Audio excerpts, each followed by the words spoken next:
as flight controllers here, part of the Orbit 2 team of flight controllers under the direction of Flight Director Diana Trujillo, are watching over the work of the Expedition 72 crew aboard the International Space Station.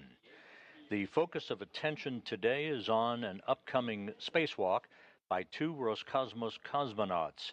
Alexei Ovchinin and Ivan Wagner are suited up in their Russian Orlan suits in the airlock on the Poisk module on the space-facing side of the Russian segment of the International Space Station.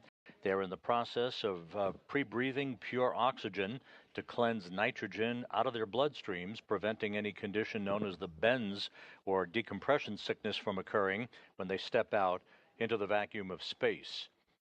Today's spacewalk, that is dubbed Russian EVA or spacewalk number 63, has a number of tasks involved in a spacewalk expected to last about 6 hours and 45 minutes in duration. The two cosmonauts will be installing a device called a monoblock. That's basically a container that has a new payload that is named the All-Sky Monitor to detect, record, and downlink X-ray celestial sources and information. The two cosmonauts will also be removing a number of exposure units that have been attached to the Poisk module on its exterior to collect data on the effects of microgravity on materials and biological samples. They will be relocating a control panel for the European robotic arm that is attached to the Naoka multipurpose laboratory module. That European robotic arm will be used significantly today under the operation of cosmonaut Alexander Gorbanov, who will be inside at a workstation in the Naoka multipurpose laboratory module to move around Alexei Ovchinin near the end of today's spacewalk, positioning him so he can jettison a number of items that will be discarded, no longer used at the end of the spacewalk. We'll talk more about that as the spacewalk evolves. This will be the 272nd spacewalk in support of space station assembly, maintenance, and upgrades for the International Space Station. The third spacewalk conducted out of the International Space Station this calendar year, and the first for Expedition 72. For Alexei Ovchinin, who is designated as EV1 or extravehicular crew member number 1, he will be designated by wearing the Orlan suit bearing the red stripes. This is the second spacewalk in his career. His first spacewalk earning him 6 hours and 1 minute of spacewalking time. This will be the first spacewalk for Ivan Wagner. He is EV2. He'll be wearing the Orlan suit bearing the blue stripes. Wagner today will become the 269th human to walk in space. Unlike a U.S. spacewalk, whose elapsed time is measured from suit battery power on to repressurization of the Quest airlock, this spacewalk, as all Russian spacewalks are, is measured in elapsed time from hatch open to hatch close. So as we approach the time frame for hatch open, we'll get an official start time from Russian flight controllers at the Russian Mission Control Center in Korolyov. You're looking at a live view from a balcony camera overlooking their International Space Station Flight Control Room. They are in charge, of course, of today's spacewalk, and you'll be hearing through an interpreter throughout the course of today's excursion all of the activities and conversations between the Russian flight director team as well as Ovchinin and Wagner.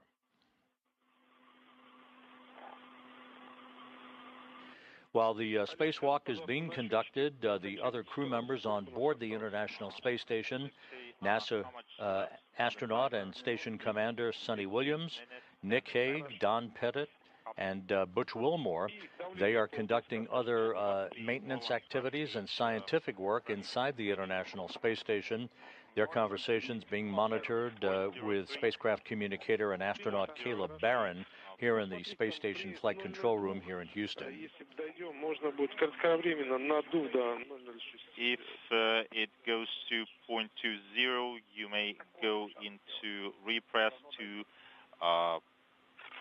0.26, and we can do it now. Yes, let's switch BSS to repress, and you repress to 0.06. Up. We have repress. 0.06. Okay, switching it back. It's 0.07.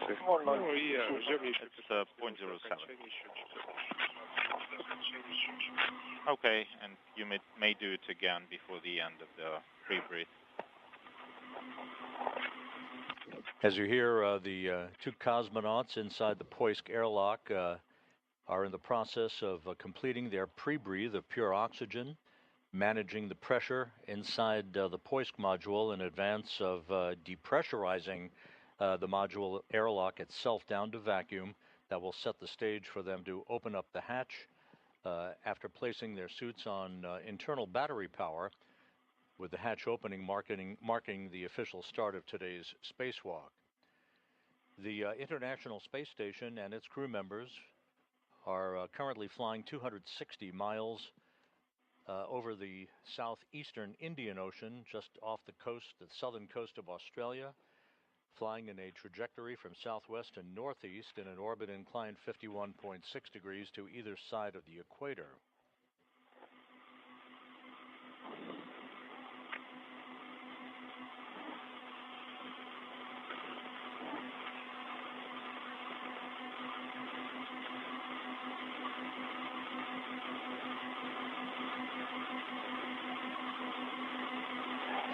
The two cosmonauts of Chinen and Wagner will be working mostly in the vicinity of the Poisk module once they exit the hatch to the airlock of Poisk, as well as two sides, if you will, or planes of the Zvezda service module, where a number of these experiments are located. They also, again, will be waiting for Gorbanov inside to maneuver the European robotic arm. This is the 37-foot-long robotic arm that was launched with the NEOCA multipurpose laboratory module in July of 2021. This arm, which is operational, will be used significantly toward the end of the spacewalk today in maneuvering Ovchinin around. This is the first time that a cosmonaut will have had his feet planted on a foot restraint at the end of the robotic arm for operations, most notably to position Ovchinin for the eventual jettisoning of 7 items that will be bundled up in a single bundle. That jettison will occur aft of the station, with its trajectory not having been evaluated to prevent any possibility of a recontact with the International Space Station.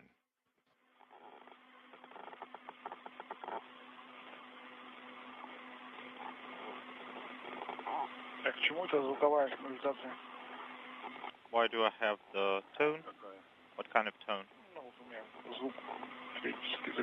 The space station about to cross the southern coast of Australia. We have moved into an orbital sunset. This track will carry the space station and its crew members across the Pacific Ocean and back into daylight a short time from now.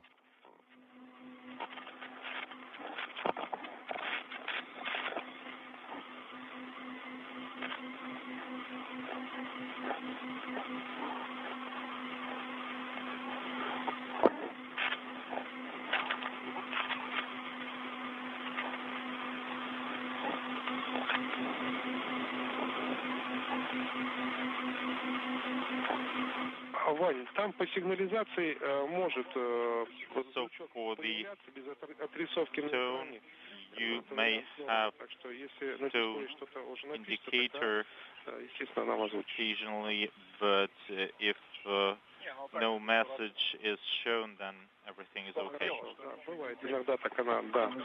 It's just, it happens sometimes. It catches something and then just immediately stops. It's just when I actively moving, it starts picking something up.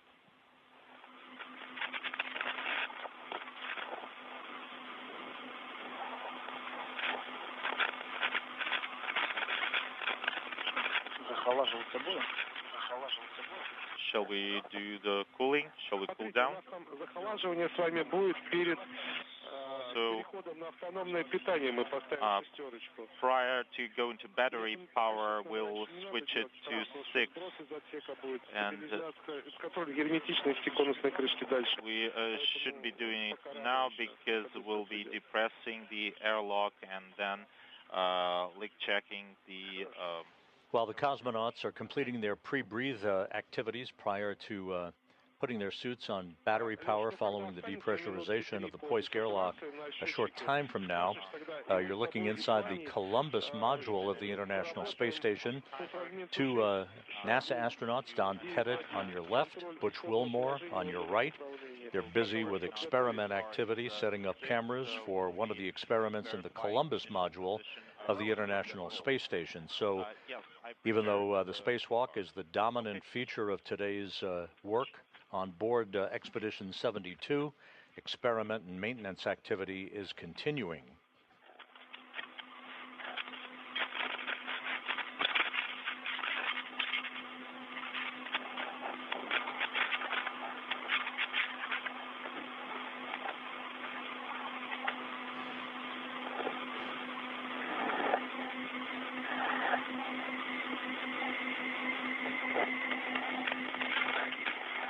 And again, this view from a balcony camera in the Russian Mission Control Center in the town of Korolyov on the outskirts of Moscow, as Russian flight controllers in charge of today's spacewalk prepare for the depressurization of the Poisk airlock and the beginning of today's spacewalk by Ovchinin and Wagner that will be measured at the point of the Poisk's airlock hatch opening.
minut do конца десатурации. 6:30, 6 minutes 30 seconds till the end of pre-breathe.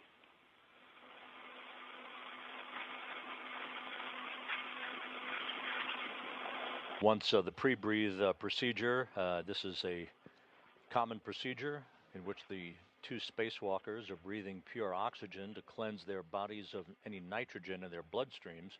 Once that's complete, the Russian flight controllers will give the go to begin the depressurization of the Poisk airlock. This is done in a 2-step fashion so that final leak checks and communications checks with the 2 spacewalkers can be accomplished prior to the time that they would transition their Orlan suits to autonomous power, battery power if you will.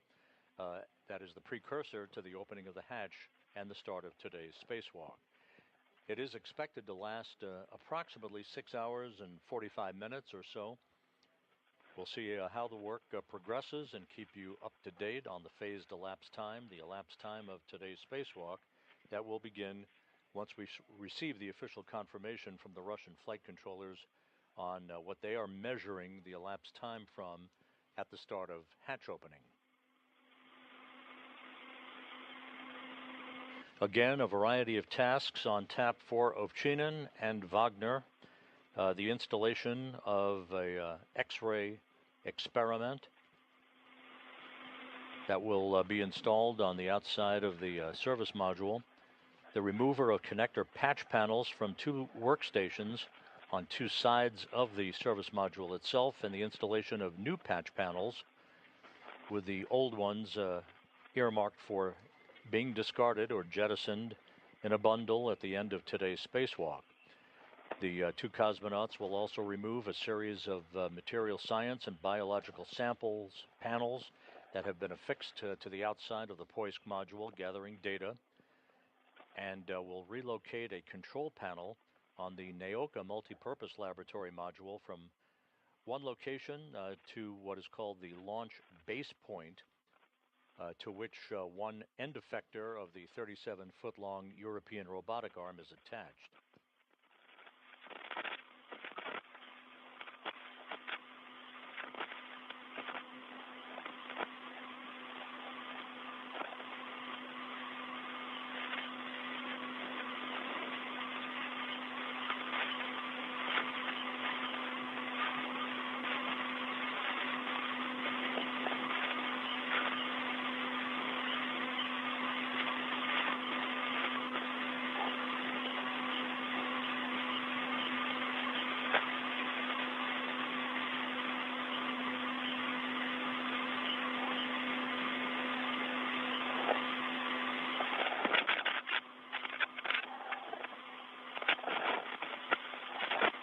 Дим, 3 минуты до конца детатурации. Хорошо, давай тогда All right. пробежимся по шагу 9.1. Let us work on step 9.1 for pre-brief. Поехали. Let's start. Пневмокран отключен. O2 flow selector is off, OFF. Регулятор основной. Баллон основной. Primary regulator, primary Так, основной O2 регулятор, tank, основной насос. primary fan, primary pump, Так, основной передатчик. and primary transmitter.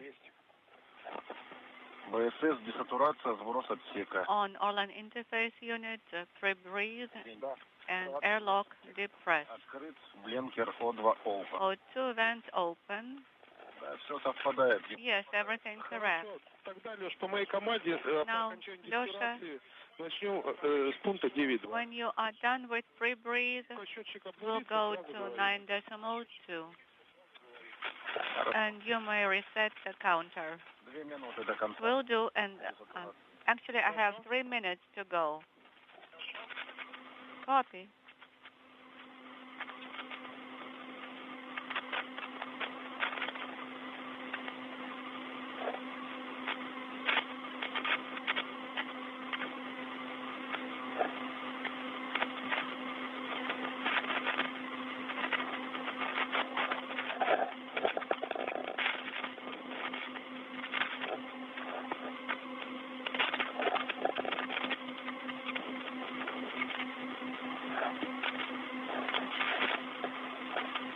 This is Mission Control Houston, the International Space Station flying off the northeast coast of Australia, moving from southwest to northeast across the southwestern Pacific Ocean at this hour.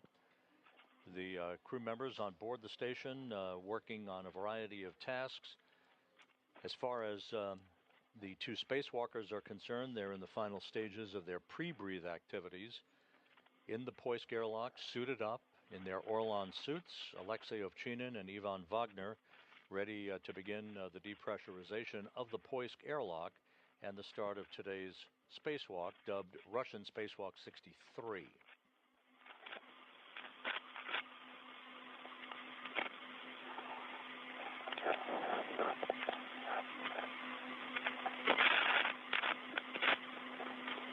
And as mentioned before, inside the space station on the left, Don Pettit. On the right, Butch Wilmore, working on experiment activity and the setup of cameras and other equipment in the Columbus module as research continues on board the complex, even as the two Russian Roscosmos cosmonauts prepare for today's 6-hour, 45-minute excursion. The timer for pre-breathe is reset. Copy.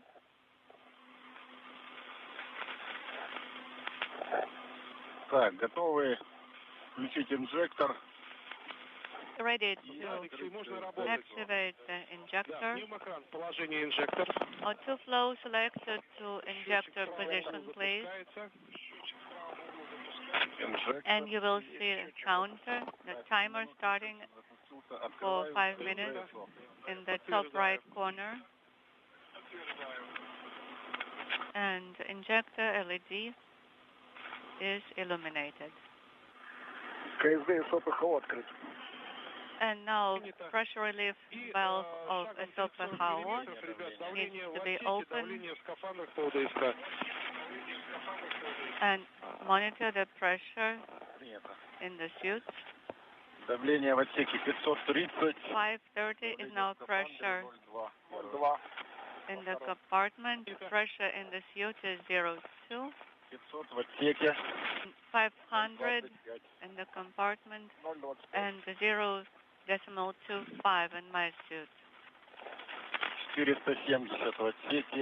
470 and 03. Copy. 440 and 0.35. Copy.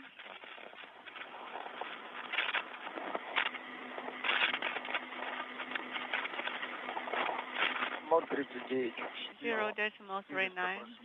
400 in the compartment and 0.38 in the Orlan suit. Copy.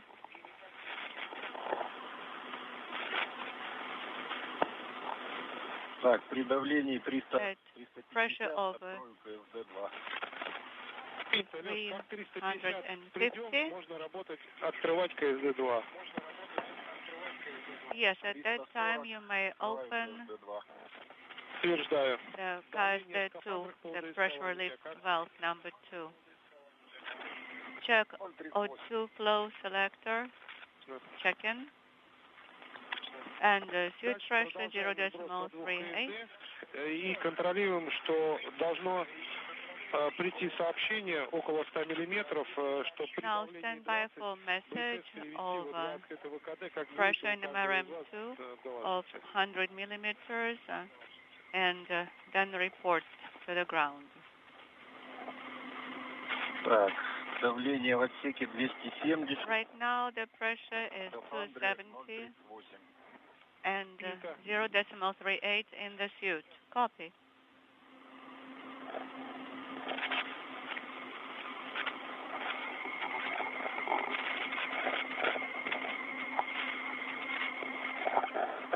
В отсеке 230, 230 в скафандре 0,38. This is Mission Control. The pre-breathe of pure oxygen is now complete for the two cosmonauts in the Poisk airlock.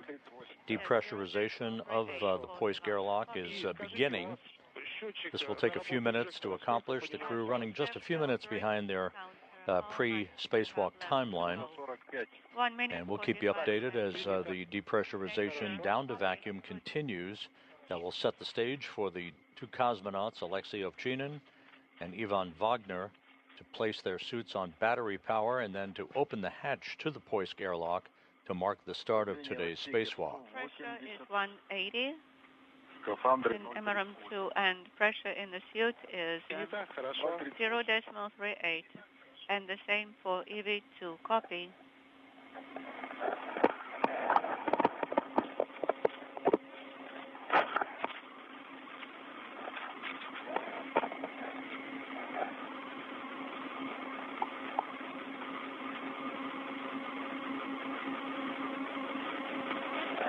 в отсеке 150. 150 in MRM2 and 0.38 in the suit.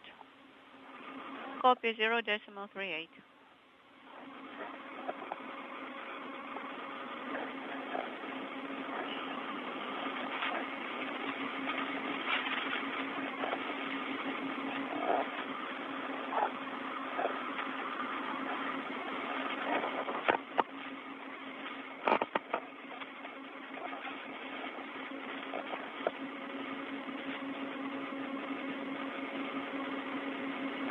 В отсеке 120. 120 in MRM2 Скафандре and 0,38. 0.38 in Orlan suit. Хорошо. Copy. 38. Very good. And 8 секунд до 8 seconds отключения to injector deactivation. Copy. включения, ребят, важно отключить и покачать, убедиться, что в фиксированном положении отключенном и индикация инжектор на остеклении не горит. And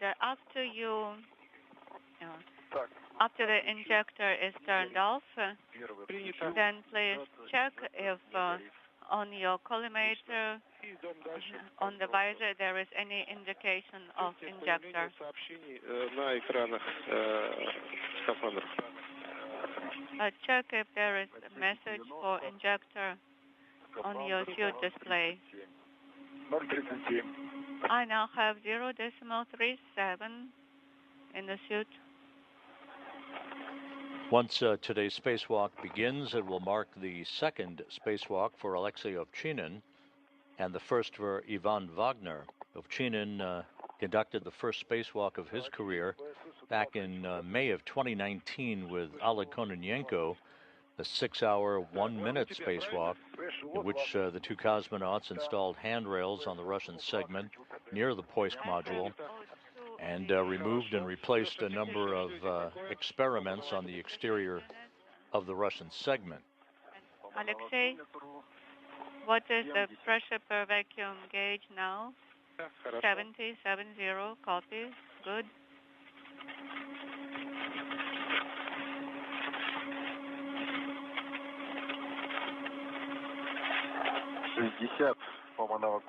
Now the pressure is 60 per vacuum gauge and pressure in the suit is 0.37. Copy.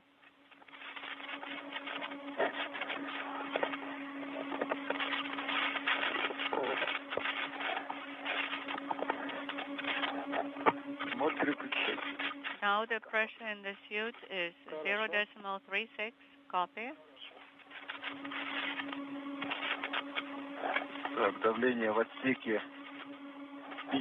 Now the pressure is 50 in MRM2 and pressure in the suit is 0.36. Copy.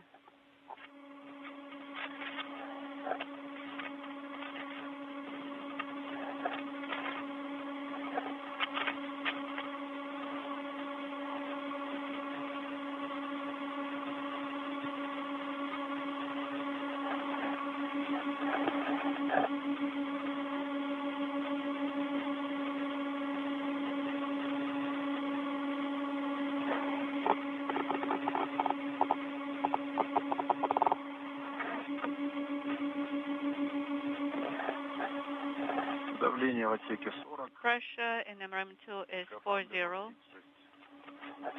Pressure in the suit is Леш, у тебя пока inaudible. нету сообщения, да, в подстрочке там ничего не написано в нижнем левом углу. Alexei, in the bottom left corner of your display, do you have any message now? No. Да, здесь у тебя чуть попозже срабатывает, ближе Your к 20.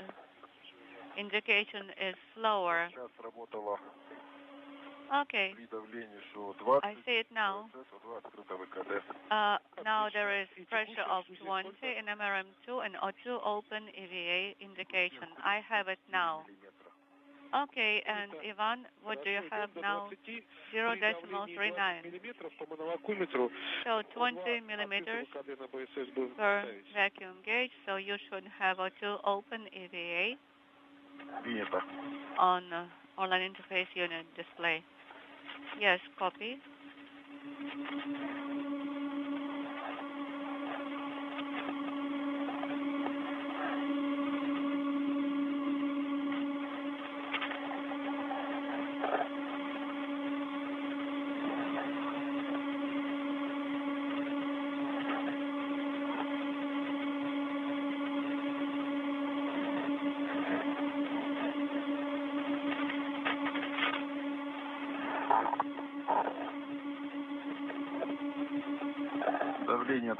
Pressure is 25.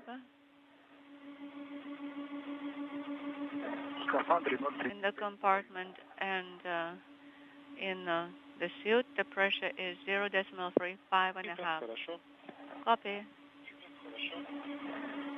This is Mission Control Houston. If you're just joining us, two Roscosmos cosmonauts, Alexei Ovchinin and Ivan Wagner, are suited up in their Russian Orlan spacesuits in the airlock of the Poisk module on the space-facing side of the Russian segment of the International Space Station, as they have completed the pre-breathe of pure oxygen to cleanse nitrogen out of their bloodstreams, and are in the process of depressurizing the atmosphere in the Poisk airlock down to vacuum in advance of the opening of the hatch to Poisk to begin a planned 6-hour, 45-minute spacewalk in which they will install an X-ray experiment package on the outside of the Russian segment, remove and replace a series of connector patch panels for electrical connections on the Zvezda service module, remove several material science and biological sample experiments from the outside of the service module and the exterior of the Poisk module, and relocate a control panel from one area to another at the base of the Naoka multipurpose laboratory module that governs the operation of the European robotic arm, the 37-foot-long arm that is attached to Naoka and which will be operated today by cosmonaut Alexander Gorbanov from a workstation inside the Russian segment. This will be the 272nd spacewalk in support of space station assembly maintenance and upgrades, the third spacewalk conducted out of the International Space Station this year, the first for Expedition 72, the second for Ovchinin, who is going to be wearing the Orlan suit bearing the red stripes as extravehicular crew member number 1. This will be the first spacewalk for Ivan Wagner, who will be wearing the Orlan suit with the blue stripes.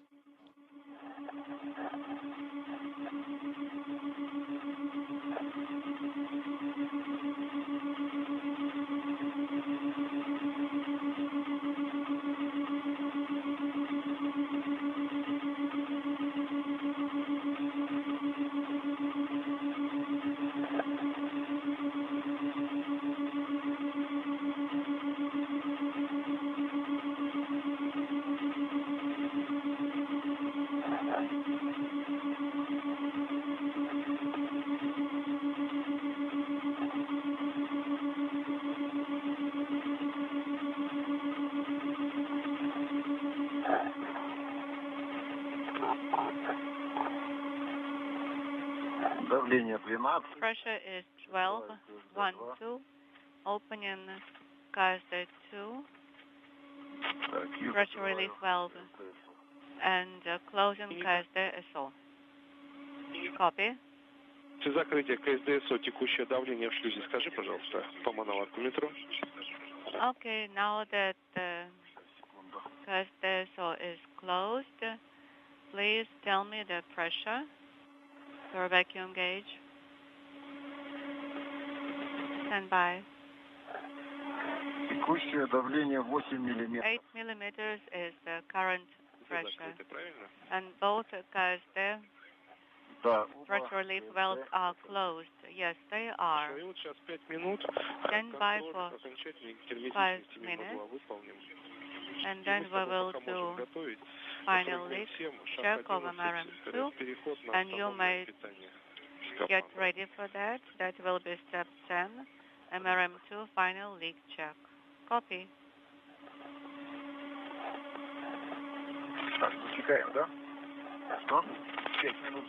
Okay, starting the timer for 5 minutes. Copy.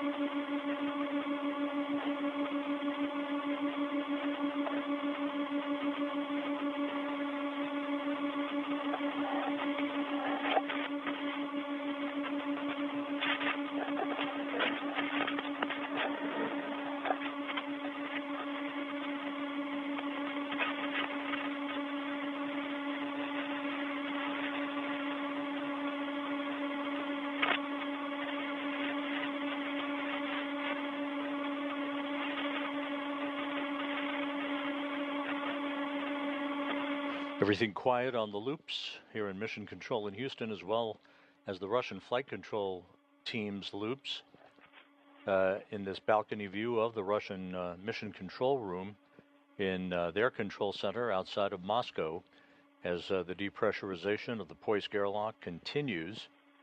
We're expecting that to be completed in the next few minutes, with a final communications and suit leak check to be conducted before the two cosmonauts, Alexei Ovchinin and Ivan Wagner, place their suits on battery power prior to opening the hatch to Poisk to begin their spacewalk for today.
Inaudible. The space station is flying without any issues, 260 statute miles above the Earth, flying at the moment over the northern Pacific Ocean in a southwest to northeasterly trajectory that will carry the complex and its crew members over the Pacific coast north of Vancouver and Calgary, across southern Canada, and then back out over the northeastern United States between New York City and Boston.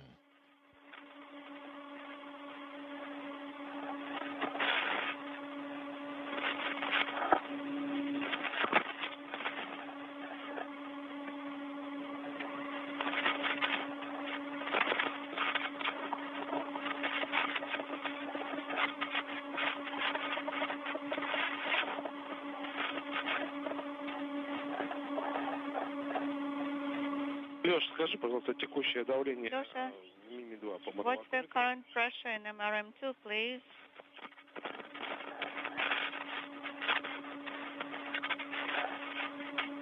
Текущее давление 9 миллиметров. 9 millimeters is the current pressure. Copy.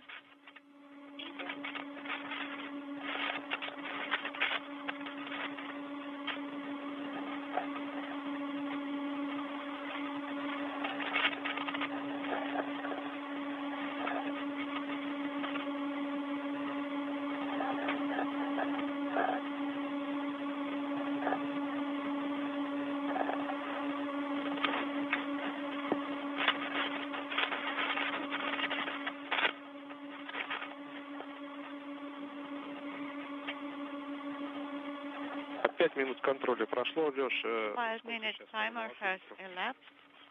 Report the pressure, please.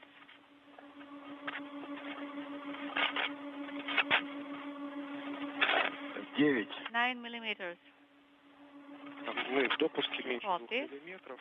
It's within Заходите, начинать the работу. tolerance. По павименту 7, шаг 11, переход на автономное питание. Можно работать. You may proceed to Тепло, холод, шестерку. go into autonomous power and temperature control handle to 6. Шестерку. Copy. Temperature control handle is in position 6. Основной насос, вентилятор. Now primary pump, primary fan, primary transmitter, yes. Ну да. And the back. This is Mission Control Houston, a view of the Naoka multi-purpose laboratory module from external cameras on the International Space Station. We are moving back into a daylight pass over the Earth. Right in the middle of your screen, you can see part of the European robotic arm that is at the base of the Naoka module. This is a 7-joint arm that extends for when it's fully extended to 37 feet in length. At the very top of your screen on the right side, that bulbous module is the Prishal multi-node module, a docking port for Russian visiting vehicles. The European robotic arm will be operated today by Alexander Gorbanov from a workstation inside the Russian segment. Later in today's spacewalk, to move Alexei Ovchinin around into position for the jettisoning of a bundle of items to be discarded that will occur near the end of today's spacewalk, which is scheduled to begin shortly. Final leak checks of the cosmonauts' suits in the Poisk airlock is underway, with the depressurization of the airlock almost complete.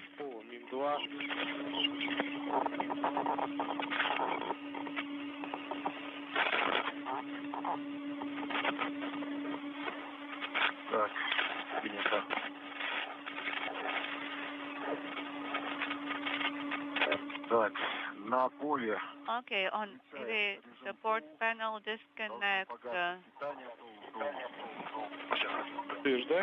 the heat exchanger, power. This is on top. Once the hatch to the Poisk module is open, the cosmonauts will install a protective ring around the circumference of the hatch just to protect it against any micrometeoroid debris hits that might occur during the spacewalk. Wagner will be the first to exit the Poisk airlock. He will adapt himself to the spacewalk environment for a few minutes, this being the first spacewalk of his career. He will take some of the equipment and a bundle of tools, tethers, and hardware outside on a handoff from Ovchinin before Ovchinin himself moves airlock to begin positioning themselves at their first work site along the Zvezda service module to install the container that houses the all-sky monitoring experiment. That experiment is designed to detect, record, and downlink X-ray celestial sources with the monitoring of celestial X-ray emissions, the imaging of the Earth, the investigation of spectral characteristics of radiation, and to investigate the radiation background of X-ray sources against the backdrop of the Earth itself.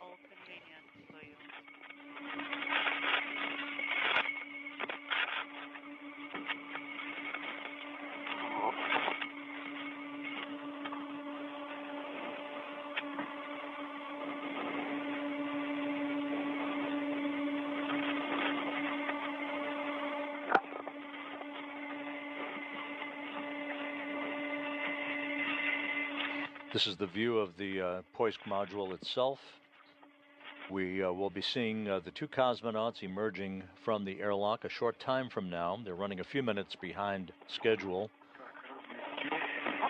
The cosmonauts will be easily identified once outside, with Ovchinin wearing the Orlan suit bearing the red stripes, Wagner the Orlan suit with the blue stripes.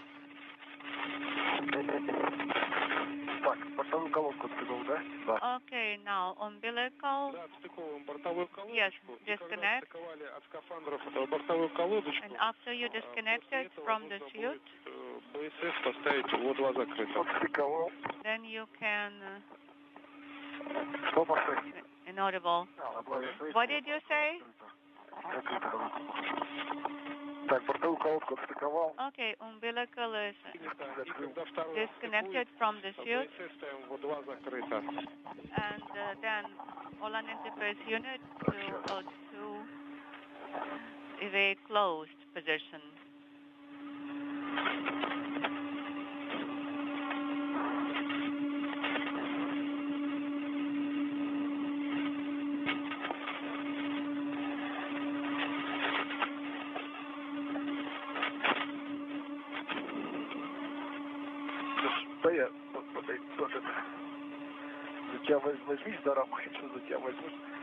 Okay, let me reach here. It seems to be too far away.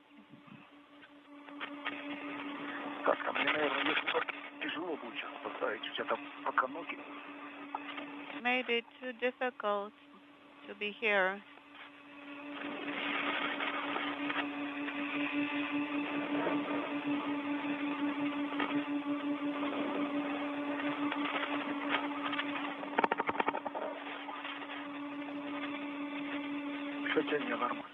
It's fine, actually.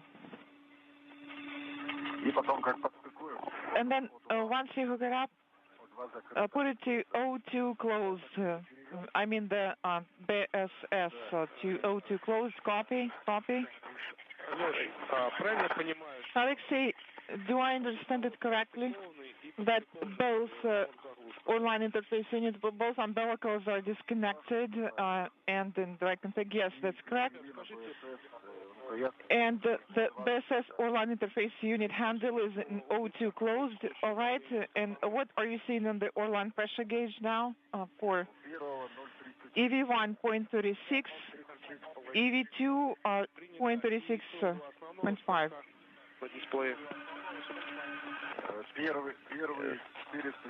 And what are you seeing on your display again? EV1 417, EV2 408. All right, that's great. I'm going to hand it over to Artyom, and I'm going to talk to you during repress. Yes, thank you.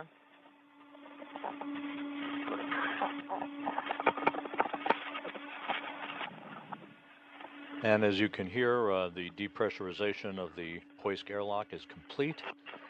The two cosmonauts about to transition their suits to battery power and then open the hatch to the airlock to begin today's spacewalk. How are you feeling today? Are you ready to work? What did you say? How are you doing today? In the mood to get some work done? Yes, we are. That's great. And we are approved to start hatch opening. So you're gonna go ahead and get started. Please confirm that all the hardware and tools are secured. Yes, everything is secured, all the tools and equipment are secured. And make sure that you are tethered, that both of your suits are tethered. Yes, for EV1 and yes for EV2. Copy. In that case, you can start opening the hatch. Please get the hatch tool and put it in operating position.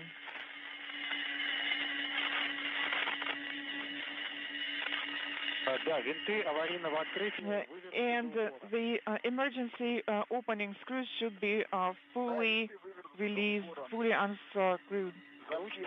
Spread it out. Yes. This is Mission Control Houston. Depressurization of the Poisk airlock complete. The two cosmonauts have now placed their suits on battery power and we're standing by for the opening of the hatch to Poisk to begin today's spacewalk. There's this bundle here, so be careful with it. Pull it towards yourself. All the screws are out and both latches are opposite each other. Copy, and your go for hatch to ops. Stand by.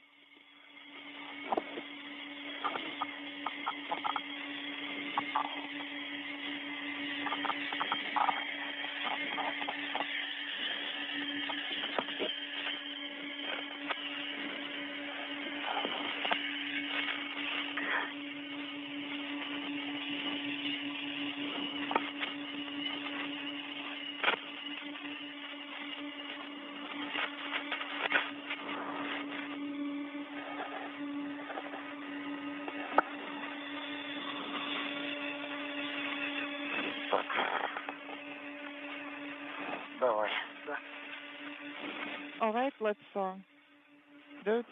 Okay. Hatch 2 is in position. Он в рабочем положении. Copy. Is it in operating? Yes. And I'm going to start opening it. Yes, you go for rotation. Так, выходит. Ролики. All right, so the rollers are coming out. Copy. Будет полетит наружу. Так. Unintelligible. Есть, сработало. It actuated.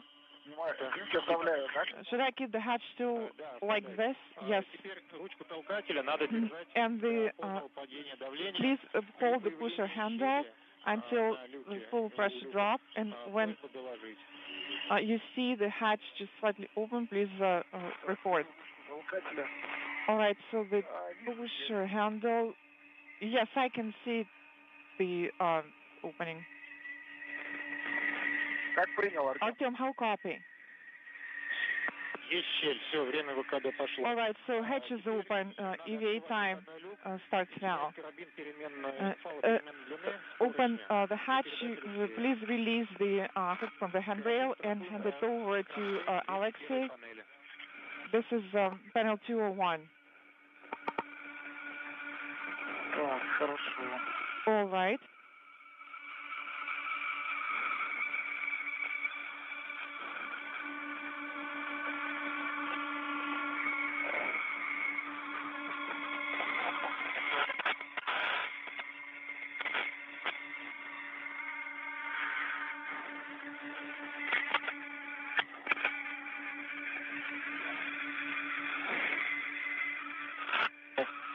Взял? Взял. Are you holding it? Holding it. Он распущен так. Okay, let's release it like this. Stand by. Так, закрепить первый.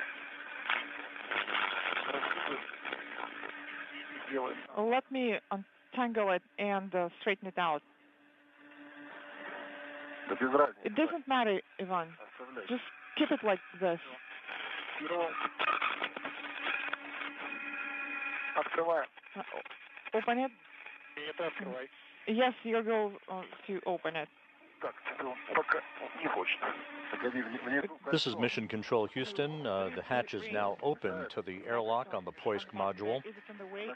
No, Spacewalk 63, the Russian Spacewalk 63, officially underway. that's done. The official start time of today's spacewalk, 9:36 a.m. Central Time, 10:36 a.m. Eastern Time. Alexei Ovchinin and Ivan Wagner will be emerging from the airlock a short time from now. Wagner will be the first to move out of the airlock as the two cosmonauts work to install a protective ring around the circumference of that airlock hatch. Again, the official start time for today's spacewalk, 9:36 a.m. Central, 10:36 a.m. Eastern Time.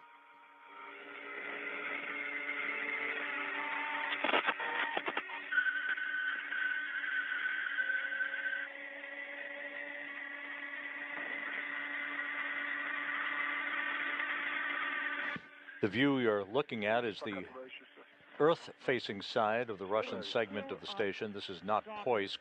At the very top of your screen is the Prishal multi-node module, a docking port for arriving Russian vehicles. And at the bottom is the Naoka multi-purpose laboratory module that was launched in July of 2021. And at the very bottom of your screen, you can see one of the end effector areas of the European robotic arm that will be used under the operation of Alexander Gorbanov from a workstation inside Naoka later in today's spacewalk to maneuver Alexei Ovchinin, who will be the first crew member, first cosmonaut to actually plant his feet in a foot restraint at the end of the European robotic arm to be maneuvered around the vicinity of the work sites of the International Space Station's Russian segment.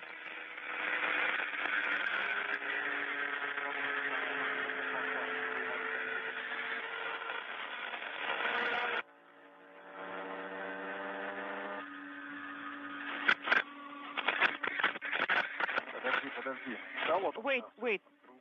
Right there it is. Let's try this direction. Beautiful. Beautiful it is. Breathtaking. Зацепил карабину. Okay, the hook is attached.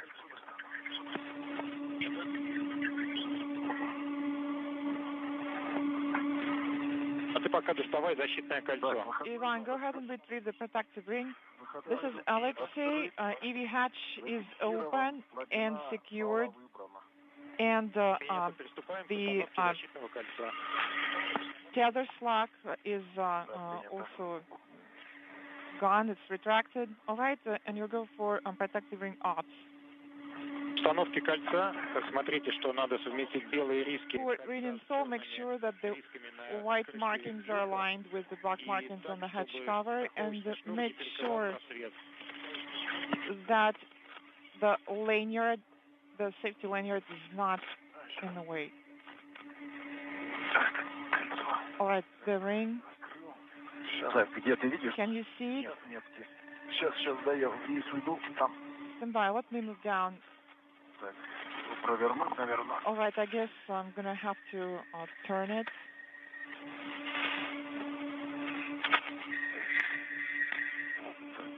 Так, нашел метку.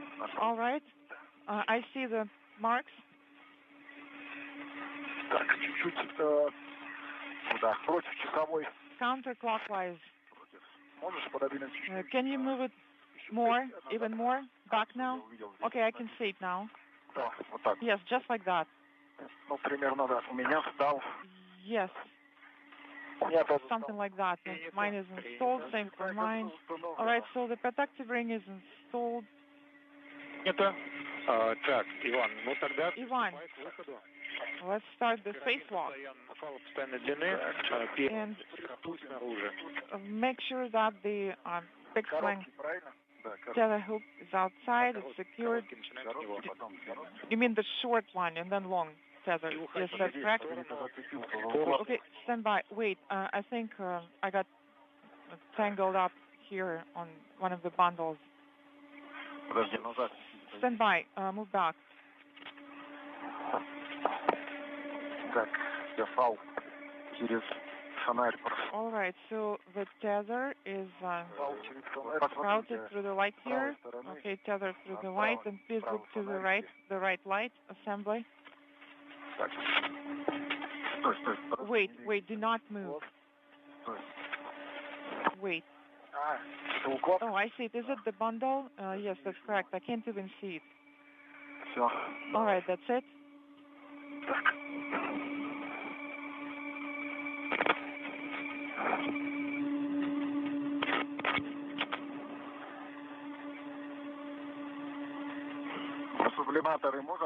Are we go for sublimator activation, or we should do it outside? The hatch. This is Mission Control Houston, just about 7.5 minutes into today's spacewalk that officially began with the opening of the hatch to the Poisk module at 9:36 a.m. Central Time, 10:36 a.m. Eastern Time. This is a view of the Poisk module. You'll be seeing Ivan Wagner and Alexei Ovchinin in the field of view a short time from now. The protective ring around the circumference of the open hatch has been installed, and the two crew members are in the process of activating cooling systems while Wagner begins to adapt himself to a spacewalk environment in the early minutes of the first spacewalk of his career. There's nothing here that's holding you.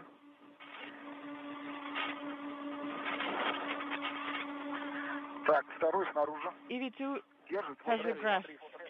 Copy. And confirmation that Wagner is now outside of the Poisk module.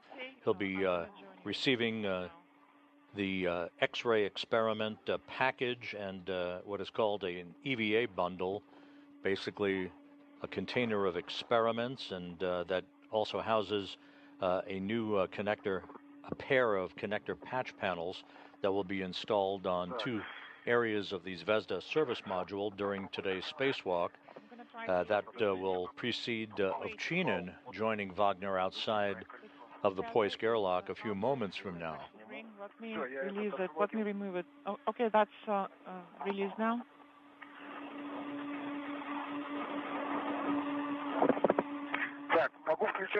Am I go for sublimator activation? Yes, you're a go for sublimator activation. Put it in position 3 or so.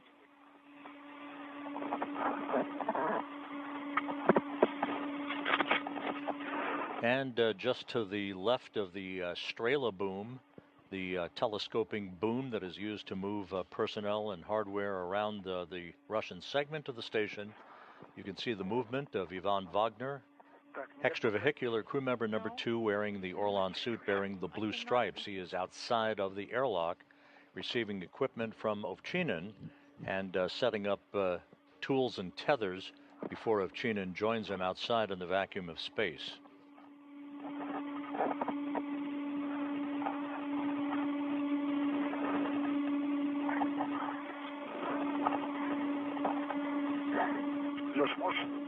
Alexei, can you help me?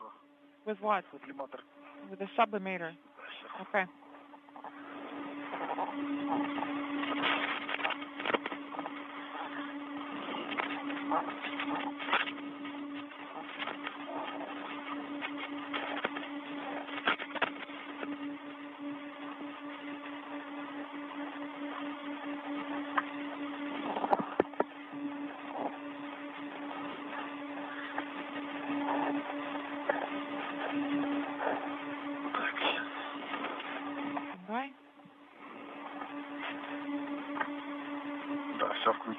Yes, it is on now. Is it on? Is it in position 3? Yes, 3 for you. This is EV1. Can I turn the sublimator on because it starts fogging up here? Yes, Alexei, you're good to turn the sublimator on as well. Copy.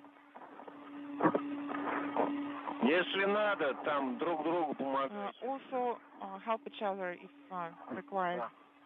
Yes. My sublimator is on. This is EV1. Copy.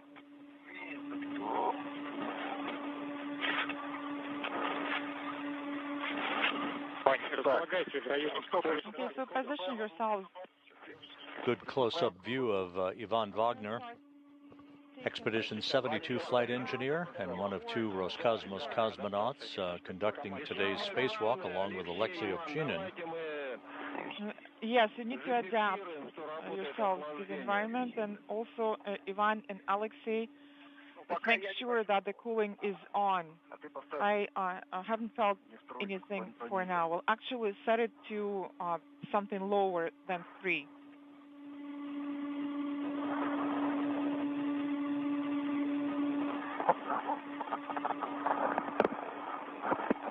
This is the 99th day in space for Ovchinin and Wagner, along with NASA astronaut Don Pettit, who launched on a Soyuz vehicle from the Baikonur Cosmodrome in Kazakhstan.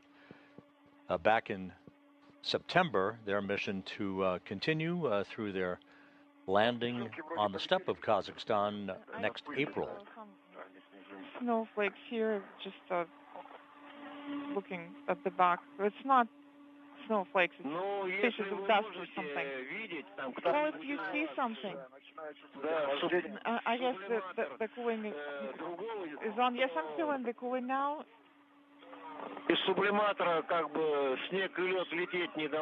And there shouldn't be any ice or snowflakes coming out from the sublimators. Very clean. No, it's not snow. It's just dust. There's so much dust that came out from MRM2. Well, I guess we got the module cleaning done at the same time. Okay, so I'm ready to receive the EV bundles. All right, Ivan, you're saying that you're adapted now and you're ready to start operations. Yes. So let's go ahead and get started. There are instructions. And EV1 and EV2 feel the cooling. All right, so I'm going to give you some time to cool off because you're pretty warmed up. And then you can set it to 3, let's say. Да, принято. Copy.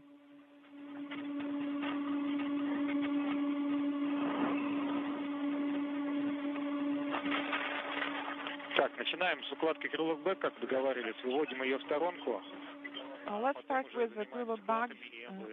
We're going to take it out and put it to the side, and then we're going to start patch panel ops. Copy.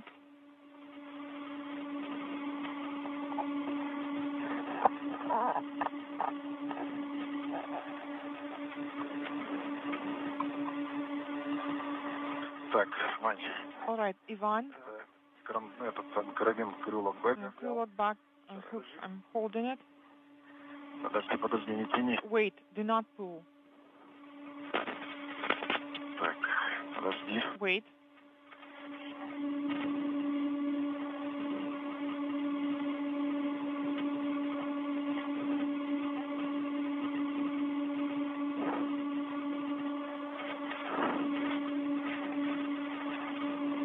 Так, один зафиксировал. One of them is secured. All right, so are we going to keep it here? Let's try to secure it on the circular handrail. Что? What did you say? Move it in the direction of your feet. Принято. Copy. Well, Artyom, we're going to use the circular handrail that's around the EV hatch. That's where we're going to attach it. All right, that works.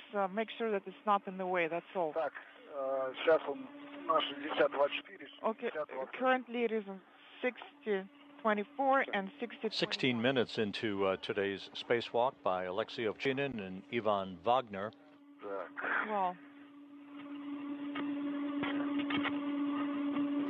Wagner is outside of the Poisk module receiving hardware from Ovchinin, who will join him outside momentarily. The spacewalk began at 9:36 a.m. Central Time, 10:36 a.m. Eastern Time. A spacewalk in which the two cosmonauts will install an X-ray experiment package on the outside of the Russian segment of the station, remove and replace a series of connector patch panels from two work sites on the Zvezda service module, and remove a number of materials science and biological sample experiments, as well as relocating a control panel for the European robotic arm on the Naoka multipurpose laboratory module. Over. Alexei, we are seeing you too. Так, теперь All right. самое главное. МВН. So the most important thing now, the MVN, all sky monitoring unit, monoblock. Так. Так, сейчас. Взял. I'm holding it. Сейчас, подожди, Wait. я её здесь. Stand by. Фал. Let me get the tether here. Зафиксировал? Is it secured now? Yes.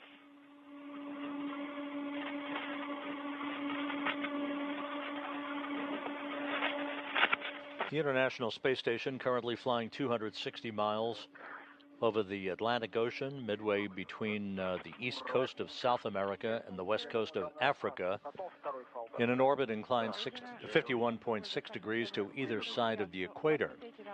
Cosmonauts are getting their tools and tethers and equipment set up.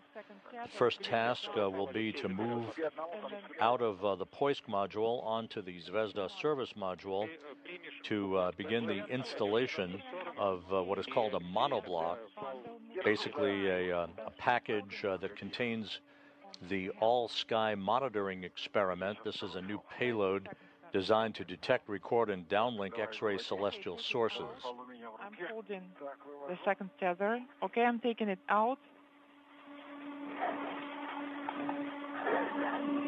And you see that package, that is the monoblock containing that X-ray experiment package. Is outside.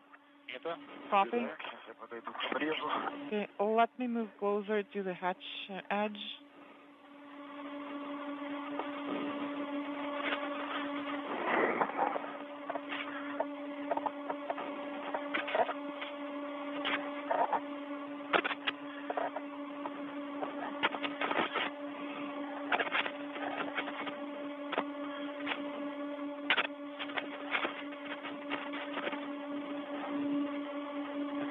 Так, а ты можешь подойти второй карабин? Can you Тоже туда взять? move here and take the second hook there as well? Then I'm going to have to lower this one first. Я думаю, ты выйдешь спокойно потом перепрыгнешь. I think you're going to have to egress first, and then we're going to Хорошо, давай. rearrange the hooks. Сначала фала. That's why I wanted to figure out the tethers first. Могло помешать именно выведению такие вот имели. Well, yes, because it could be an obstacle to you taking this Если сразу unit два out. карабина выводить, а когда укладку купили, Those то tethers, those hooks got first, so it's just more difficult to take the bundle out in this config. You're dropping out, so I only have copied what you said, copy.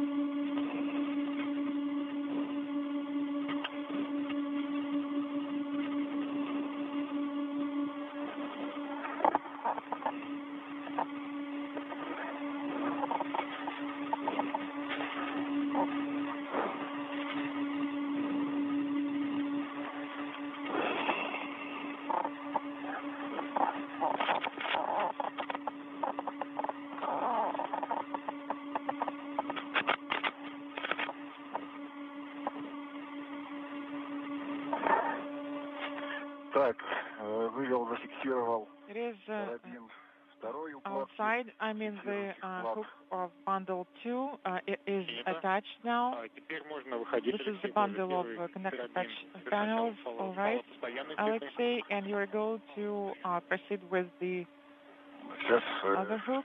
я второй. Okay, let me secure the second one. Copy.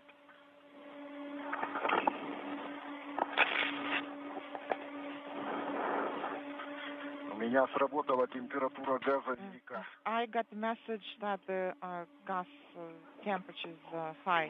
Copy.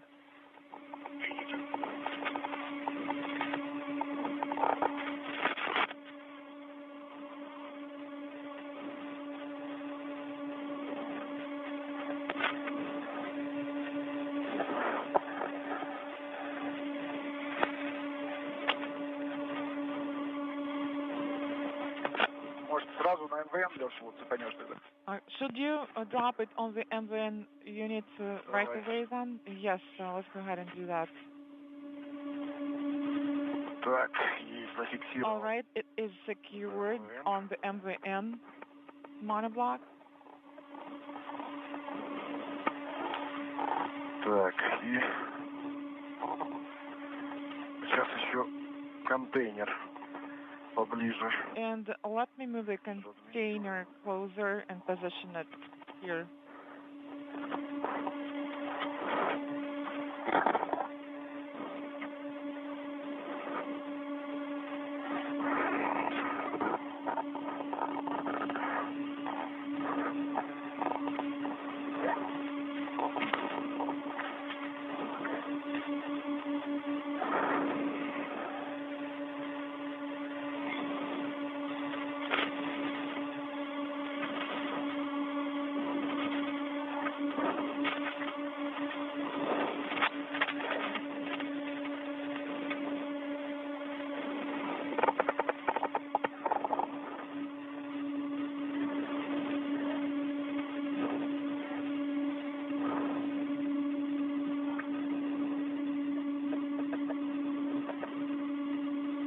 This is Mission Control Houston, just over 23 minutes into today's spacewalk. Outside of the Poisk airlock, Ivan Wagner and Alexei Ovchinin are getting all of their hardware set up before they move to the Zvezda service module for the first task on today's docket, which will be the installation of the X-ray experiment package known as a monoblock on one of the workstation areas on the Zvezda module. That Zvezda module, 24 and a half years in operation now, having launched in July of 2000 on a Proton rocket from the Baikonur Cosmodrome. Once that package is installed, They will begin work to replace a pair of connector patch panels on two sides of the Zvezda service module. This will involve the demating and remating of a number of connectors. That will be the most time-consuming activity in today's spacewalk that is planned to last about 6 hours and 45 minutes. Second container was tethered near EV hatch inside, and I'm ready to egress. Copy. You are go to egress, and then we'll need to make a pause. Copy.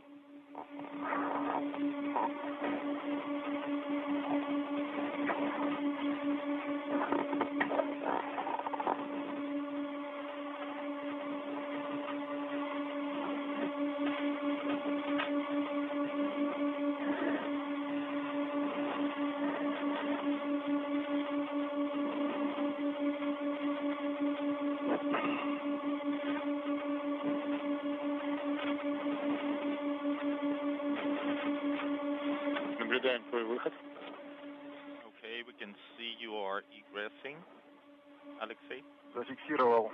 I secured fixed length tether. Secured adjustable tether. Copy. Let's activate the helmet cameras, and we'll need to make a pause. Copy. Careful.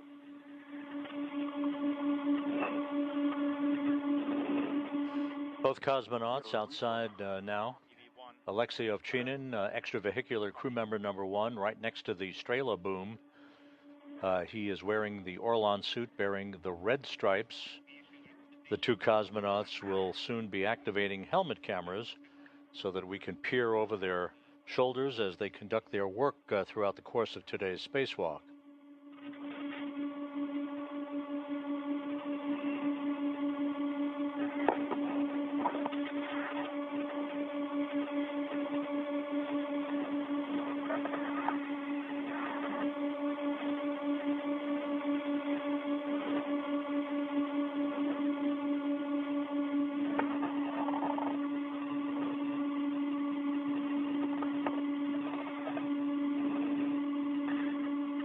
Зафиксировал один транспортировочный фал. Secured one equipment tether from connector patch panel bundle.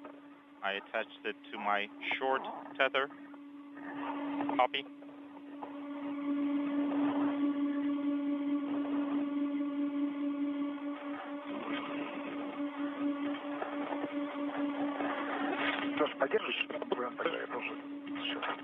Can you hold it for now? Stand by.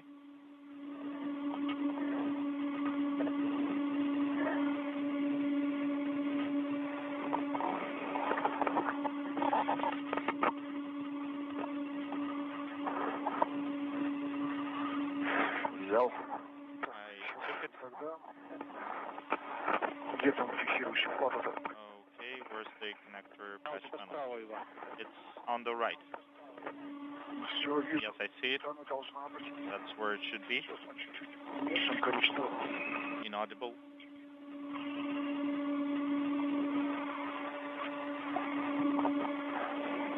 In the middle of your screen, in the Orlan suit with the blue stripes, is Ivan Wagner in the early stages of the first spacewalk of his career, as he and Ovchinin continue to collect all of the hardware that they will move to the workstations on the Zvezda service module a few minutes from now. Do you see the video? Yes, I can see a green LED. So do we need to activate lights? No. In eclipse. If you're just joining us, this is the 272nd spacewalk in support of space station assembly, maintenance, and upgrades, the third out of the International Space Station this year, the second for Ovchinin and the first for Wagner, who today became the 269th human to walk in space. Inaudible. Okay, Ivan activated his lights and camera. Now please hold the bundle and I will activate mine.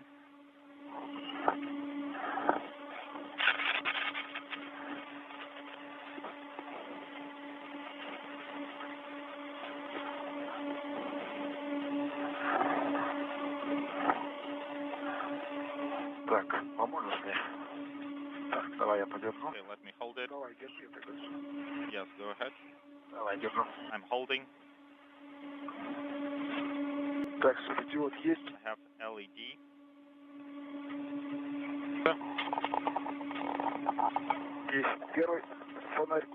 First light.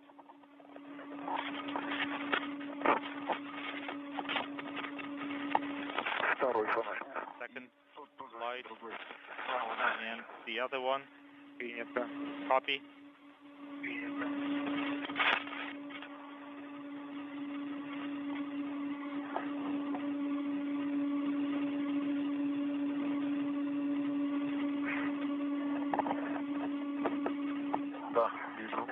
I can see both. Both of them. Okay, thanks.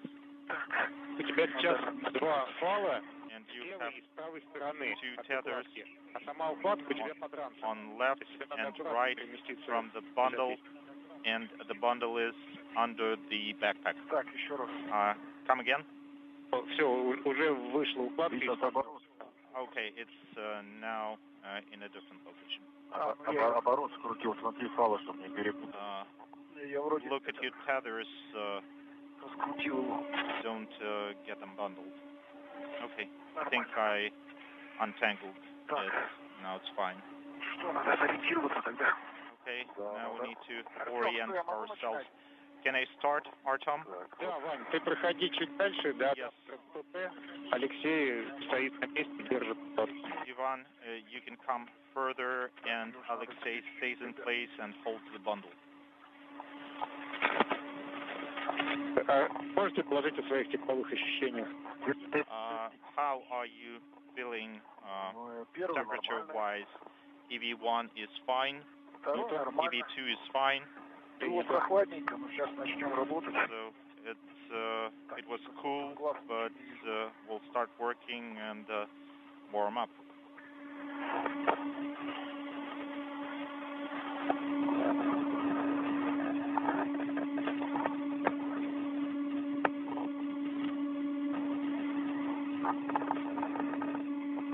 Тебе надо в сторону ног твоих идти.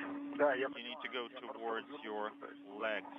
Yes, Все время I understand. I have a tendency to go up.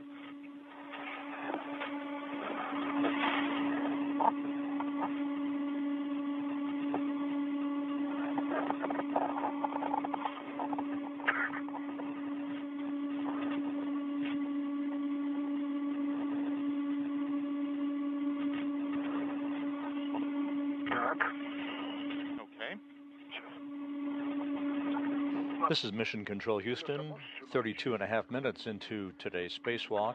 Alexei Ovchinin and Ivan Wagner outside of the Poisk airlock, working deliberately to collect all of their hardware that they will transport over to the Zvezda service module a short time from now. The first task of today's spacewalk will be the installation of an X-ray experiment package on Zvezda before they begin to replace connector patch panels on two sides of the Zvezda module.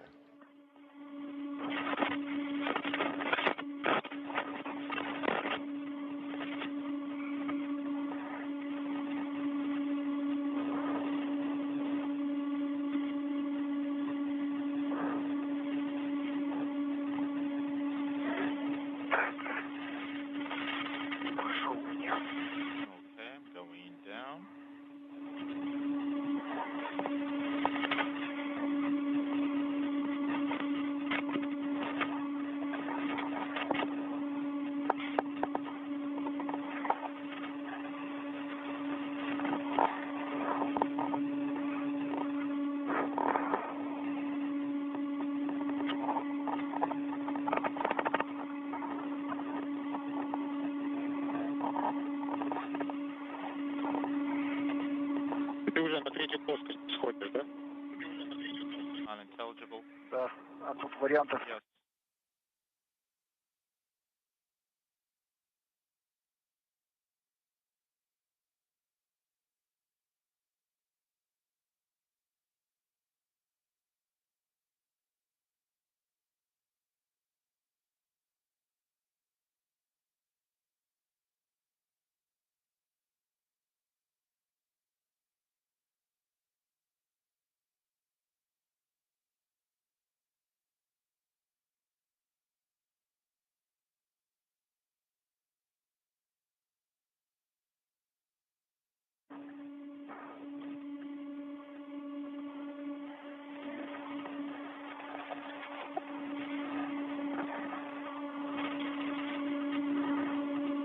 Небольшой перерыв связи. There was a brief LOS. We're back with you. Принято. Copy. Так, сейчас. Я тут Okay. еще рядом же, да? I'm nearby. Смотри, далеко-то не уходите, надо укладку. Yes, здесь. don't Да, go я far еще away. You думал, need вот to эту take the штуку. bundle. Нет, ты давай укладку возьми, я тоже на поручень сойду. и So дальше пойду. please take the bundle, then I'll reattach to the handrail and we'll move on. Поручень спаун включил. Okay, let me swap tethers. Так, мне кажется, я здесь рядом с тобой. А, нет, да? Feels like I'm nearby. Так. Готов взять укладку. I'm ready to take the bundle. Так, чуть-чуть. Взял. I'm holding it. I let it go. Copy. Так.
Well.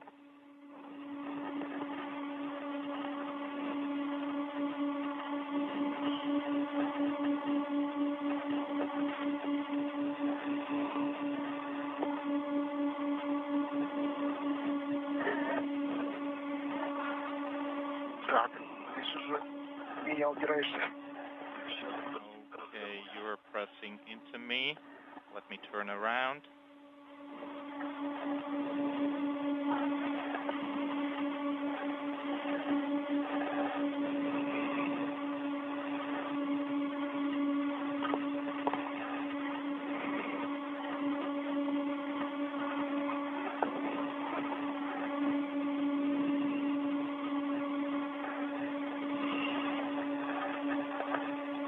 Так, я подошел, готов взять укладку.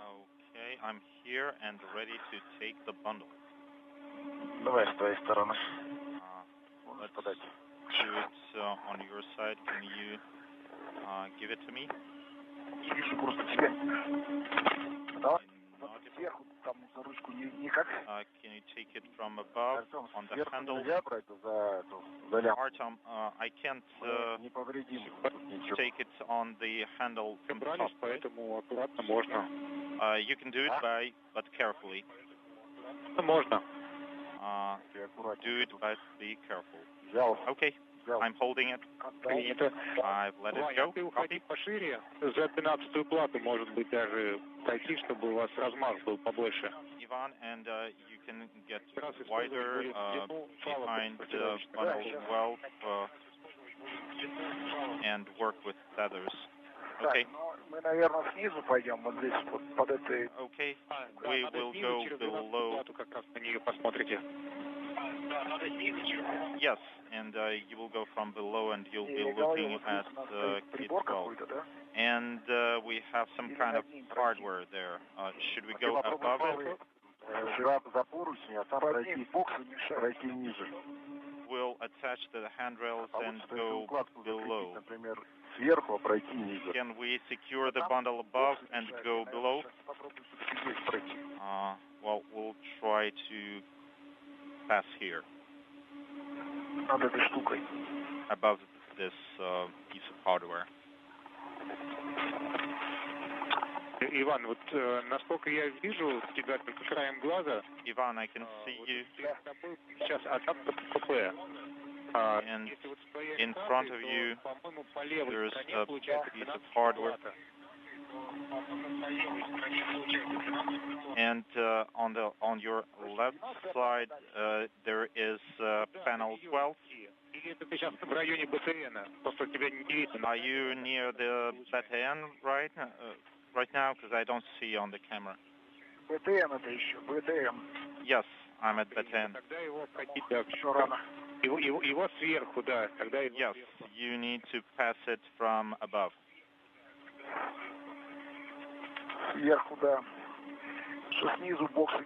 From above, that's right, because I can't go from below. There is hardware interfering.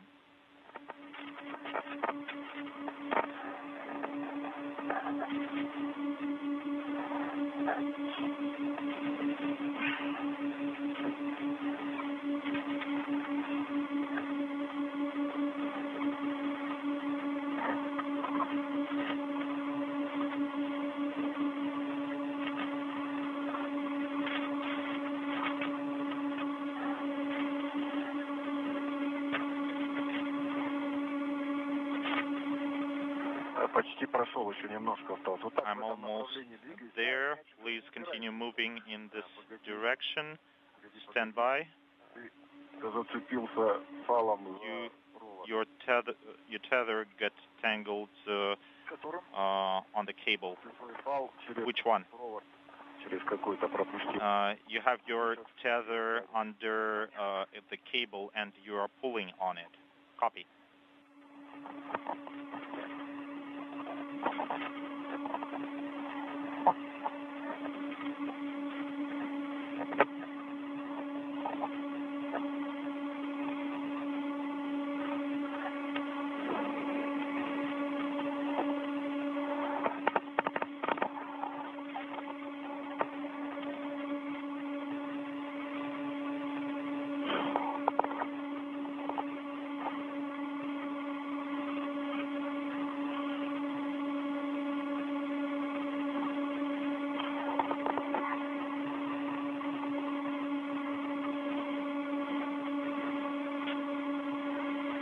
Да, все, цепил.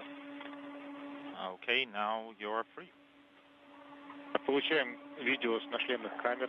And we are getting video from the helmet cameras.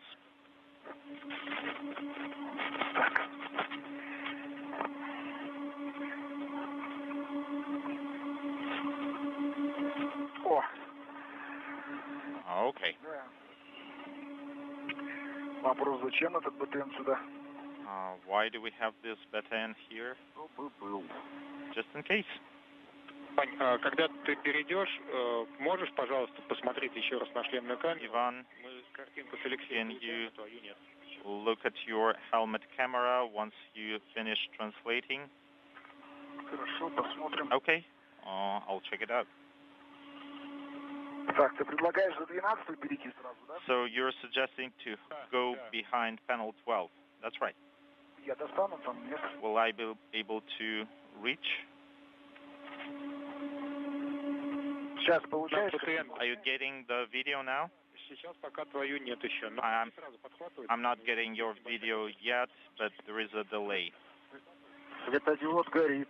My LED is illuminated. I can see it. Copy.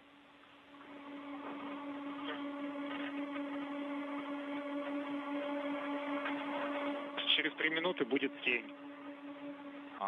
We have sunset in 3 minutes.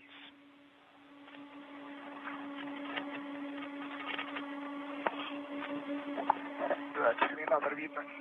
Yes, I can see the Terminator line.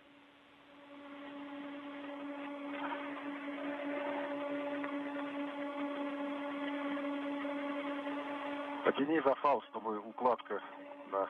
Pull on the tether. Я здесь, наверное, сейчас подзависну. I think I'll hang around here to take the bundle from you. Да, вот если вот сюда чуть-чуть. Yes, Понятно. give it to me here. Во. Давай. Okay, a little bit more. Еще чуть-чуть. A little bit more. Взял. Okay, I'm holding. I'm letting go.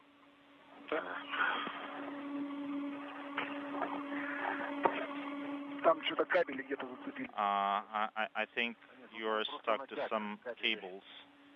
It's just some tension. Их перефиксировать. Let me swap tethers.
This is Mission Control Houston, 48 minutes into today's spacewalk by Roscosmos cosmonauts Alexei Ovchinin and Ivan Wagner.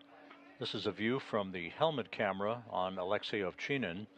We'll be getting views from Ivan Wagner's helmet camera shortly. The spacewalk today, the 272nd in support of space station assembly maintenance and upgrades, began at 9:36 a.m. Central Time, 10:36 a.m. Eastern Time, with the opening of the hatch to the Poisk airlock on the space-facing side of the International Space Station. Ovchinin, who is EV-1, extravehicular crew member number 1, wearing the suit bearing the red stripes, and Wagner, who is EV-2, wearing the suit with the blue stripes. They moved out of the Poisk airlock, installed a protective ring around the circumference of the hatch to the Poisk airlock, activated cooling systems, received all of their equipment as they moved outside of the airlock, and now are beginning to move toward the Zvezda service module, for the first task of today's spacewalk, which is the installation of an experiment package called a monoblock that contains a new payload named the All-Sky Monitor. This payload will detect, record, and downlink X-ray celestial sources.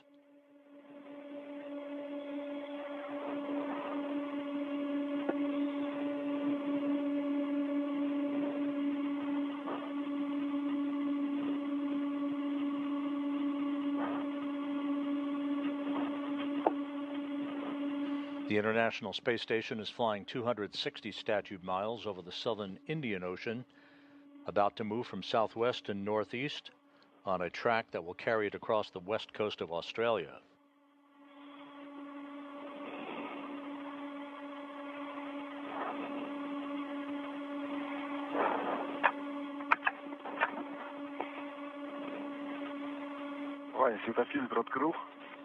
Did you open sun visor, Ivan? My hands are busy.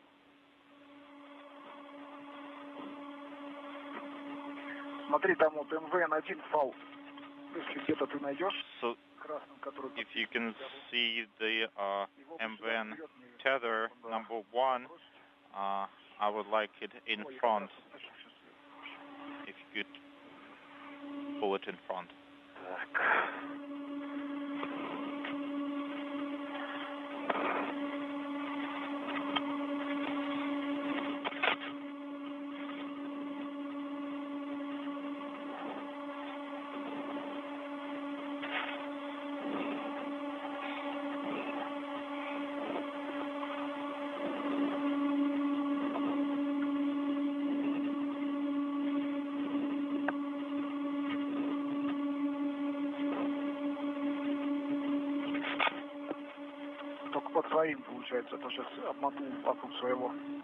But it's under yours now.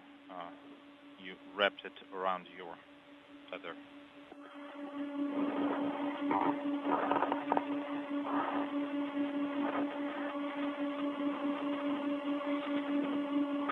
Так, вот карабин. Да, только Okay, here's the hook, вокруг своего длинного фала. but it's wrapped around your long tether. Yes, I see.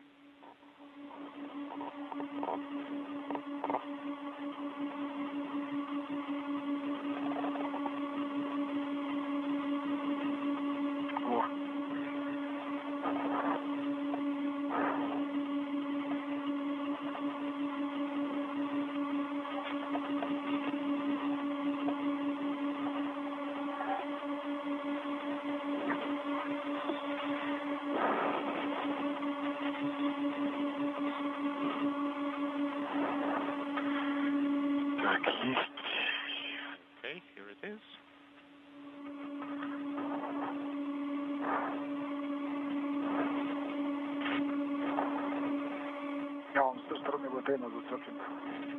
It's on the other side of the Bataan base point.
У нас через минутку может перерыв связи на минуту быть.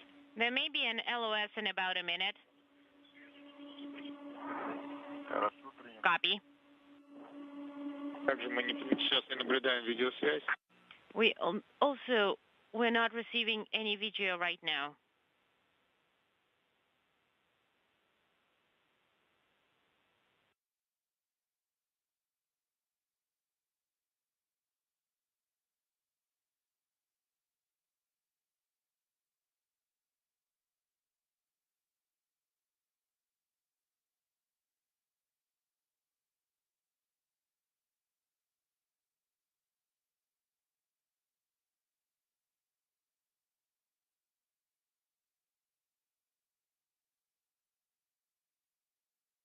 This is Mission Control Houston. We are in between a handover from one tracking and data relay satellite to another. We'll be regaining our downlink television from the International Space Station momentarily.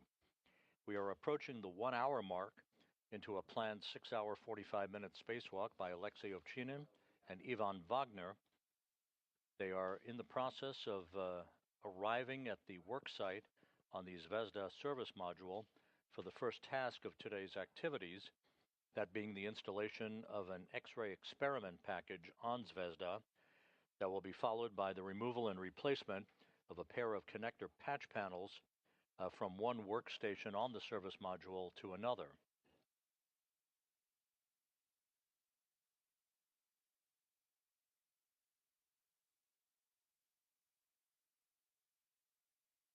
There are 2 sets of these connector patch panels, a total of 4 in all, that will be disconnected and replaced with new connector patch panels. The Zvezda service module was launched in July of 2000 on a Proton rocket from the Baikonur Cosmodrome in Kazakhstan, almost completing a quarter-century of operation as the hub of the Russian segment of the International Space Station. We have come AOS, and we are continuing with our translation. Copy. Where are you at, guys? We're not seeing the video. Well, we're passing platform 12, or plate 12. Copy.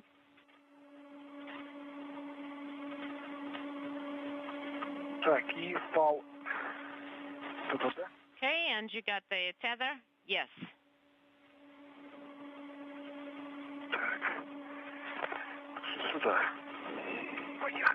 Okay, let's move further.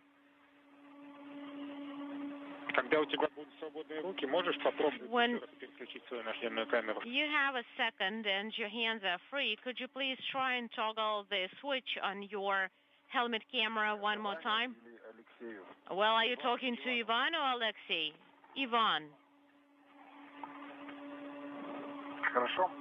Will do. I pressed the button. Are you receiving the video? We copy. There is a small delay. The green LED is illuminated. Copy.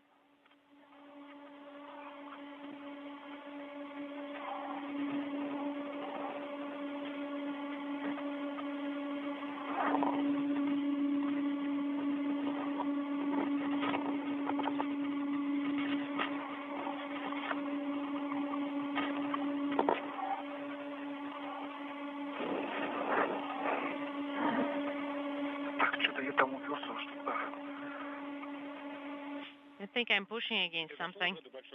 Did you get to the large diameter? Not yet.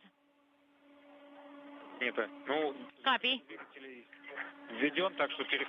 Well, just wanted to let you know that the thruster inhibits are in place and you have a go to translate to the large diameter. Copy. I'm right getting close.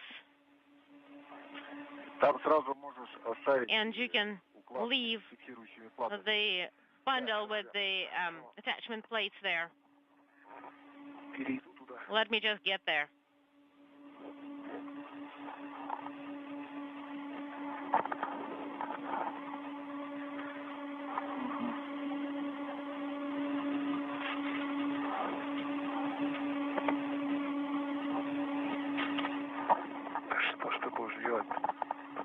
Holy moly. Не торопись, а то успеешь. Slow is steady, steady is smooth, smooth is fast. Don't rush it. I know it's a challenging area to move through, considering all the cables. So please, take your time. Take breaks. Route everything correctly. Да, тут добра, богата. Right. There is a plethora of everything here. And then there is unintelligible. You can secure your tethers to it. Do you mean my soft tether? This is Mission Control Houston, 1 hour into today's spacewalk by Alexei Ovchinin and Ivan Wagner.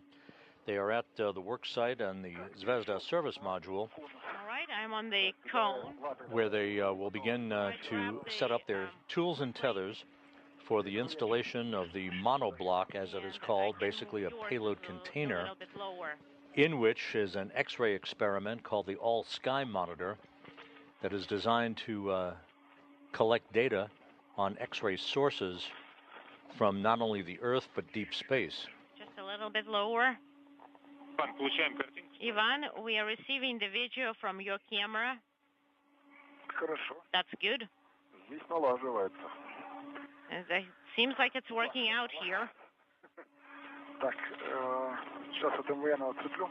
Let me disconnect it from the MVM.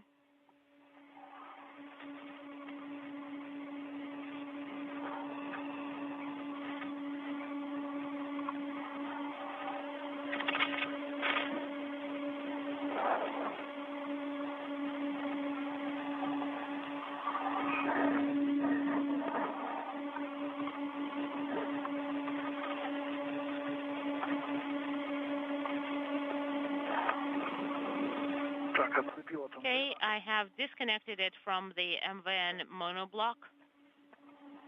Right.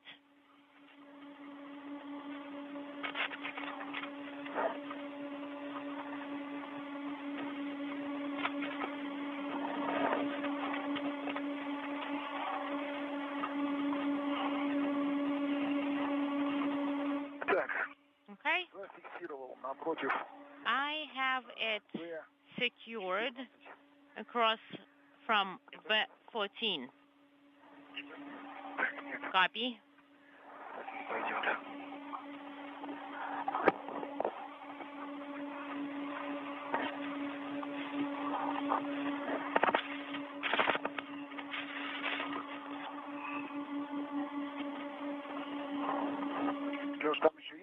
Alexei?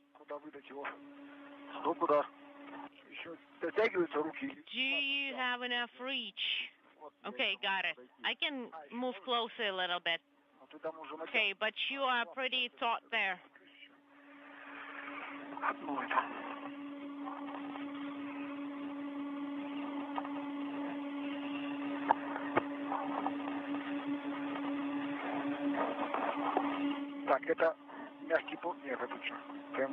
All right, this one is going to the MVN monoblock. And there you see dueling helmet cameras. On the left, Alexei Ovchinin. On the right, Ivan Wagner, as they are setting up shop on the Zvezda service module for the installation of the X-ray experiment package. It's like a tripod.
Move towards your seat so that you could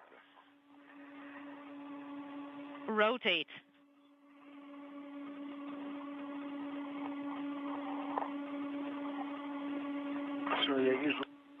Okay, I see it. I have it secured to the handrail.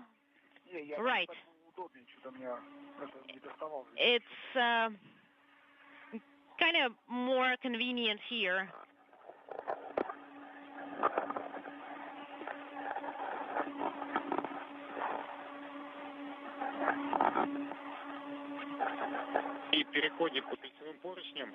And move along the handrails. Just please remember that the handrails are pretty long, so use them in parallel. Well, I hope. Well, I mean, it would be great if they were parallel everywhere.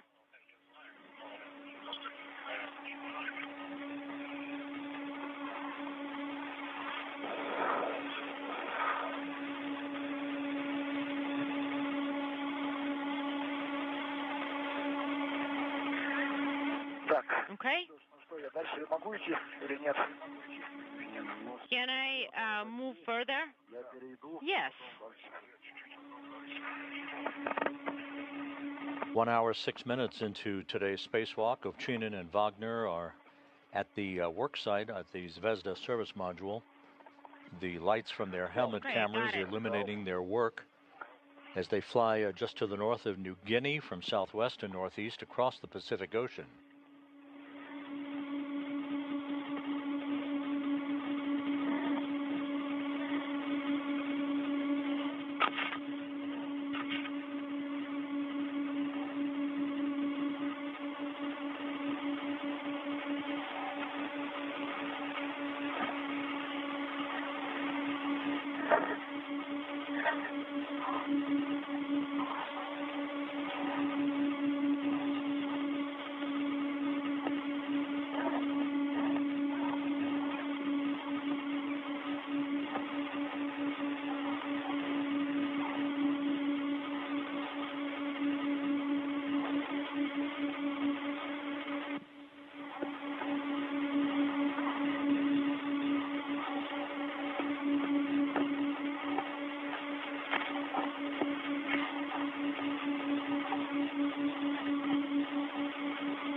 Pull the tether and press. A little bit, go a little bit back to the stanchion. Hold on, give me a second.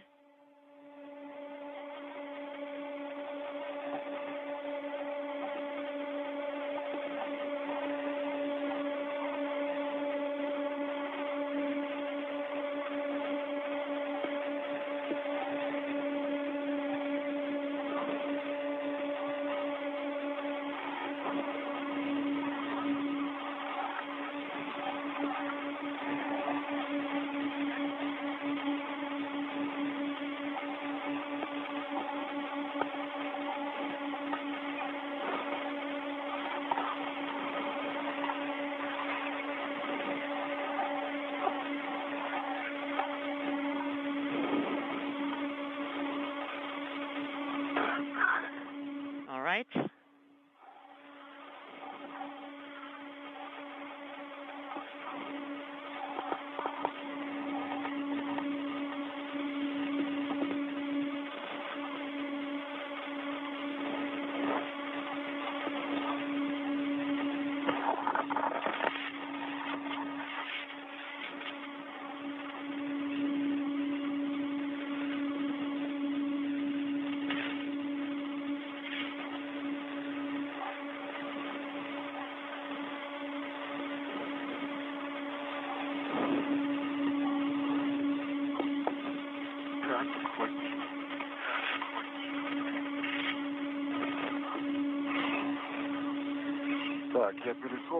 Okay, I have translated and I got it.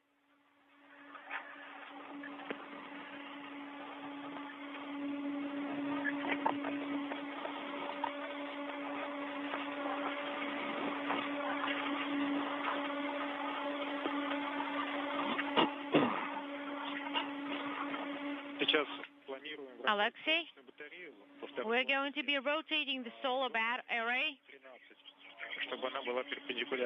It needs to be perpendicular.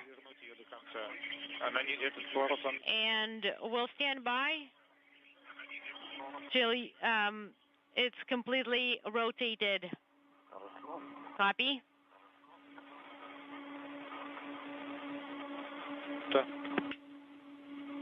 Copy?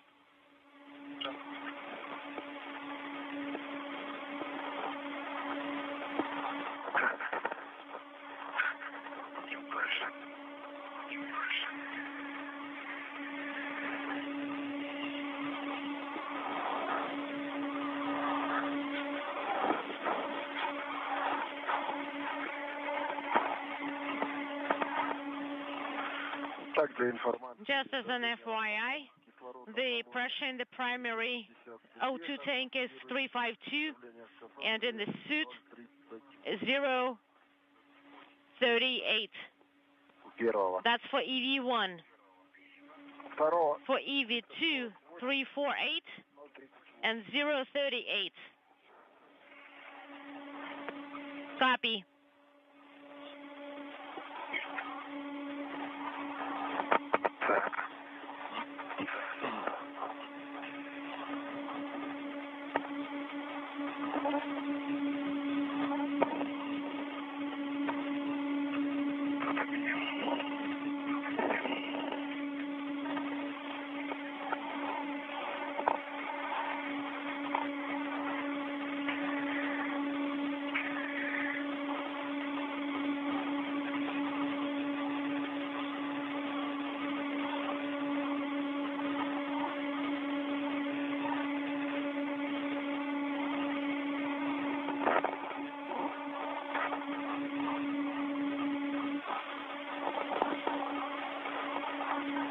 This is Mission Control Houston, 1 hour, 14 minutes into today's spacewalk. You're seeing views from the two cosmonauts' helmet cameras, Alexei Ovchinin on the left, Ivan Wagner on the right.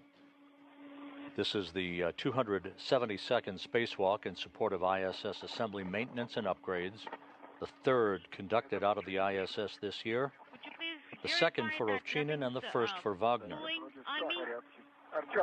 No. Artyom, Мягкий. where is the soft tether here? You're hearing interpreted communications between Russian flight controllers at the Russian Mission Control Center outside of Moscow and the two cosmonauts as they work outside in the void of space.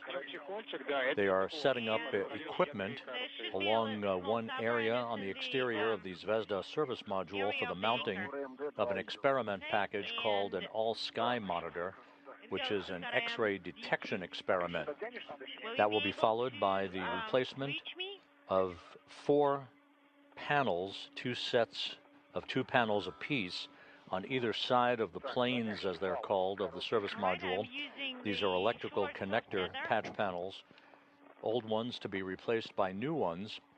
Those are the first 2 tasks of today's spacewalk that is expected to last about 6 hours and 45 minutes. The spacewalk began with the opening of the hatch to the Poisk module, the airlock on Poisk, at 9:36 a.m. Central Time, 10:36 a.m. Eastern Time.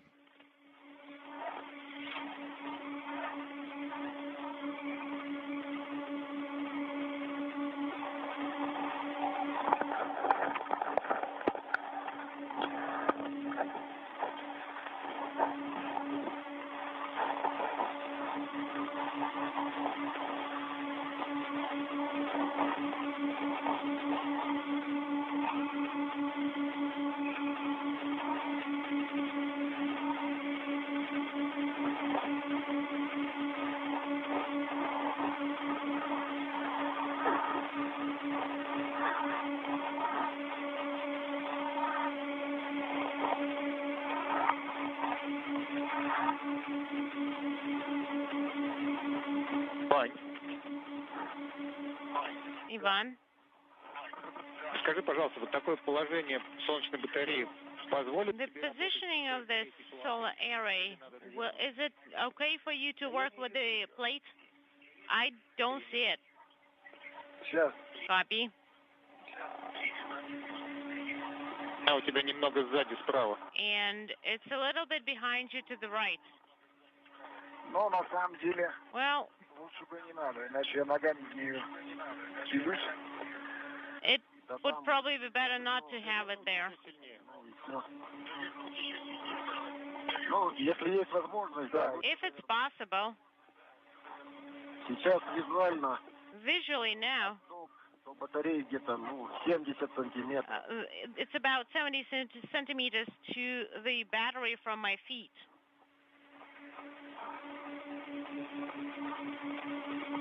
О, пошло движение. All right, let us check.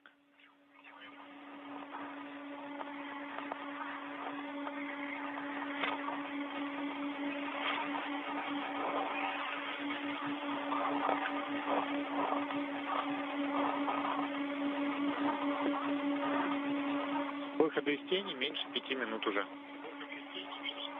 It's less than 5 minutes till sunrise. Copy.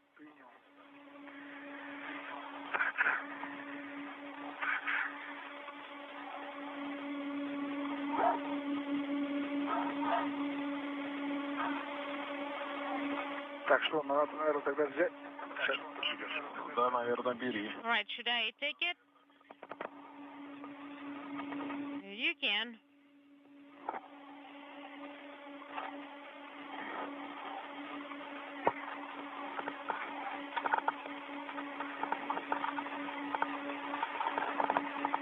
Так, тяну к себе. All right, I'm pulling towards me. Got it, I have it. You have it? I have it. Отдал. I have it handed over to you.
Artyom, this attachment plate, is that also part of the whole assembly?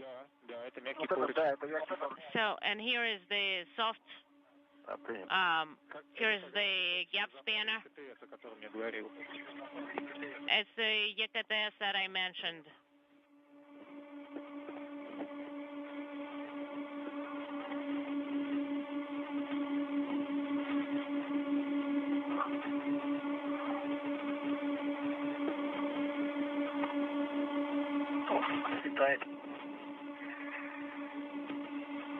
The sunrise is near.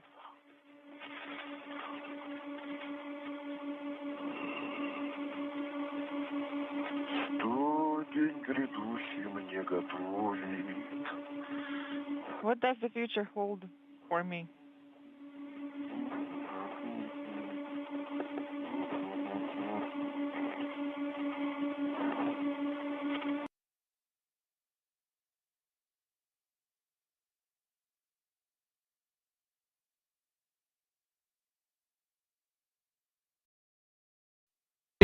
Maybe people that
the stops. Pull towards yourself more. All right, so it's in. You can thread it in now.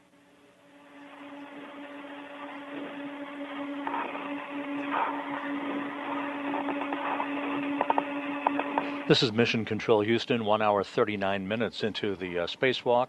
The view from the helmet camera of Ivan Wagner as you're looking from his perspective at his spacewalking colleague, Alexei Ovchinin, in the process of installing the package that contains the X-ray celestial source detection experiment called the All-Sky Monitor onto a bracket on the Zvezda service module. Use the tool to make a half turn, and then you're going to see the tab. Ты можешь уже не держать МВН. You don't have to hold the MVN unit anymore, and let's talk about the protective covers. All right, let's do that. Карабин транспортировочного фала, как говорили, может быть. Equipment tether hook, as we discussed, can be dropped on the cover, and then we're going to figure out what would be best to remove it on Alexei's side. All right, so let's make sure that this one is fully threaded in. Then I'm going to be able to hold on to it. Yes, here is the ring. And this is the second ring on the bottom. So I guess I'm going to use the top one. All right, it is fully threaded in. This is Ivan, Alexei.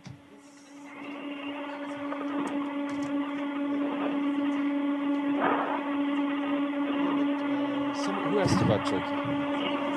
I know. Well, that's your problem. That's your problem. Well, okay. All right. Good afternoon. In a short while, you hear from our guest, Georgios Petropoulos, who, as you know, is the head of This is Mission Control Houston, continuing to take in views Gaza of the walk the Office of the Coordination in of space by Humanitarian Alexei Affairs. He'll Ovchinin join and you from Ivan Jerusalem Wagner, to talk to you installing about the situation monoblock in Gaza. containing the Tomorrow X-ray afternoon, celestial source experiment if you want to called put it in the your books, All-Sky Monitor. there'll be a press briefing They're by checking out all of the Leonardo connections Santos for this Shimao, experiment. who is our special envoy for West Africa, and he'll be at the stakeout after his briefing to the council. Is now secure. You heard this morning from the Secretary General on Syria. He said that the Middle East is now being consumed by many fires, but today there is a flame of hope in Syria, and we share that hope with the Syrian people, and we stand by them, he said. The political transition ahead must be by Syrians and for Syrians, Mr. Guterres added. It must be inclusive, it must be credible, it must be peaceful, and the process must be guided by the underlying principles of Security Council Resolution 2254. We at the United Nations, he said, are focused on facilitating such a process, adding that he had been in close contact with a number of leaders from the region and beyond. Mr. Guterres also announced the appointment of Carla Quintana of Mexico to head the Independent Institution on Missing Persons in Syria.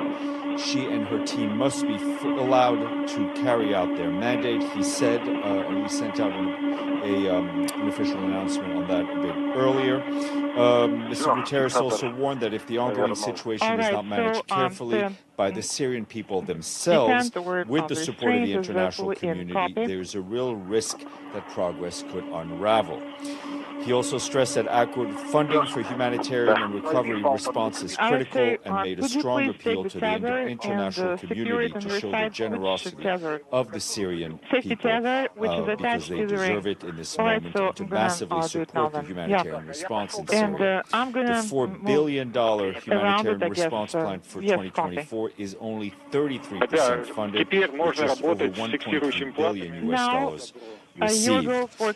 Just to give you a bit more granularity on the humanitarian front, Tom Fletcher, the head of the humanitarian department and the emergency relief coordinator, continues his trip to Syria, though he's currently on his way to Turkey as we speak. wrapping up his visit to Syria. In Ankara, he's scheduled to have discussions with officials there, obviously, on the recent developments in the region, especially in Syria. During his trip to Syria beyond Damascus, where you know he was, he traveled to Idlib in the northwest, where he visited a camp for displaced people. Mr. Fletcher met with families who voiced their need for immediate services and for their rehabilitation of their homes and land before they could return to their places of origin. Unexploded ordnances pose a major risk to civilians, including children, as we've been telling you repeatedly, and they must be cleared, Mr. Fletcher said. We and our partners are responding as security and logistical conditions permitted. Since November 27th, more than 1.3 million human beings have received food aid across the country. Those include hot meals. However, the rapid devaluation of the Syrian currency has impacted availability of food. In Aleppo, bakeries have resumed activities to nearly full capacity. The partners report that they have seen long queues and overcrowding at these bakeries. OCHA also reports that the rehabilitation of key facilities has begun in relatively stable areas in the northwest, including hospitals and homes and road repairs in Aleppo. The water supply in Aleppo was also restored yesterday following a 6-day suspension, thanks to help from our UNICEF colleagues and the International Committee for the Red Cross. In Hama, 30 health facilities remain non-functional. In northeast Syria, 14 health facilities continue to be suspended due to reports of vandalism, looting, and just lack of access to these facilities. Other health facilities maintain only basic services due to severe shortages of pharmaceuticals and medical supplies, which is making a horrific situation even worse for the 44,000 displaced people in that region. Our humanitarian colleagues also inform us that evacuation orders by Israeli army triggered displacement in southern Syria. According to partners, some villages in Quneitra governorate saw 40% of their residents having to leave. OCHA repeats that those fleeing fighting must be allowed to do so safely and voluntary return when the situation allows, and if they choose to stay, they must also be protected. For her part, the Deputy Special Envoy for Syria, Najat Roshdi, engaged in a virtual town hall with over 200 Syrian young people, half of whom were women, and they were both from Syria and from the diaspora. The event highlighted the critical role that young people will play in Syria's transition, focusing on their aspirations and their concerns for the future. Key issues raised included the need for inclusive governance in line with Resolution 2254, justice, accountability, and ensuring the representation of youth. Also this morning, the Secretary General spoke to Security Council members on artificial intelligence and the maintenance of peace and security. He said that AI is not just reshaping our world, it is revolutionizing it, but he warned that the risks are huge as AI rapid growth is outpacing our ability to govern it, raising fundamental questions about accountability, about safety, about security. Artificial intelligence without human oversight would leave the world blind, he said, and perhaps nowhere more dangerously and recklessly than in global peace and security. The Secretary General also added that humans must always retain control over decision-making functions guided by international law. And he also urged member states to move swiftly in establishing the International Scientific Panel on AI and launching the global dialogue on AI governance within the United Nations. The Secretary General also sent a video message today to participants at a meeting in Cairo, and that was the 11th summit of the D8 Organization for Economic Cooperation. The D8, also known as the Developing Eight, brings together Bangladesh, Egypt, Indonesia, Iran, Malaysia, Nigeria, Pakistan, and Turkey. In his message, he spoke about a range of topics, including Gaza, Syria, and Lebanon, and the wider region. He said that peace, hope, and a better future for the people of the region and our world are fundamental, adding that as the summit's themes this year focuses on the future, that means investing in youth, in their ideas, energy, and meaningful participation. Investing in education, in skills, and training for young people is a vital part of that. You'll hear more about Gaza from Giorgio, but I did want to flag a couple of things for you. our OCHA colleagues tell us that hostilities around the Gaza Strip continue to cause widespread death and destruction, including in Al-Mawasi, where Israeli forces have been pushing people to leave or to move. There have been reports of heavy fire in this area on Monday and Tuesday, which also impacted the premises of a number of humanitarian organizations. One field hospital was forced to suspend services on Tuesday, but resumed operations yesterday. Across Gaza, we and our partners face restrictions and other conditions that are severely impeding aid operations. Today, Israeli authorities denied another UN request to reach besieged areas north of North Gaza with food and water.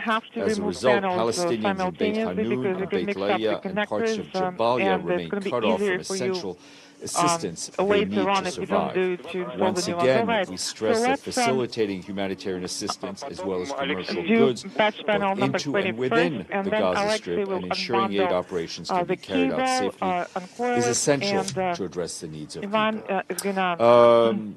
Turning to another horrific situation. This is Mission Control Houston, 1 hour 49 minutes into today's Spacewalk. Worsening. The first task, the installation of the container with the all-sky monitor X-ray detection experiment that has now been installed on the Zvezda service module. And the two cosmonauts, Alexei Ovchinin and Ivan Wagner, are beginning work on the removal of 4 connector patch panels from 2 separate workstations on Zvezda, 2 sets of 2 panels apiece. The old connector patch panels will be part of a bundle of items to be discarded and jettisoned by Ovchinin off of the end of the European robotic arm at the end of today's Spacewalk. To put this in context, 25.6 million The International Space Station is now crossing the northern coast of Venezuela, moving from northwest to southeast at an altitude of 260 statute miles. By the Integrated Food Security Phase Classification System in Sudan. On top of that, 1 in every 2 people globally facing catastrophic levels of hunger live in Sudan. That's more than 750,000 Sudanese. According to record, 4.7 million children under the age of 5. 4.7 million children under the age of 5. And pregnant and breastfeeding women and girls are suffering from acute malnutrition. WFP has surged its operations across Sudan, part of a scale-up effort to reach millions of people in the country most needed and in the most conflict areas, isolated conflict areas. In October, the World Food Program reached 2.8 million people, the highest number recorded for any given month since the start of the conflict in mid-April 2023. WFP calls on world leaders to treat Sudan crisis with the urgency it deserves before it further destabilizes an already fragile region. The international community must step up attention, diplomatic efforts, and funding. For its part, and outside of the borders of Sudan, our colleagues at the UN Refugee Agency tell us that they, alongside their partners, continue to work closely with governments and national and local organizations in neighboring countries to respond to the needs of more than 3 million new refugees, asylum seekers, and returnees who have crossed the border to seek safety. People's most urgent needs are water, food, shelter, health, and cash assistance, as well as protection services. In particular, dire health situation among new arrivals is increasingly concerning and requires urgent attention. Just to note that our Undersecretary General for Humanitarian Affairs, Tom Fletcher, will brief the Security Council in an open meeting on Sudan at 1:30 p.m. this afternoon. He will do that remotely from Turkey. And on the diplomatic front, we are also active. The Secretary General's personal envoy for Sudan, Ramtam Lamamra, concluded his meetings in Mauritania and the capital Nouakchott. He attended the 3rd consultative meeting on enhanced coordination of peace initiatives and efforts for Sudan. Mr. Lamamra said it is our collective responsibility to do everything possible to end the heartbreaking suffering in Sudan, which has been ongoing for too long. Participants, for their part, emphasized the pressing need to reach a ceasefire in Sudan for achieving peace and stability in the country. They urged the warring parties to fully adhere to their obligations under international humanitarian law and the commitments made in the Jeddah Declaration. The participants also reaffirmed their intention to coordinate and intensify their efforts. Turning to South Sudan, the peacekeeping mission there is alarmed by rising tensions in the Tambora region in western Equatoria state. It urges all involved parties to demonstrate restraint. Meanwhile, peacekeepers are patrolling day and night and are supporting humanitarian partners who are providing urgent assistance. Unfortunately, in addition to reported casualties, these recent developments have led to an influx of people in the internally displaced persons camp adjacent to the mission's temporary operating base and several other similar camps. The mission said it will continue engaging with authorities, political actors, security personnel, community and faith-based leaders to try to diffuse the current tensions.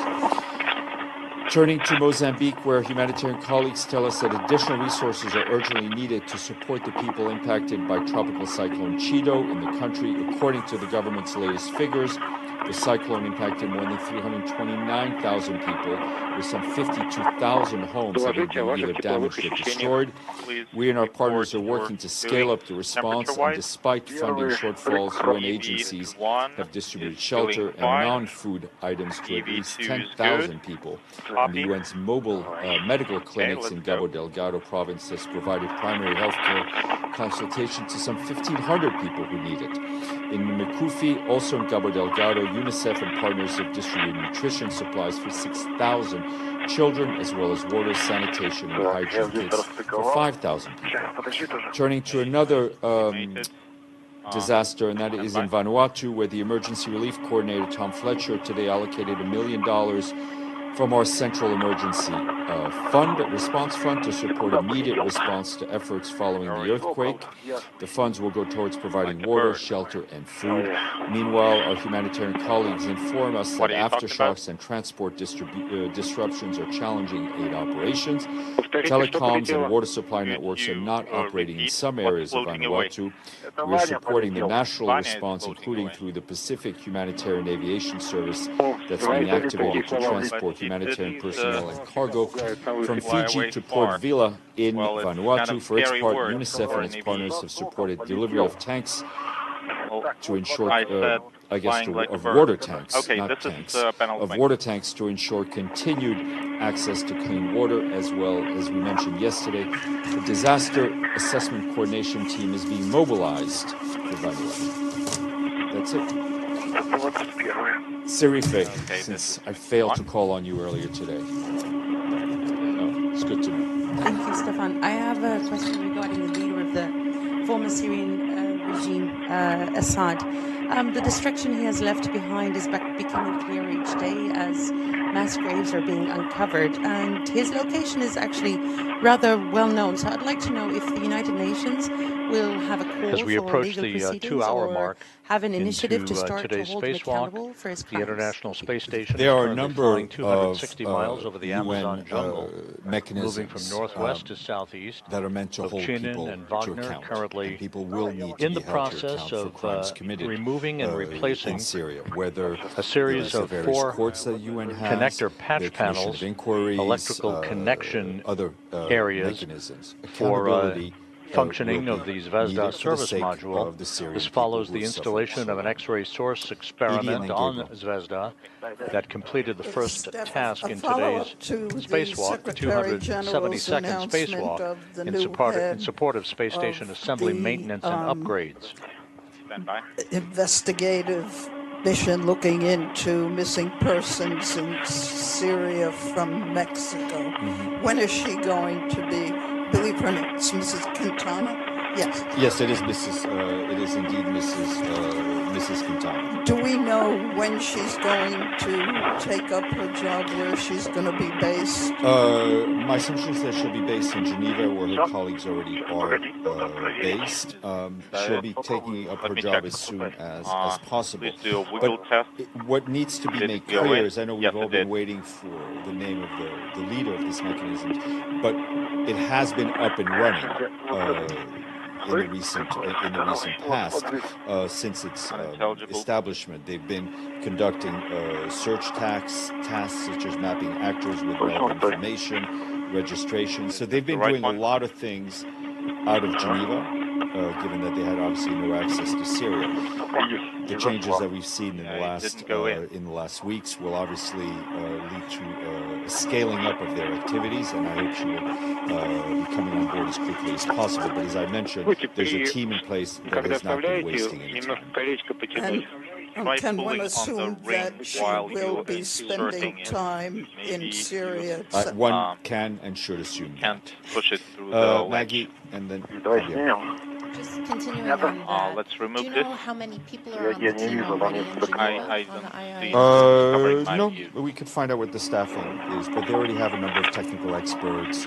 But I'll try to get you. So she's not an investigator, but she still has to determine the fate and whereabouts of the missing. Yep. So do you have like a little more description of, because the resolution from the GA didn't really describe in detail. It just says determine the fate and whereabouts. It doesn't really say much about it. I mean, their mandate is to clarify the fate and whereabouts of all missing persons. All missing persons in Syria fall under the mandate of the institution, regardless of their nationality, meaning whether they're Syrian or they're not Syrian, regardless of any political affiliation or reason for their detention.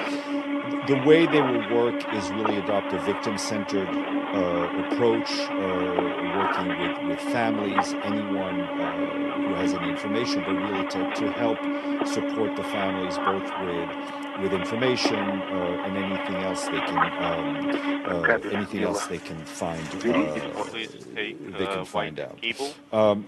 Right now, what they're working on is capturing, gathering information, engaging with Syrian and international actors to ensure the rapid protection and the preservation of information, data, sites, and vital relevance, such as burial sites. I think the securing of information is really critical. I think we saw images from Signaya prison with papers being all over the place. This is Mission Control Houston. We've hit the 2-hour mark into today's Spacewalk by Alexei Ovchinin and other parts and of Syria, Ivan Wagner. Got underway at 9:36 a.m. Central Time, but for the issue of 10:36 a.m. Eastern Time. Moving forward. The two cosmonauts with each other. We're currently in the midst of what is the third spacewalk out of the International Space Station this year. The second for Ovchinin and his I mean, this is all part of the the ongoing dialogue. I don't know if the X-ray specific experiment issue package on these Vesda service was raised module, and now are by working Mr. in Pedersen, tandem but on the the issue of installation missing of 4 persons in different general connector was raised by Mr. Pedersen two different work the sites previous on Zvezda. With Mr. Assad and his ministers, and I have no doubt it is being raised again today. It is such an emotional issue. It is such a human issue that it should be on the forefront of everyone's work. And is there overlap between the COI for Syria and the IIM? Because they seem to sort of do the same thing. I think the Commission of Inquiry has a broader mandate. This one is really just focused on missing persons, on working with families. It's not the first time that in the history of the UN we've had different organizations have somewhat overlap. The key issue is that they all work in the same direction to answer the most basic question that people have is, where's my loved one? Where's my husband? Where's my wife? Where are my children? Perfect. Thank you, Deji. Today, the Russian President Putin, when answering the questioning of the Oreshnik ballistic missiles, he proposed what he called high-tech duel of the 21st century to see whether the Western defense system could intercept that missiles in Kiev. What is Secretary General's position on this rhetoric? Is that probably an escalation of we have seen an expansion of kinetic activity in the conflict between Ukraine and Russia. We've seen an expansion of rhetoric. We would like to see both of those go in the opposite direction. President Putin also said that he is willing to talk based on the Istanbul consensus. Maybe we shouldn't close it yet because Do you we'll need think 22. maybe they should engage some kind of talk first? Because we will need to connect the MVAN connectors. It's not for us to comment on that. I mean, I think you know very well. But you know. The Secretary General has said from day one that his good offices are available, like they are in any conflict, provided both parties to the conflict want him, want the United Nations involved. I mean, I'm happy to repeat my standard answer, but I think you know it, that we want to see an end to this conflict in line with General Assembly resolutions, in line with international law, and in line with territorial integrity. And the UN Charter. Thank you, Deji. Okay, I yes, please. secured panel 21. Copy. Large, small. Unintelligible. Thank you. Copy. How does the UN assess the potential impacts on Europe's energy security due to Zelensky's decision not to extend the 5-year deal to ship Russian gas across Ukraine? Okay, this one is here. It's not for the Secretary General to comment on how on the issue of commercial agreements and how Europe gets its gas. So we're not going to comment on that. Russia has proposed to its partners in Syria to use its military bases to deliver humanitarian aid. Are you ready to cooperate? The issue of one country having military bases and another is a bilateral issue between two member states. Obviously, we will work with the Syrian authorities, the transitional authorities in Damascus, to see how we can best support them for humanitarian aid access. They've already given us the green light to use as many border crossings as we can to help facilitate that. That will be a discussion they will need to have with the Russian Federation. Ephraim. Thank you, Steph. I asked you this question before, but it came up again today with the Secretary General and also with an interview that some of the de facto leaders are giving about sanctions, like they're asking for sanctions to be lifted immediately. We're still hearing here about certain conditions to be met before sanctions are lifted. Could you tell us what conditions need to be met before sanctions are lifted according to the UN? Well, I mean, if you're talking about bilateral sanctions, whether it's US and EU sanctions, what conditions they feel they need to put on removing those sanctions, that's up to them. That's a question to ask them. I think the Secretary General took a very human-centered approach in answer to the question on sanctions, is that these sanctions were put in place when there was a different government in Syria, to put it mildly. The Syrian people are in need of humanitarian aid. We need that support. They also need to rebuild their economy. This is Mission Control Houston. The two cosmonauts continue to work movement should with be each seen other on both sides in that would the lead replacement to of a series of connector patch panels. As for the delisting, which is more of a UN issue, that's up to a decision up to 4 panels in all. The old connector patch panels you'll will see, and then we'll go to be Mike online, then I'll come back bundled as part of items to be discarded by Chinen at the end of today's Spacewalk. Needed to start a conversation with the Israelis regarding UNRWA and how the Knesset ban will affect UNRWA's operations. I believe she said the conversation needed to start. Has there been such a I think we've been discussing this issue at all levels for quite some time. Our colleagues in UNRWA, our resident humanitarian coordinator, Mohammed Hadi, has been trying to get information from the Israelis as to how exactly these Knesset bills are going to be implemented. I don't think we have much clarity. What we are clear on is that UNRWA remains vital to delivering not only humanitarian services, but education and health services, not only in Gaza, but of course, as you know, in the occupied West Bank, as well as East Jerusalem. We don't feel there's a replacement for it. None of the UN agencies have the capacity to replace the work of UNRWA. Detach the hook but you from seem to put panel the onus 20. on the UN to resolve Well, this I'm not. problem. I'm. You know, I mean, she wasn't acknowledging. She was Did you basically remove saying the old one? the Knesset bans are here I to removed stay. the old So one. we fully understand the legislative process in Israel. We have been in discussions and we've been talking to the Israelis. We don't always, the Israeli government, we don't always get a response, but we're fully aware of the political and the security environment in which we're trying to deliver humanitarian assistance and development assistance to those who need it. Mike. Continuing along the line of questioning from Dulcie there regarding UNRWA and Linda Thomas-Greenfield's comments yesterday, she seemed to indicate her perspective is this is a fait accompli, this is a done deal, in fact. Along the lines of your conversations with the Israeli government and Israeli officials, has that been a topic of conversation that hey, can we delay this? Can we amend this, or is the conversation pretty much set in? These laws are going into effect in 40-some days. Here's what we got to do to prepare for it. Well, I is mean, there any room for maneuver in there?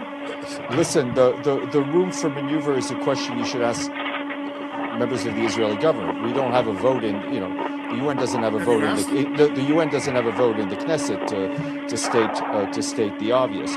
What is also clear, on top of what I just told Dulcie, is that according to international law, should Israel not allow UNRWA to perform its work, not allow UN to perform its work as mandated in occupied territories, it would be up to the Israeli authorities to provide educational services, to provide health services.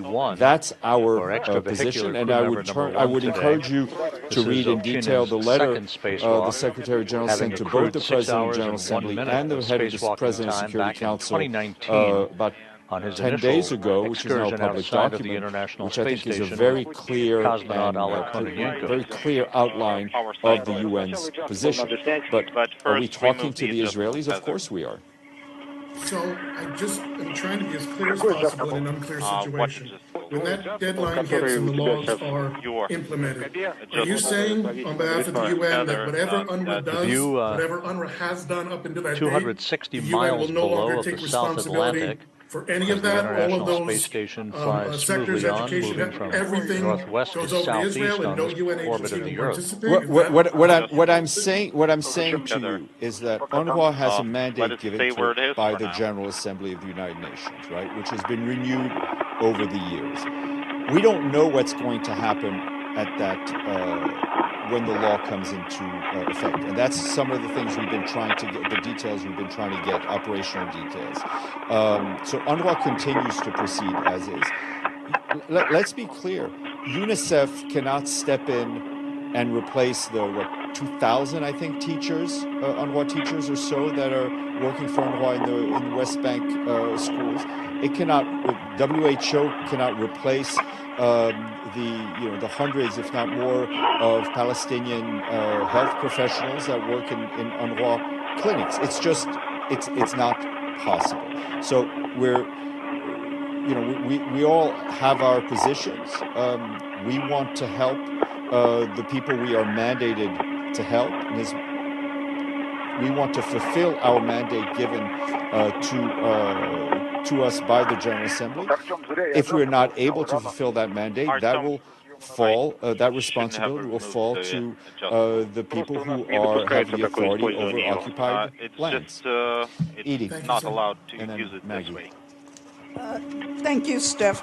Going back to Ms. Quintana and her new Didn't job, know that. I thought it's supposed to be used for will her tethering. team be doing actual excavations of graves and DNA identification work? It's a very good question. We'll put you in touch with her office who can answer that granularly. Margaret Bashir. 5. Thanks. I believe the Israeli ambassador you received replied the to video? the Secretary General No, today, we're not perhaps. receiving video from you. And in the letter, he says that they aren't occupying Gaza. So I suppose that means they're not planning to provide assistance. So if they don't step up and the UN has to step back, what's going to happen? Look, I'm not going to get into hypotheticals, but I think one can all imagine. I mean, I think we're not looking to shirk our responsibilities. We're not looking for fights. We are looking to keep working on our mandate. We are looking to keep helping the Palestinian civilians. We need to help. We are mandated to help with food, with health, with education. And we hope that we will be able to continue to do that. Securing the connectors. Linda. What? Nothing. I just have a rather, hopefully it won't be boring, housekeeping question. As long as it doesn't involve mechanical stairs. No, I don't do stairs. Okay, tell me. Drones? No. So I will put the flaps on the flat surface and flat surfaces facing each other. And if at this juncture, if you assume that he'll be going to Washington. Facing I don't have any updates for you on those. Yes, because we want to secure the MLI flap. The Secretary General will spend while we wait for the resumption of a downlink TV signal from the International Space Station, you're listening to the interpreted conversations between Russian flight controllers there in Korolyov outside of Moscow, who are in the Russian Mission Control Center, and yes, very quick follow-up. Will the and SG Ivan have Wagner to visit working Damascus outside the in the short station, term? working to secure a series of connector patch Abdelhamid, then we'll panels go at to our 2 guest locations on the in Zvezda Jerusalem, who's service been very module. patient. Today's spacewalk now 2 hours and 15 minutes in duration, as the cosmonauts are continuing to work very close to the timeline on a variety of tasks that will also We're very include concerned about the removal of a series of about the material exchange science and biological of missiles samples that we've seen experiments from the between the Houthis vicinity of the Israel, hoist module at the space-facing side of the Russian segment of the station, and the relocation of a control panel for the European robotic arm that is attached to the Naoka multi-purpose laboratory module. And other facilities in Yemen, which led to fatalities, of what we understand destruction of a number of infrastructure. This is all part of a very dangerous escalation, which frankly worries us. We would like to see de-escalation, and we would like to see a return to the support of all the parties to the work of Mr. Grunberg. And I do expect a fuller statement on this issue a bit later on today. Okay, we will go to our guest. Yorgos, are you still with us and patient? You can put it on the screen. And there you go. Thank you for your, Yorgos, thank you so much for your patience. As mentioned, Yorgos Petropoulos is the head of OCHA's Office for the Coordination of Humanitarian Affairs, and he is sub-office in Gaza, and he is joining us from Jerusalem to brief us on the situation. So please go ahead, and then we'll take some questions. First, and then okay, thank you, Stefan, and good afternoon. I'm taking a video. I woke up this morning. I was actually in Rafah in Gaza, in the UN office where my colleagues and I stay in something resembling safety, while we assist Palestinians through the 14th month of these horrific atrocities in this terrible war. I say resembling safety because the brutal truth is that nowhere is actually safe in Gaza. We've said this many times before. We've said it since the start. It remains true, and I think it may well be the most dangerous place on earth right now. You could be a mother of 6. You could be an injured person who's just been amputated in hospital, an aid worker, a small child, a Palestinian teacher, or an Israeli hostage. And dying hungry and in pain are frighteningly likely for you these days in Gaza. We're there to support over 2 million people who for more than 14 months have struggled to stay alive, to uphold their dignity and that of their families. Each day they try to secure the most basic necessities, food, shelter, and now quite literally attempting to just stay alive. But we're not allowed to do our jobs. Whether our response is impactful, as it should be, cannot continue to be measured in the number of trucks that reach Gaza, but in whether people are safe from hunger, rain, disease, and if they have access to proper and appropriate healthcare facilities, protection, and even to safe drinking water. These days, what manages to cross into Gaza and actually get to the people that it's supposed to get to is a mere trickle compared to what it used to be before the war and even in the first few months of this war. The opportunities for sustainable supplies are scarce, and the degree to which our operations in the Gaza Strip are supported by the Israeli authorities is almost zero. As the occupying power, it imposes blanket prohibitions on nearly everything. Commercial imports have been banned. Humanitarian equipment and supplies for Gaza are consistently blocked, and our own movements inside the Gaza Strip are most often denied. In most areas, people's mere presence is a defiance against military orders for forcible evacuation or displacement. The Israeli authorities and the military seem unwilling to open multiple access points at once, which is important for the amount of supplies that we have. And the main crossing from southern Gaza, which has most of the people in the strip, Kerem Shalom, is exactly the place where criminals now stand ready to loot almost all of our convoys. This looting has become armed, it's become violent, and it's systematic. Time and again, drivers are assaulted, injured, hospitalized, and sometimes even killed. Even the warehouses of NGOs and the UN have now come under attack. We've tried speaking with those that target these convoys, as well as whole communities, but we are not able to solve the problem of the absence of rule of law at this point. It's just gotten too big for humanitarians to solve. We've called repeatedly for improvements, such as the prevention of cigarette smuggling, but it doesn't seem to be having any resonance. When we raise these things with Israeli authorities, they reject virtually every single practical solution that we table. They don't want to use border scanners to intercept cigarette smuggling. They continue to target the civilian police inside Gaza. We've talked about this in the past. They deny alternative routes for our supply convoys, which would let us reach people in bulk and sustainably. And they don't allow the importation over the private sector, which could reduce prices and discourage looting. Everything in Gaza, every single thing you bring on the truck is now high value.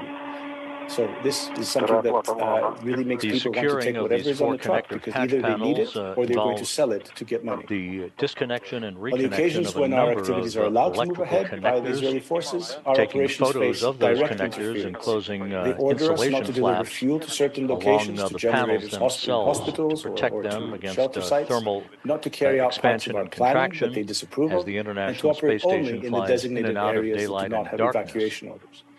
From where we are in Gaza, it looks like the aid system has been weaponized. And as a result of this, what we can provide to people is only a fraction of what they truly need.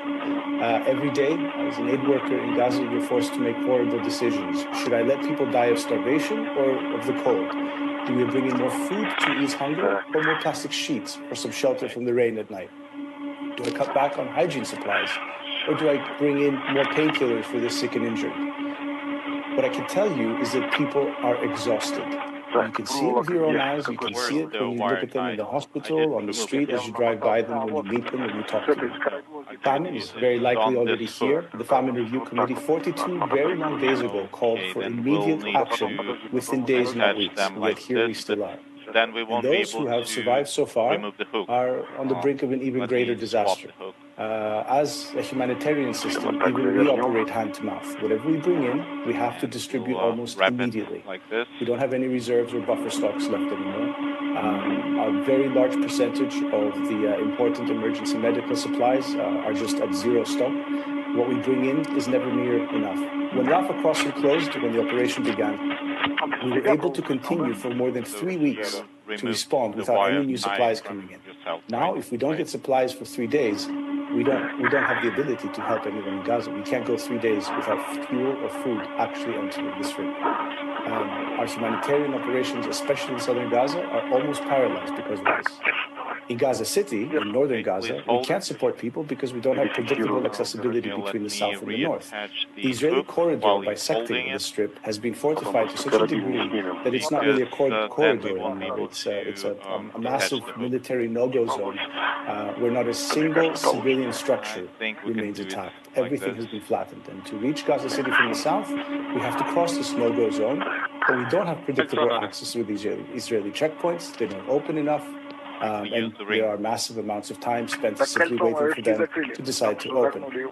There's been a lot of talk about the besieged areas in North Gaza Governorate. It's been 75 days since military operations began there or intensified, and that's a near total siege for everyone that's there. We think there are between 30 to 50,000 people in the North Gaza Governorate that are remaining there and have not been forced to displace to Gaza City.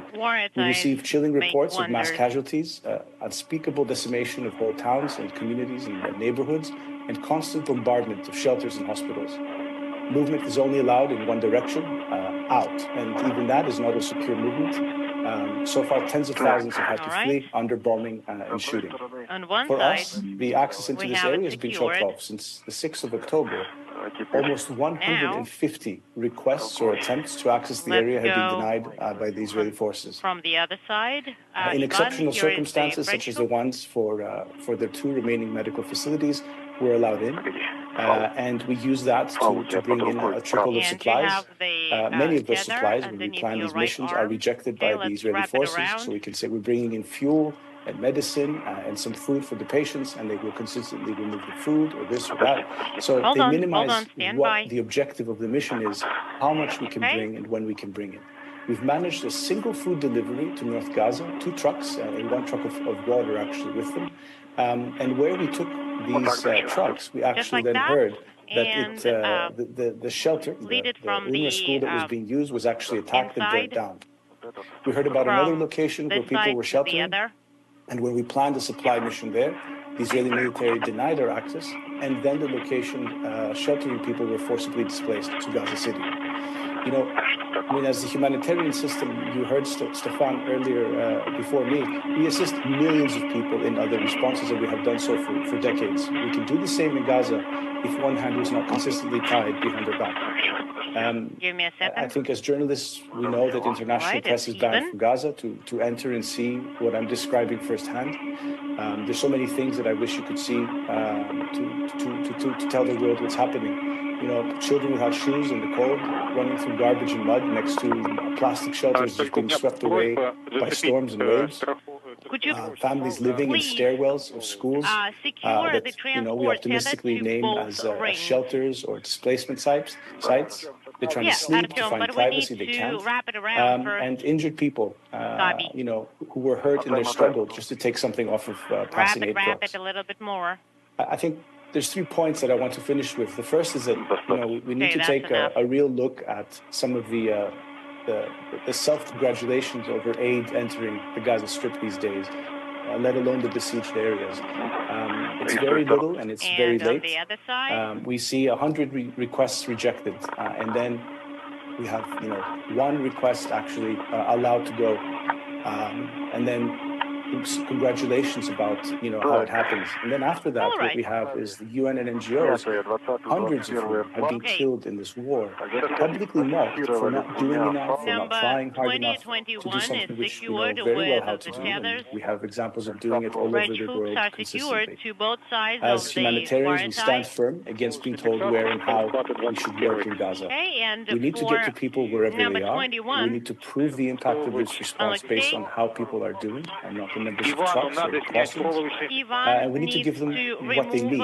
We're obligated in this not just by a shared humanity, but the variety of mandates that the United Nations and NGOs have to meet people's different needs. You know, simply protect civilians and respect the laws of war. It's not enough. It's important.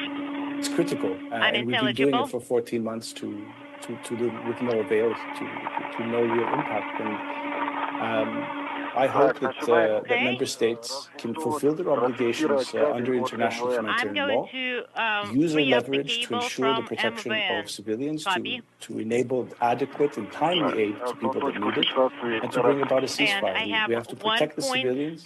We have to release the hostages. We need to see these atrocities end. And we need to see humanitarian workers be allowed to do their job. Thank you very much. Nearby so that it doesn't float Thank you very away. much, Mr. Petropoulos. I'll now turn the floor over for questions. First question goes to Edith Lederer. Thank you very much on behalf of the United Nations Correspondents Association for doing this briefing. You said that it looks like the aid system has been weaponized. I have the Is this something you've discussed with the the Israeli authorities? And what reasons do they give you for all of these denials? Let me Thank you very much. It's actually my privilege to be here with you today. So we discuss where aid will go and how much aid and what type of aid it is, who's in the car, what kind of car it is with the Israeli forces every time that we notify them that we're moving somewhere. And most of the time it's denials or some kind of interference in what we bring. The reasons about the denials, what we hear is that for operational reasons you cannot feed people in North Gaza time after time after time. The weaponization of aid is an inference that, if you have the North Gaza governor, the northernmost government of the Strip, where you're not allowed to bring any food or water, but you're allowed to bring it south of that in Gaza City, and then people are moving south, you have to infer that there's the usage of the aid supply line or the aid delivery system, the last mile of aid, to move people around. And I think we heard it earlier in this briefing today, that people have to be assisted and protected where they choose to stay. Civilians have a right to stay where they are, and all parties of the conflict have a responsibility to protect them and enable humanitarians to service their humanitarian needs wherever they are. On the tracking and data relay satellite system will pick up communications. With China Central Television, it seemed to me that you have a lot to say on the current situation. But let me ask you, how do you feel when you get hundreds of denials of the entry of humanitarian deliveries into Gaza as a humanitarian worker here? And also, what is the prospect for the coming, let's say, coming months? Will this situation be changed soon? Artyom, I'm going to be done with number 3 soon. It's a question that we ask ourselves very often. How do you keep going? How do you keep asking the same thing? I mean, I think it's a privilege to be a humanitarian worker in Gaza. There's not many of us international staff. Most of the work we do relies on our Palestinian colleagues, the thousands of humanitarian workers that were there before and are still there and doing most of the work. We derive a lot of optimism and hope from them. So first I think it's testament that we try day after day the same thing with the same result, because that's the right thing to do. I hope that there will be change, and that's the point that we make about member states leveraging everything they can to say the right things, to get the parties to the conflict to allow us to go where we need to go. But at this point, all we can do is ask. We as humanitarians cannot enforce. We have to be allowed to get to where people are. We know we can. And we have to be given the things with which to help them, whether that is medicine, whether that is a social worker, or someone that has to go and protect the child whose parents were blown up in an airstrike the night before. So a follow-up, with UNRWA soon being banned by Israel, will the situation get worse? My connector is HA3, correct? UNRWA is the bulk of the response. Millions of people are fed daily because of UNRWA's food supply line. And for me, more than 15,000 medical consultations every day in the primary healthcare system of Gaza are at UNRWA health points. Thousands of children are in temporary learning sites because of UNRWA. Stopping that is going to be a humanitarian catastrophe. And it's not only about whether that stoppage has to do with UNRWA, but it's about the thinking of what will that actually do to the people that need food and water and shelter. There's hundreds of sites that used to be schools that are now actually UNRWA sites that have upwards of 230,000 displaced people living in them, and UNRWA makes sure that they have what they need every day. That's all going to go away. There's simply no way to replace that.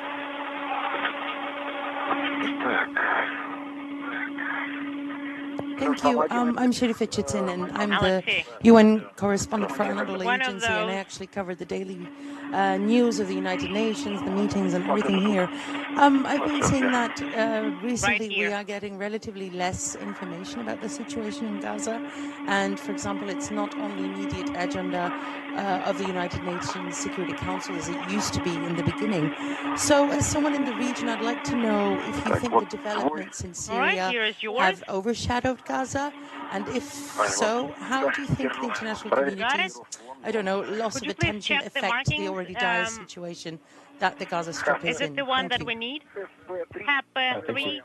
I listened to Stefan's briefing, and it's going from one disaster to another. You can thread it underneath the handrail.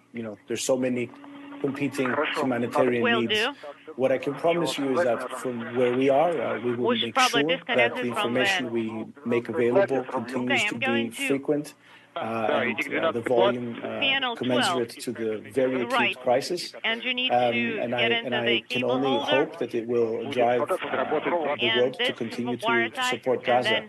The difference with any other humanitarian crisis or war response is that people simply cannot exit Gaza. I cannot exit Gaza without clearance by the Israeli authorities.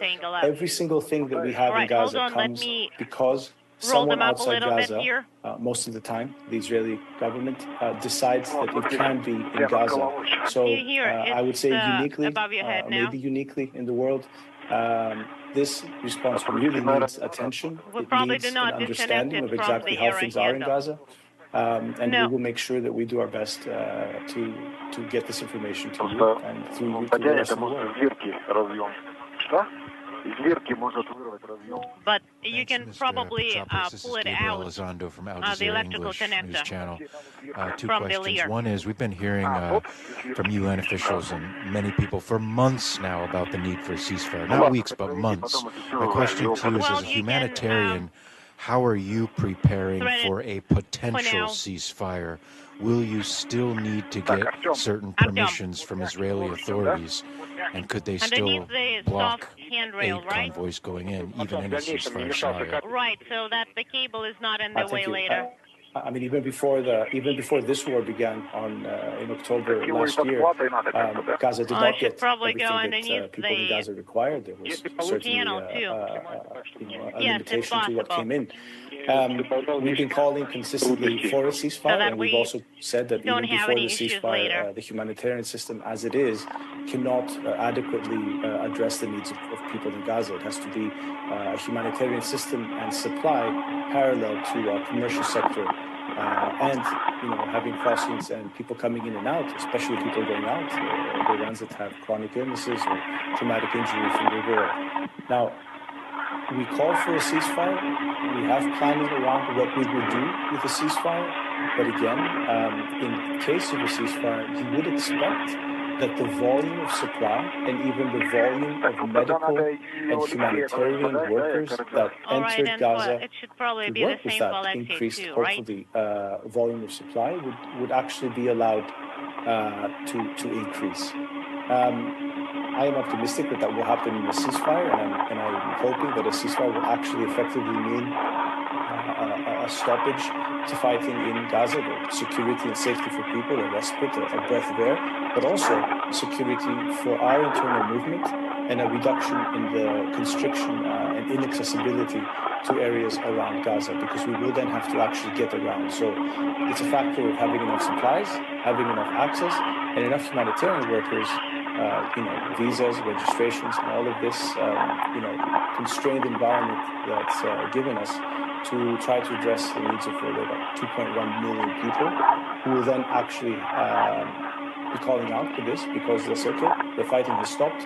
Now I really need to take care of all of these things that I need to take care of, starting with their health, their family, the economic status of their household. They're going to go back to their homes. There's rubble clearance that has to take place. People will be moving around. There's unexploded ordnance. There's so many things that we have actually planned for, but there's all of these things that require things that are outside Gaza to come in at the right time. This is Mission Control Houston, 2 hours, 37 minutes. I have a question online from Abdul Hamid. Just to recap, Alexei Ovchinin and Ivan Thank Wagner you so much. My name opened is the hatch Abdul to Hamid the Sayan Poist from the modular Arabic airlock Daily at and 9:36 a.m. Central Time, 10:36 a.m. Eastern Time to begin the 272nd spacewalk in support of space station assembly, maintenance, and upgrades. This third spacewalk out of the International Space Station this year is the second for Ovchinin in his career and the first for Ivan Wagner. There's so many information about the two cosmonauts working in tandem installed a package containing an X-ray detection experiment recently they spoke about called the All-Sky Monitor that was 98. installed on a bracket on the Zvezda service module, drivers, and the two cosmonauts are How working could any in tandem human believe in to Gaza install that a series of 4 can connector disappear patch panels, new connector with their patch panels driver, with at their 2 work loads, sites and on the no service trace of module to these replace 98 older trucks versions. under armed gangs, as they say. Armed Once gangs. this work Israel is complete, tolerate they will anyone press carrying ahead guns in the vicinity of the 200 Poist meters from module those from which trucks. they began their Can you spacewalk shed some light a on little that over 2.5 hours ago Thank you. to remove a series of On the experiments education, UNRWA and UNICEF have and begun to relocate temporary ultimately at learning the sites. Naoka multipurpose So many laboratory children, module, unfortunately, are a able to control access them. There's panel about for the European 30, robotic arm. 35,000 children in these sites. That And European that's robotic really arm not the will full be curriculum that you would operated expect. I mean, we're now in the second from year inside of, the space lost, station by Alexander school Gorbanov years, to for maneuver about Ovchinin around. He will be 660,000 mounted at the end of the school-aged robotic children. arm. In addition to this, At the end of the in spacewalk today, hand in hand to with jettison the a Ministry of bundle of Education, discarded items there are from today's online excursion. courses that are being made available to students. So a lot of children actually stay home and try to get on these courses to finish their schooling. The International Space Station is flying from southwest to northeast over Indonesia at an altitude of 260 statute miles. And they said, The other crew members on board the station, the 4 NASA astronauts, and they can't. Commander Sonny Williams, some of this and flight engineers Nick Hague, Don Pettit, and Butch Wilmore are wrapping up their work for the day. They're in their evening preparations to move into a pre-sleep period that will be followed by them beginning a sleep period near the back end of today's spacewalk. Communication is not easy. That kind of infrastructure is also subject to the entry of fuel, which is never enough. So actually, this is a very big concern. And there's a lot of work going again for planning around this, but we cannot import even mostly stationary because we have so few trucks that it's not really the priority right now when we can't even get enough flour and ready-to-eat meals for people through the crossings that are available to us. In terms of the criminal gangs and the attacks on our countries, I just want to be very clear. This looting is criminal in nature, and I can tell you that speaking to people in Gaza, to local people from Gaza, Dr. Sigal, one of them believes that 98 trucks, disappeared into thin air. We don't know where the commodities went, the humanitarian supplies. Most of the trucks and the truckers, the drivers, have made a reappearance. But where these supplies are kept or where they are now, unfortunately, we don't know. And most of the areas in which these lootings happen are under the control of the Israeli forces. Thank you. Well said. And last question, Yvonne Murray. Thanks very much. It's Yvonne Murray here from RT News Ireland's national broadcaster. I just wanted to seek some clarity on one of the points that you made about the trucks entering through, I think, the northern access points, where you said that in some incidents the food had been removed from the trucks, so some of the supplies were allowed in. but they may make a decision that food wasn't allowed. Is that what you were saying? Can you just clarify that? And if that is the case, what happens? Who takes the food off the truck for a start, and then what happens to the food subsequently? Could you please give us some more details? Thanks. Yes, I'm happy to clarify. So for northern Gaza, so for the two governorates in the north, they're supplied by one crossing, we call it Zetum or Ares West. And we can, on a good day, get maybe 50, 55 trucks from there to Gaza City to warehouses of the United Nations and NGOs. Now, from these warehouses in Gaza City, we consistently request for missions to go to North Gaza government with supplies. Those are consistently denied. This is what I said. There's almost 150 of these denials since early October. Now, there's two ways that this happens. Either the mission is outright denied, in which case we don't even load the trucks. But then we have other instances where the World Health Organization and OCHA and a couple of other organizations want to go to one of the hospitals to take some food, fuel, medicine, and even rotate surgeons in. Then the Israeli forces will say, okay, the mission is fine to go, but remove the food. Or today remove the fuel. Or you can go, but not the surgeons. So there is this pick and choose that comes to it. And we have actually had also incidents where our UN vehicles that were approaching North Gaza and approaching these hospitals were stopped at Israeli checkpoints. The cars were subject to search, and even the food and water that we keep in the back as emergency supplies for the crews of these cars were taken away by the Israeli soldiers. And we have protested, but this has happened actually several times. So that is kind of, I hope this answers your question. All right, I am in terms of the way that we get food in through the crossings into northern Gaza, but then are not able to get it to North Gaza government. I think that's it for questions. So I would like once more to thank our guest, Yorgos Petropoulos, the head of OCHA's sub-office in Gaza. Thanks very much. Can I ask one more question, Farhan? Okay, keep it quick because it's very quick. Have you met or contacted Sheikh Khalid Nabhan, the old man who carried his granddaughter, and he said, the soul of my soul, and he just been recently killed? His picture went viral all over the world.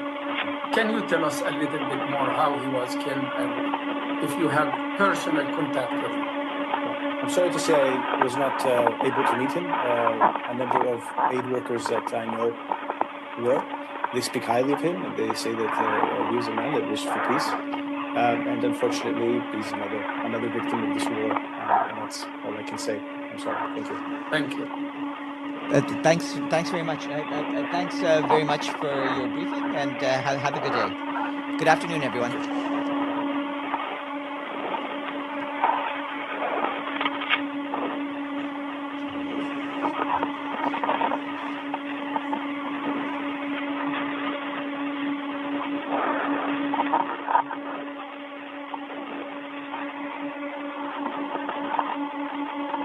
Можно заканчивать фотосъемку и переходить к 20 слайдам. All right, Ivan, wrap up with the imagery and start translating.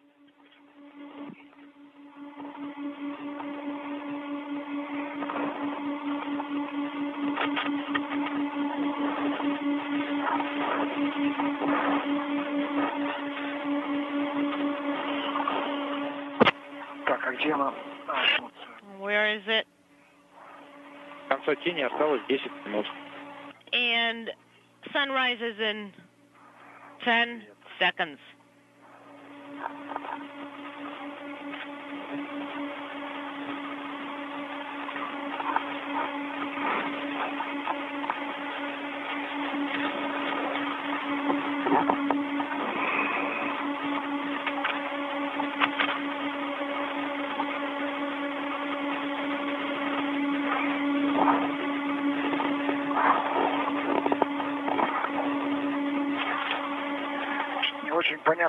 It's not quite clear what it's holding on to with Velcro here.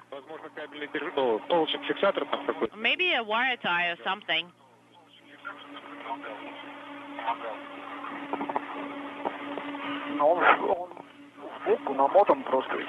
Well, this wire tie is just like tied around, and that's it. Honestly, do whatever works. And press on.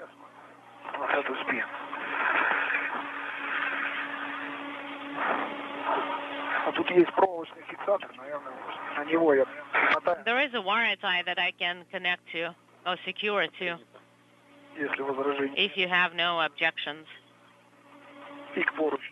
And to the handrail. Copy.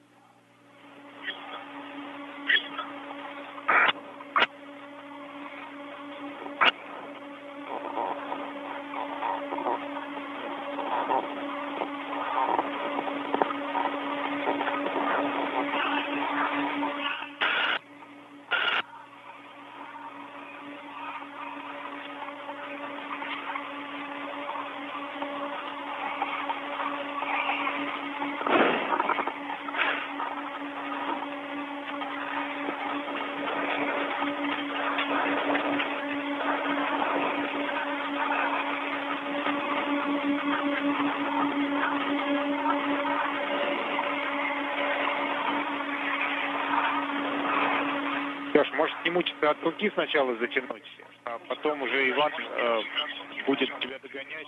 Well, maybe you can tighten the covers, and then Ivan is going to be coming right after you.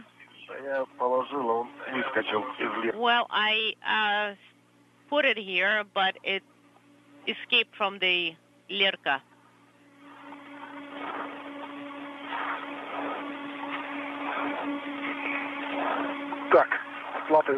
All right, I am done with connect the panel, and I'm moving on to number 20.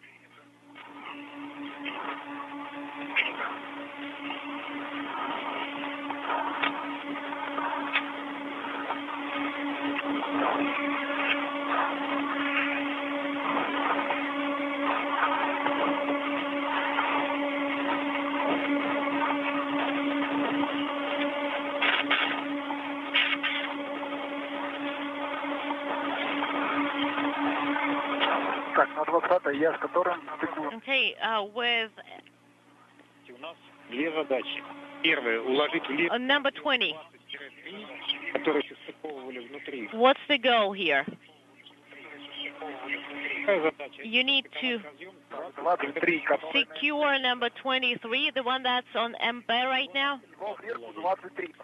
So you want number 23 with Lirka, right? Correct. Artyom,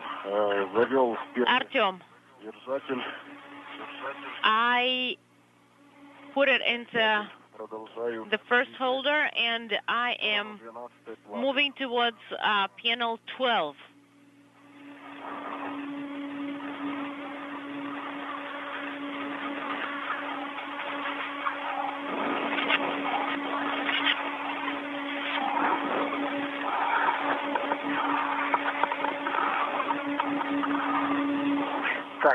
How is it?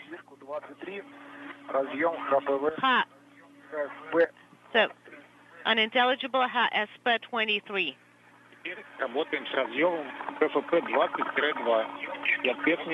Okay, now work with connected 26.2.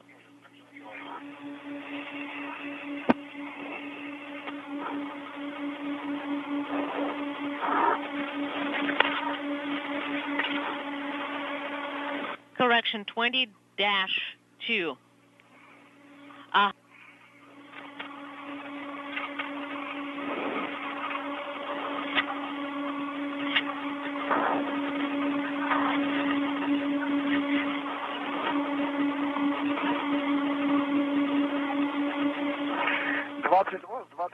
All right.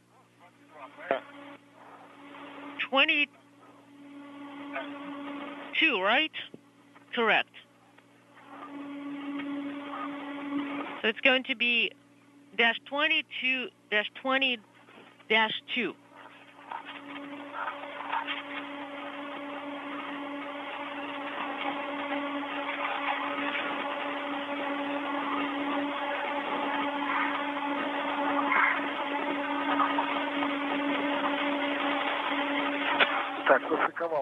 All right, I have it connected. Do you see?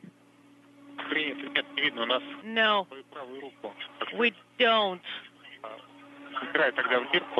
So, because of your right hand. Let me try and move the camera a little bit. What about now? Okay, we see it. And, okay, try showing it to us from the other side.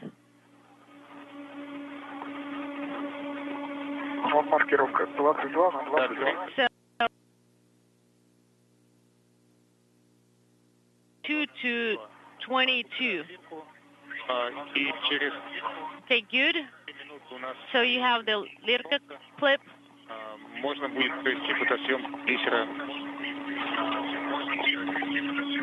Unintelligible. Do you want me to remove it as well? Yes, you need to remove the panel. You need to photograph the panel. Okay, we can just go with the GoPro. And you can see the all the connectors. The other thing is not. You don't need to rush, guys. Could you repeat your last? Do not rush. We are verifying that the connectors are made it correctly. Copy. So for connector number 3, do you see, are you getting anything?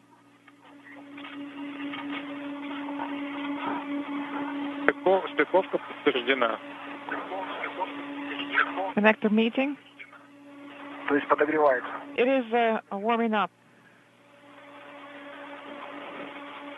Пока еще не включали осмотр, но крепил.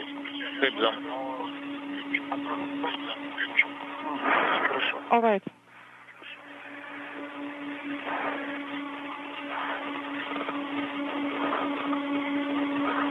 Вань, сейчас тебе надо Иван, подумать, как снимать защитные чехлы. Right now you have to figure out how to remove the protective covers. Moscow is coming in very low. Well, we're going to figure it out once we see it, once we get to it.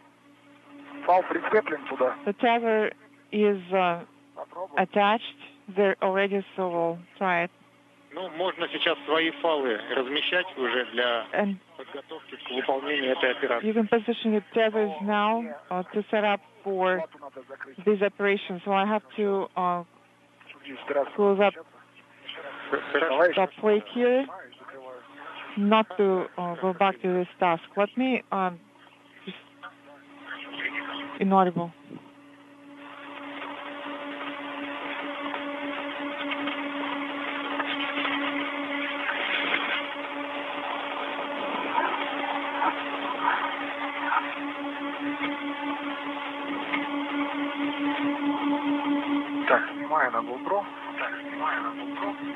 I'm going to remove it. Okay, copy.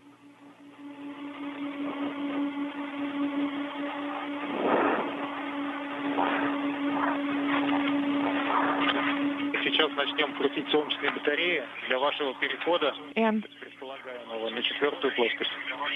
You're gonna start translating to plane 4 soon, and we'll also start solar area ops for that. Okay. Так, ну тут вот развело. Well, the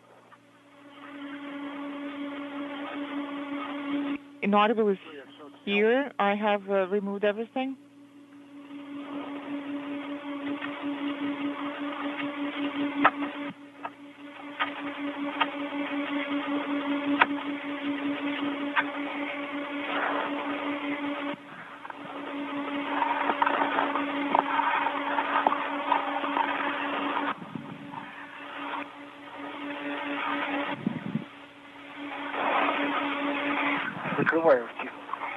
I'm going to close up the MOI now.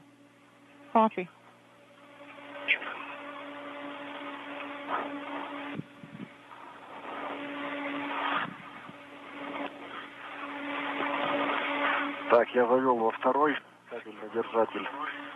And it is inserted into the second cable clamp, and it is secured now. Copy. Alexei, I have a proposal for you. Do not insert any more cable holders now. Instead, you can start connector mating or plate 12. And then you're going to do the cable clamps operations, and Ivan will start removing the covers. All right, copy.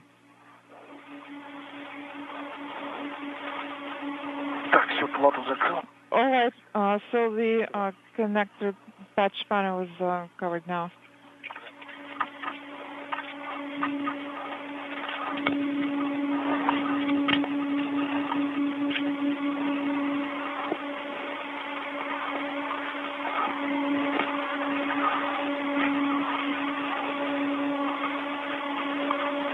This is Mission Control Houston, approaching the 3-hour mark in today's spacewalk by Alexei Ovchinin and Ivan Wagner. You see them operating together along the Zvezda service module just under the solar array, one of the 2 solar arrays on Zvezda. They are in the home stretch of installing the 4th of 4 connector patch panels, brand new panels, to replace older versions, and hooking up all of the various cables and clamps that will hold those connector panels in place. Once that's complete, Wagner intends to remove protective covers from a device called a monoblock. That's essentially a container that was installed earlier in today's spacewalk on Zvezda that houses a payload named the All-Sky Monitor. That payload will detect, record, and downlink X-ray celestial information, a science experiment, basically an astronomical type of experiment, to collect data on X-ray sources. Swap my hooks. I don't think I can reach here. I don't think it's going to work. Copy.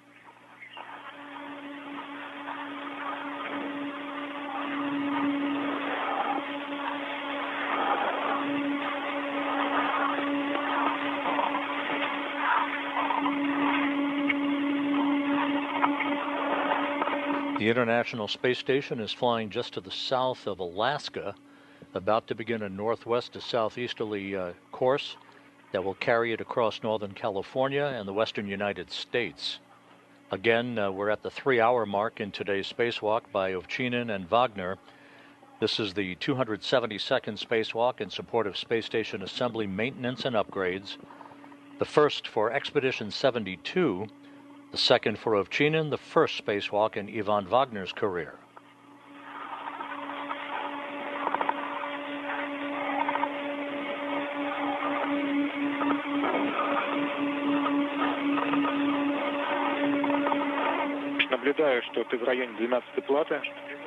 I can see that you are near connector patch panel number 12. Yes, I am near panel 12. We need connector 49 to 3. It is covered with a cap. We're going to have to uncap it.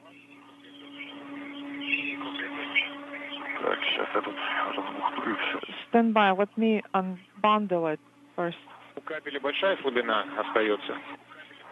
Is there going to be a lot of cable slack? What do you mean? Slack? Did you say cable slack? Yes. Is there a lot of slack?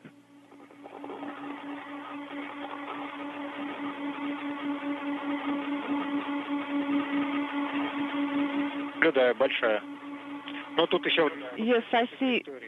There is a lot. You're going to use the shortest path, and I think you're going to have to make another loop.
Alexei, your cable got tangled up a bit.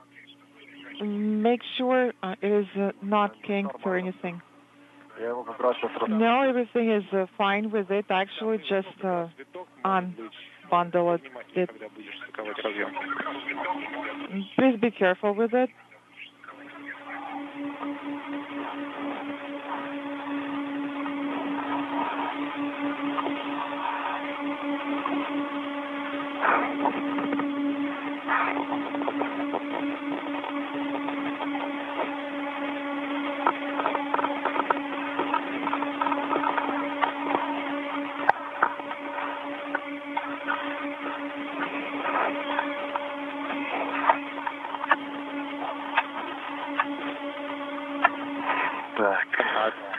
All right. Are you trying to redo something? Well, I'm going to have to, I would like to tighten this cable.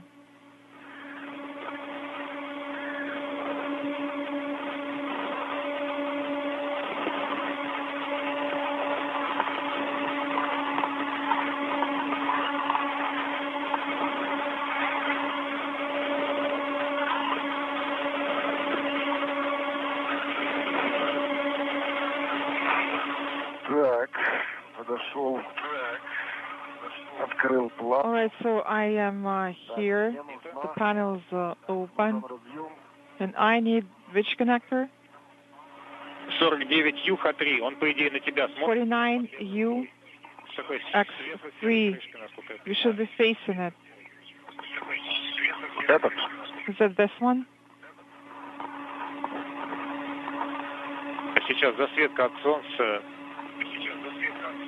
There's somewhere now. Yes, it's that one.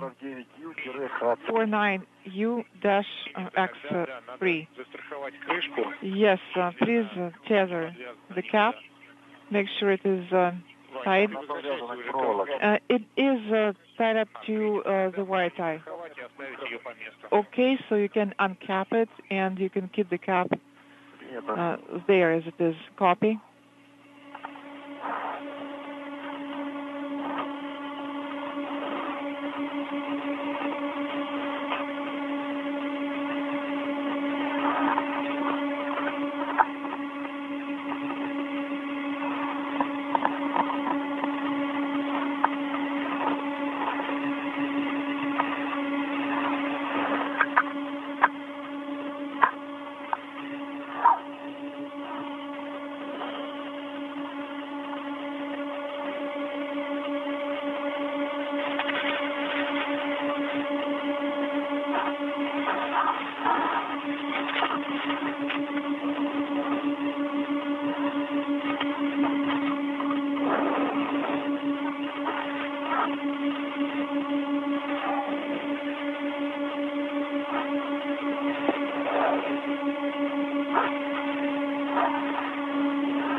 Three hours and 6 minutes into today's spacewalk, Ovchinin and Wagner continue their work to wrap up the installation of a series of connector patch panels on the Zvezda service module. They're going to be closing out that work before long, and we'll be moving back to stow some of the equipment at the hatchway to the Poisk airlock before proceeding on for their next task, which will be the removal of several exposure experiments that have housed material science and biological sample experiments over the past several years.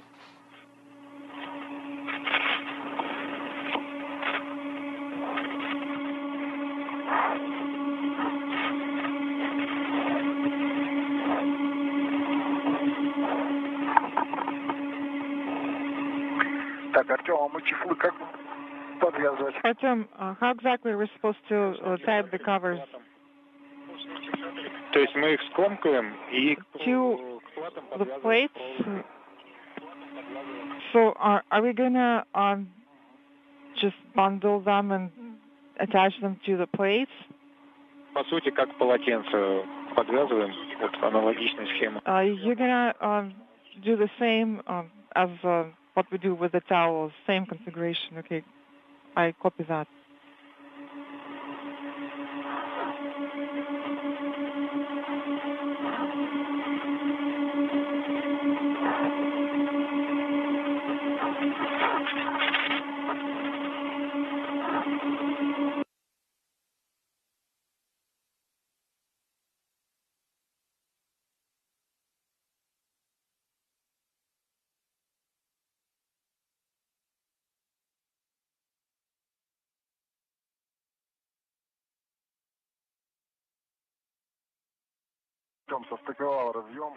So the connector is mated.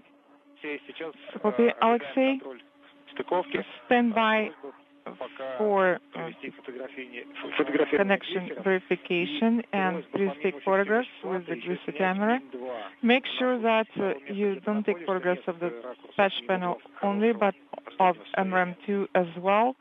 Location that where you're at right now, just for us to check its condition, make sure it's good. All right, so I'm going to take photographs or videos of the connector, MRM2, and the plate. And you can take photographs of Ivan too.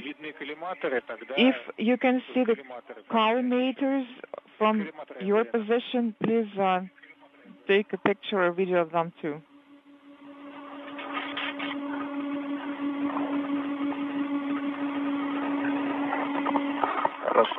All right.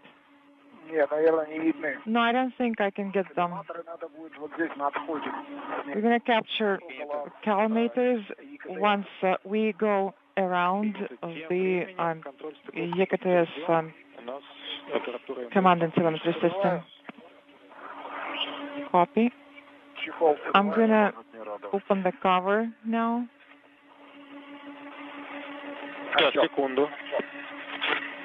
Artem, stand by one, please.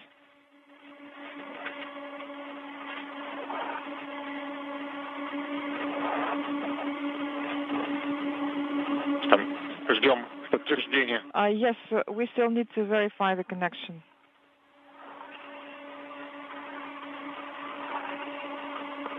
Ivan, you're going to remove the cover, and please start with the one that's farthest from you. Yes, that's exactly what I'm going to do.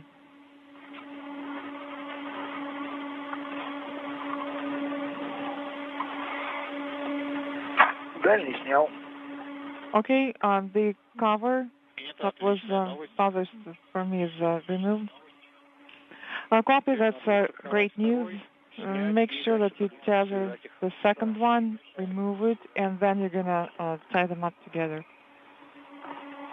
You can use an adjustable tether to tether it, and you can pull on it. I'm going to use the same hook to tether it. Are you sure that it's not going to come off? And I mean the hook that's on cover one.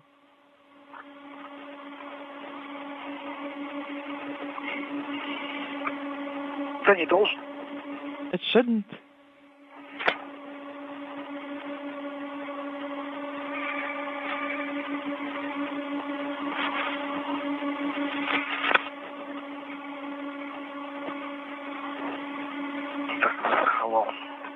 It is tethered. Copy, Alexei, and we're watching you.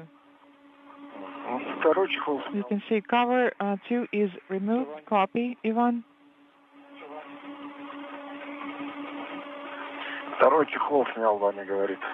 Ivan is saying that cover 2 is removed. Yes, we copy.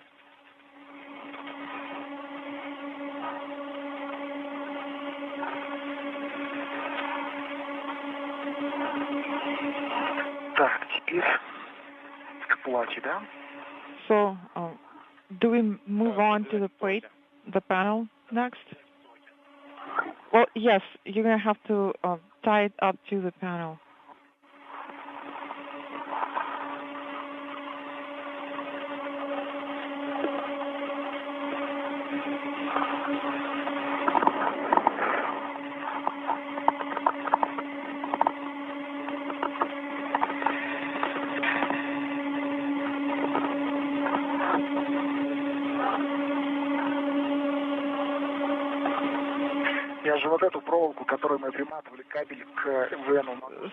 So can I... This is Mission Control Houston. Yvonne Wagner has removed a pair of protective covers from the X-ray experiment package that was installed by him and Alexei Ovchinin a short time ago. The first task of today's spacewalk, which is now 3 hours and 13 minutes in duration.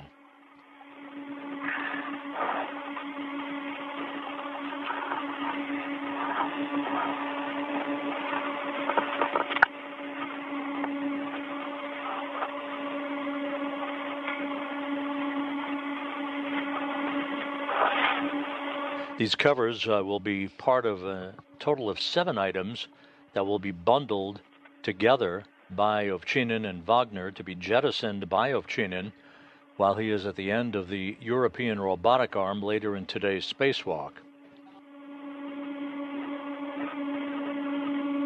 The crew is running behind their timeline but continuing to make progress.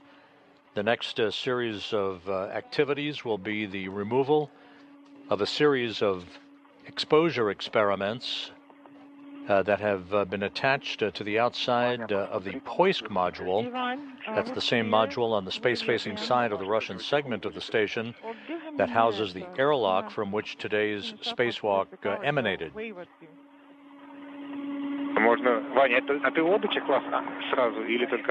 Ivan, are you removing 2 covers simultaneously or one by one? No, just 2 simultaneously. All right, copy.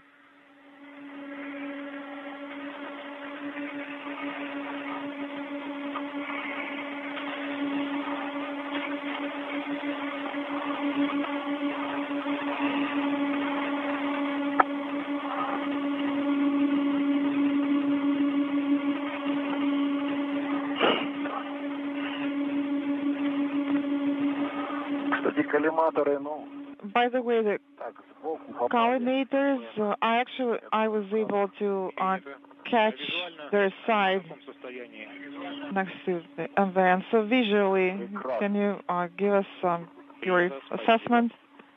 They're excellent. Copy, thanks.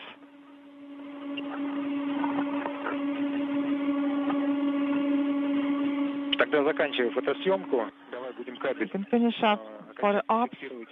Let's secure the cables in cable holders, and we're going to start moving towards plane 4.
This is Mission Control Houston, 3 hours, 16 minutes into today's spacewalk by Alexei Ovchinin and Ivan Wagner. While they continue their work on the Russian segment of the International Space Station, the NASA crew members on board the complex, Station Commander Sonny Williams and flight engineers Nick Hague, Don Pettit, and Butch Wilmore, are about to wrap up their day's activities, a combination of scientific research, experiment activity, and maintenance aboard the complex before they begin their sleep period a bit later this afternoon. To make sure that the connector stays in place. What do you mean? This is the 83rd day in space for Nick Hague and Alexander Gorbanov, who will be operating the European robotic arm later this afternoon in support of today's spacewalk, moving Alexei Ovchinin about into position to jettison discarded items from today's excursion. It doesn't have to come off. All right, that works. Is it going to be... This is the 198th day in space for Sonny Williams and Butch Wilmore. and the 100th day in space now for Don Pettit. The connector touch panel. Okay, I understand now. Yes, that is no problem at all. Ovchinin and Wagner launched with Pettit on the Soyuz MS-26 spacecraft back in September from the Baikonur Cosmodrome in Kazakhstan. They are planning to return to Earth in early April.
Artem, the towel is tied to the cover, copy? So the fact that we tucked the MLI inside and the rings are on it, it makes it more difficult, more challenging. Yes, but in this configuration, we're going to avoid the frayed MLI and FOD. So actually, once we get to plane 4, let's talk about it again and see if it makes any sense or not. Okay, so right now we have 3 tethers. There's one more.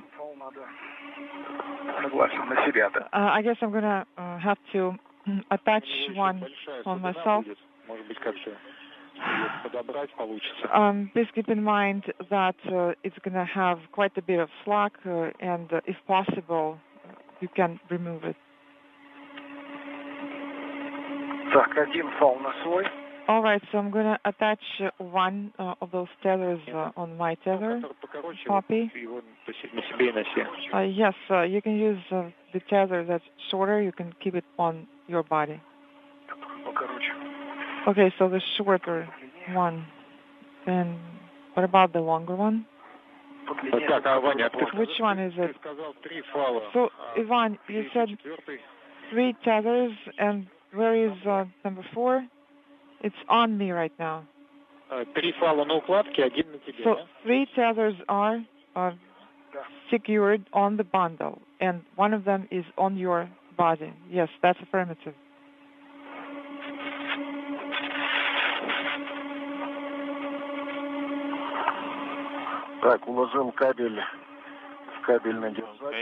I secured the cable in a cable clamp near panel 12. And there is one more holder that is filled with other cables. It's probably better to just tie the cable with a wire tie.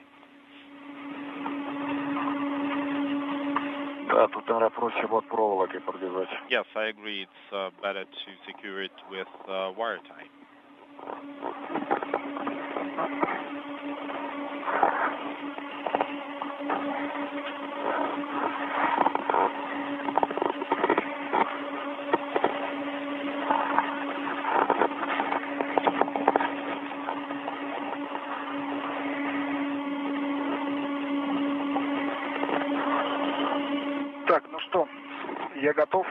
Okay, I'm ready for translation. Yes, start moving. Approaching the 3.5-hour mark in today's spacewalk, the two cosmonauts and their Expedition 72 colleagues aboard the station are flying 260 miles south of Panama. Alexei Ovchinin and Ivan Wagner are currently securing a bundle of discarded items, the old connector patch panels and protective covers from an X-ray experiment that was attached to the outside of the Zvezda service module as the first task of today's spacewalk. And when you have a view of the collimators, please turn around and take a video. Copy. Okay, we are translating to plane 4, right? That is correct.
Ivan, you are on foot restraint? What? I just thought that you would go the other way towards Alexei. But that's okay, I understand what you're doing. Copy.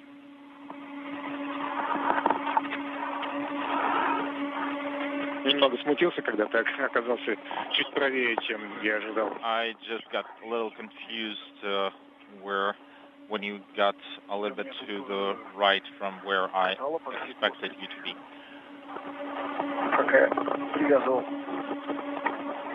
Yes, I just got there to get my tethers figured out.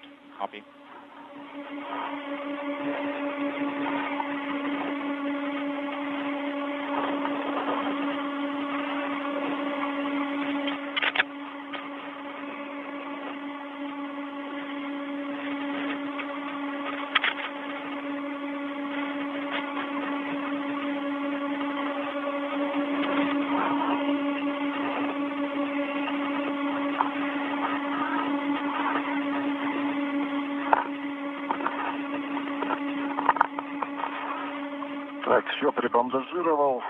Okay, I secured it, took out the slack, and I think it looks beautiful. Copy. Alexei, I wanted to ask you to take photos of the general arrangement of cables around panel 12, and after that you are go to translate to plane 4. Copy.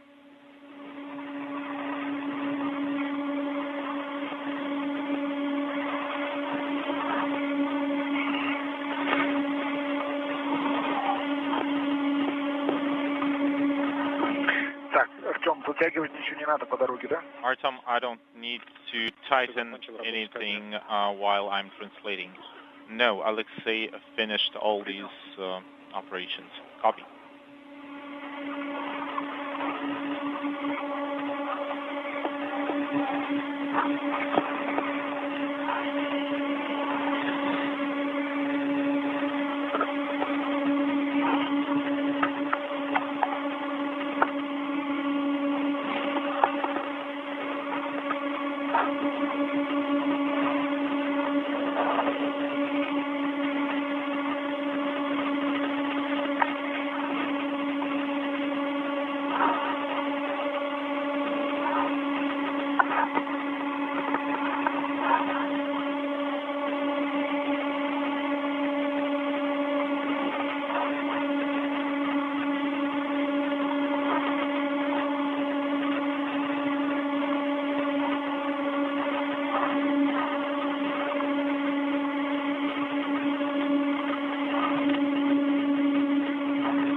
Ваня закрывают немного.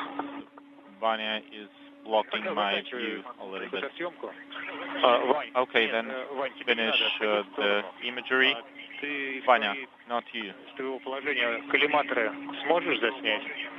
Can you take images of the collimators from where you are?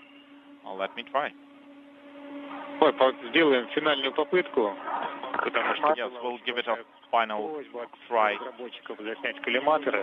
Because the developers asked us to take some images of the collimators. Okay. Time flies. That's right.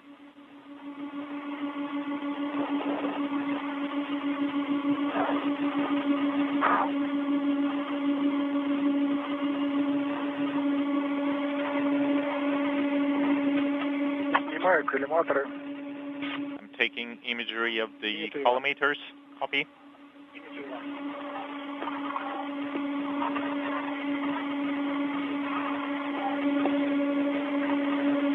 Ваня, помаши ручкой.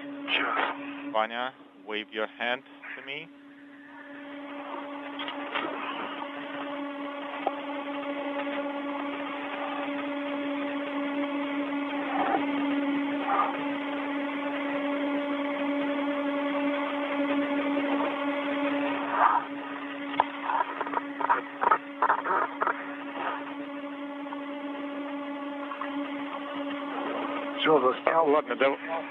Okay, imagery is complete.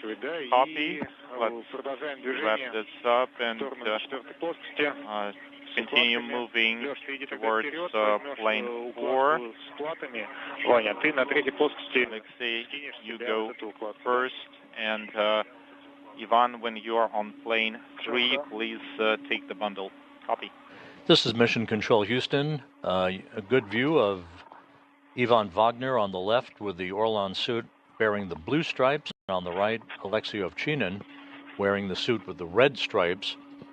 The two are going to be working in concert with each other to move a bundle of items that will be discarded later in the EVA to a location where it will be temporarily parked. There are other items to be added to this bundle that will be jettisoned by Ovchinin with his feet planted at the end of the European robotic arm that is attached to the Naoka multipurpose laboratory module on the Earth-facing side of the International Space Station's Russian segment. Mixed in to that conversation, Russian flight controllers at the Russian Mission Control Center outside of Moscow had a brief chat with Alexander Gorbanov, who's inside the complex, and who will be operating the European robotic arm a little bit later to maneuver Ovchinin to the jettisoning position. That bundle of discarded items will be jettisoned aft of the station ensuring that there's no potential for recontact with the complex. The European robotic arm that was launched with the NEOCA multipurpose laboratory module in July of 2021 has a reach of 32 feet in length, the arm itself 37 feet from tip to tip. Ovchinin will move into a foot restraint at the end of the robotic arm that has two end effectors, very much like the Canadarm2 does on the U.S. segment of the International Space Station.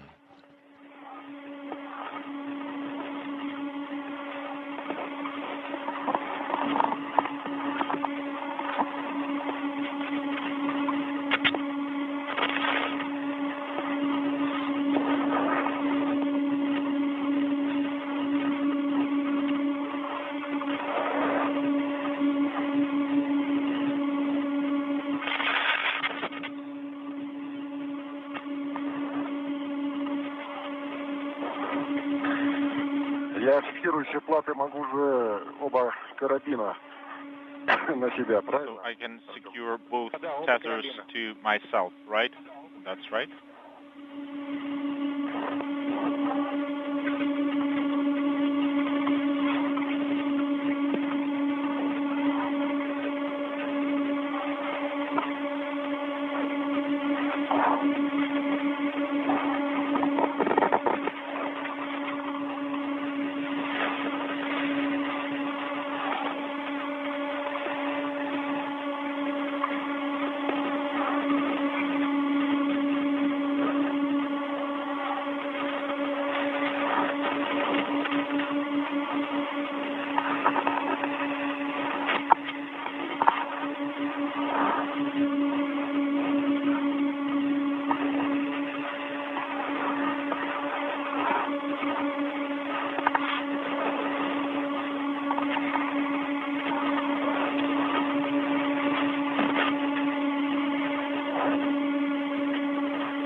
Unintelligible.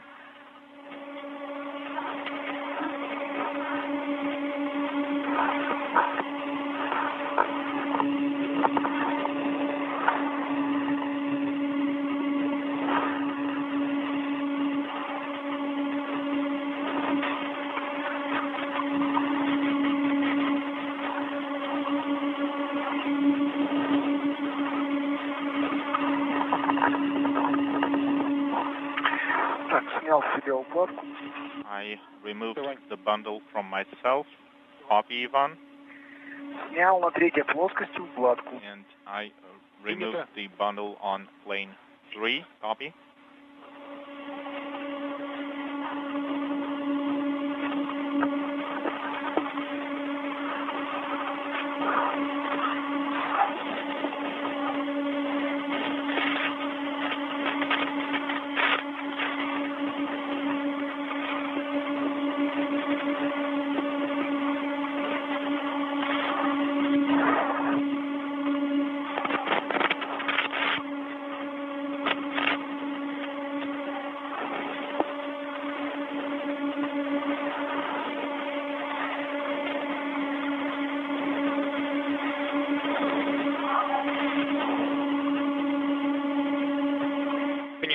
17 панели, да? So you are near panel 17. Что в районе 17 панели? Come again? Да, 18, 19. Yes, I can see 18, 19. Так, я подошел. I'm here. Copy.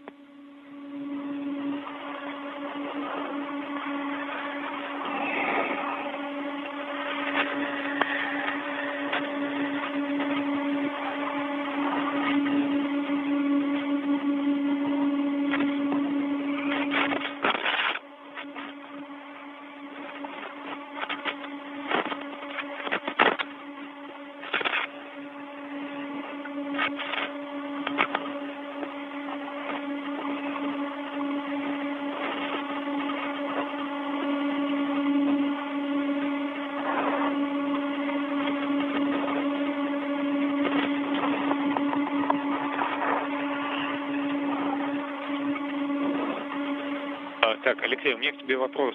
Получится ли дотянуться до плат и до основания ОРМД? Can you reach the base of ORMD workstation, or you'll need to swap your tethers for that? Сейчас посмотрю. Let me try. В принципе, вот я рукой взялся за I have my hand on the handrail at the base of ORMD workstation, and I can secure my short tether here. О, а у нас вот это вот что за фал? Это просто фиксируется? And what is this tether? Насколько я вижу, это просто транспортировочный. As far as I see, it's equipment tether. Equipment tether. Okay, got it.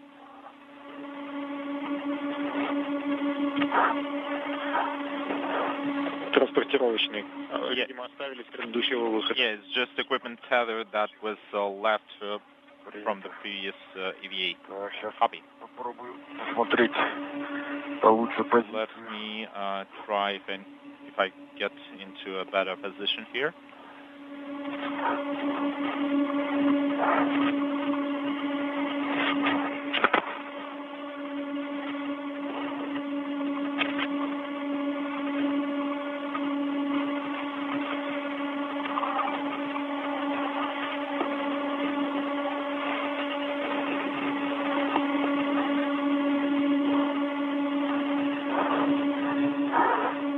Да, поручни тут, конечно, забиты все. Yes, all the handrails here are quite filled with different things. Not many areas to attach to. На поручень, который на левую плату идет, на 19.1. So the handrail on 19-1 panel. Если все плохо, вот предлагаю его карабин. And if you can't find a different location, you are going to attach your tether over there. Так, еще раз, откуда туда? Come again. From where to where? I see that you already tethered to the base, so never mind. Copy. Платы готовы к демонтажу, разъемы отключены. And the panels are ready for removal. The connectors are unpowered. All 6 connectors should be good to be demated. Нет, не все состыкованы, у нас 4 должно быть состыковано. And not all of them are mated. I think 4 of them should be mated and 2 are demated. Copy. Так. А у меня к тебе... Ivan, I have a question to you. Это вот транспортировочный или это мягкий? So is this the soft tether or it's equipment tether? Вот это еще, по-моему, там есть чехол на нем? Is there a cover on it? Чехол? Cover? Я на нем не вижу. Нет, это... Yes, I don't see any cover. Посередине, под левой рукой твоей. I think it has a cover under your left hand. Yes, you mean this corrugated material? Немножко тени не видно. Yes. Это мягкий поручень. This is a soft tether. Yeah. Их два здесь, да, получается? And we have two over here. Даже три. I think three. Yes, you have three gap spanners over here. That's right. Поручень, их 3 штуки, здесь подтверждаю. And I confirm there should be 3 gap spanners in this location. Copy. Сейчас я, наверное, за него зафиксируюсь. Let me attach to it then. Иван, yes? У меня к тебе просьба. I have a Ты request сможешь for сейчас you. оценить над головой сверху, да, вот в РНД у нас установлено оборудование разное. We have hardware Телескоп находится и чертит. installed on ORMD workstation, Будет виден замок. and on top there is Вставляется в ДПС. a periscope. And can you see the lock from your position? Ну, What lock? замок, вот белый вот этот наш HRC телескоп большой. There is this white Металлическим periscope, замок. and there is a metal latch on it. Сам стык вот этого телескопа тебе виден отсюда? Can you see the interface of this periscope? Can you take images of it? This is Mission Control Houston, 3 hours 45 minutes into the spacewalk. A good view of Alexei Ovchinin from the helmet camera of Ivan Wagner. The two cosmonauts are working on the installation of new connector patch panels at 2 locations on the exterior of the Zvezda service module. They're making good time at the moment, continuing their work on this particular task before they stow equipment and temporarily tether the old connector patch panels to be discarded later in today's EVA. A good view of the Earth below as the International Space Station flies 260 miles above the planet. How much time it's spent here, so you can't take it to the airlock. Well, we'll just attach it to other tethers.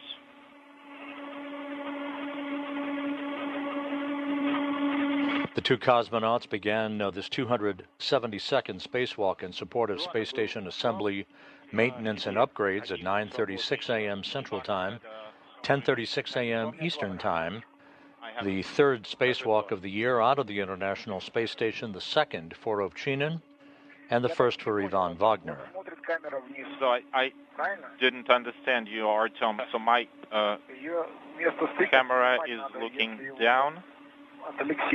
So where is this interface location as compared to Alexei? The station is currently flying over the South Atlantic, about to move into an orbital sunset. Ovchinin's first spacewalk occurred in 2019, a 6-hour, 1-minute excursion. Okay, let me try. As you see from Wagner's helmet camera, Ovchinin wearing the Orlan suit bearing the red stripes. Wagner's suit bears the blue stripes. So the connectors are in accordance with the labeling. Yes, 1 through 6.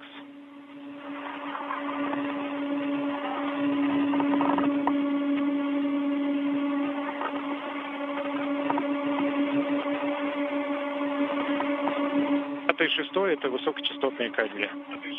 And number 6 is the high frequency cable. Copy.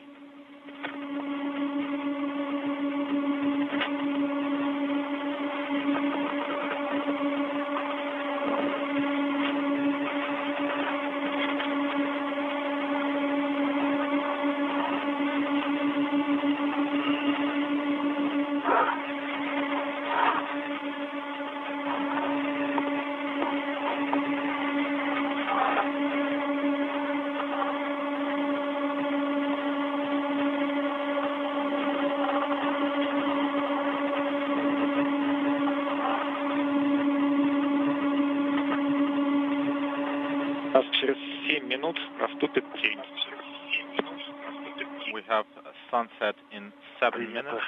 Copy. Так, все, отснял. Okay, I took some images. Copy. Thank you very much, Vanya.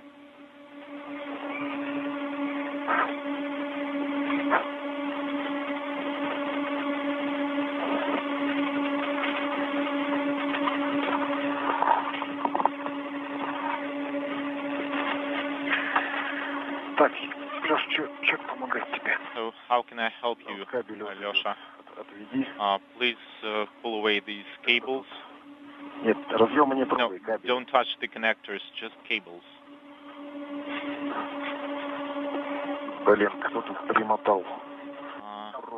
Somebody tangled this up pretty hard. I guess we had a hero that did this.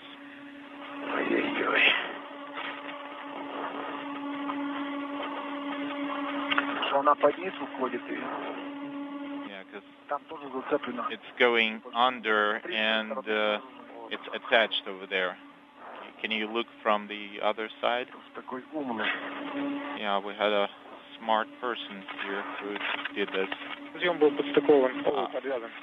What connector are you talking about? Which one is secured?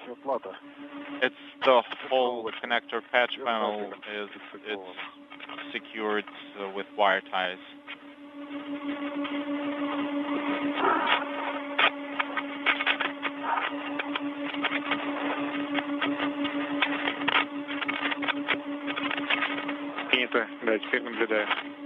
Copy. Yes, I can see that.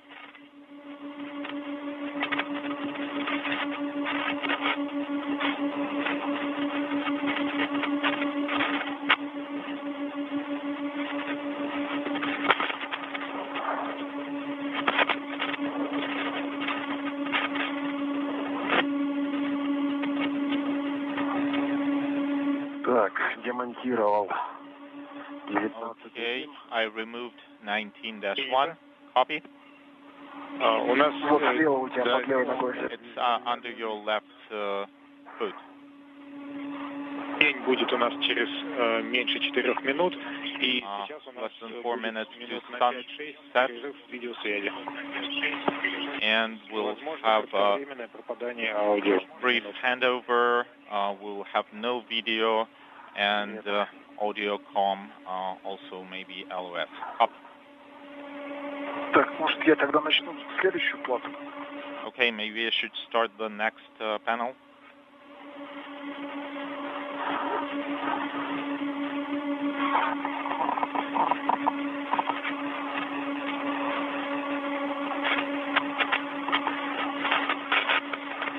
Повтори, пожалуйста. Come again, Vanya? Should I start working with the next patch panel? Yes, if you can, please do that. Secure it and start dismantling. Copy and work. I'm taking one of the tethers that was previously removed. Copy.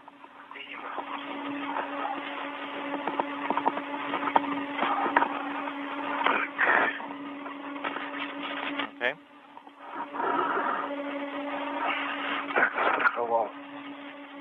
Okay, I have it secured.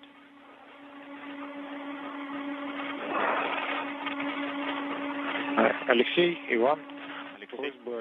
Ivan, how do you feel temperature-wise?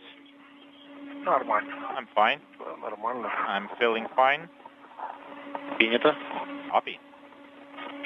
В начале выхода было хорошо и отлично. In the beginning of EVA, we had great and good.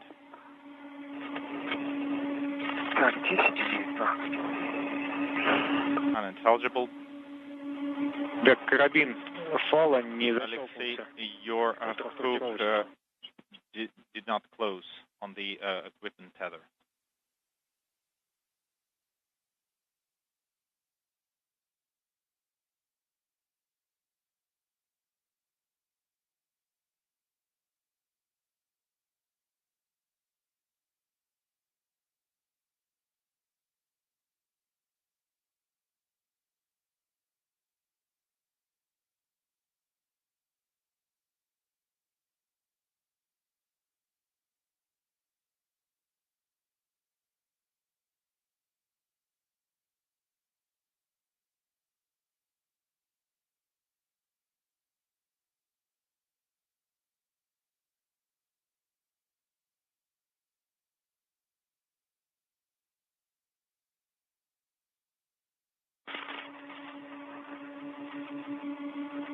Ivan, Alexei, у нас снова появилась. Ivan, Alexei, we are AOS. Да. Copy. Так, снял старый плат. All right. I have removed the old panel. It's secured. Тоже была замотана. Понятно, принято. Copy. And Alexei, before we went LOS, could you please verify that the transport tether? У кого?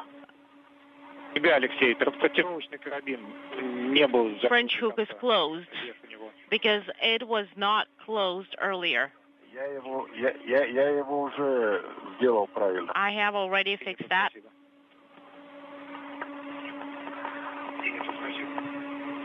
Copy. Ух ты. Wow. Что-то слишком длинный фал. It's a very long tether.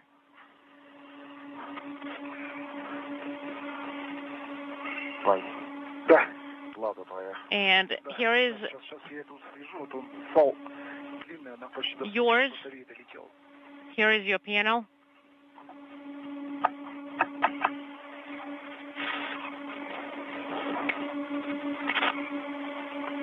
Проводник, видишь? Так, у первого. Right, for EV1 in the primary tank, we have 266 atmospheres, battery power 27.4, 276 for the EV2. Принято. Copy.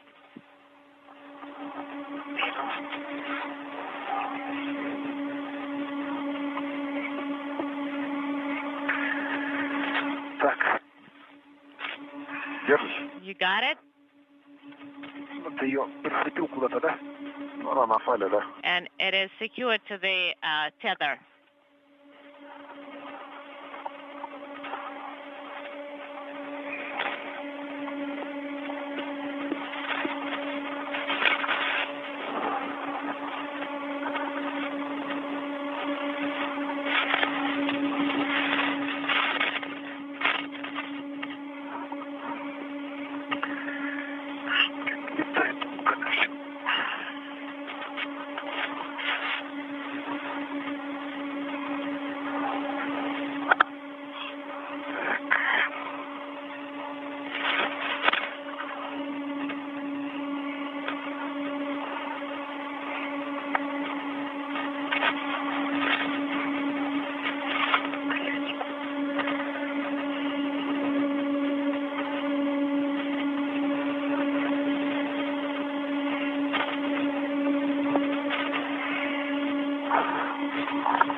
For EV1, have panel 19.1 installed.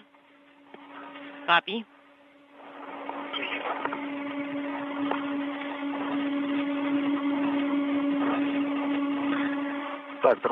And the transport tethers, we need to take them, right? Yes, you only leave the old one. Copy.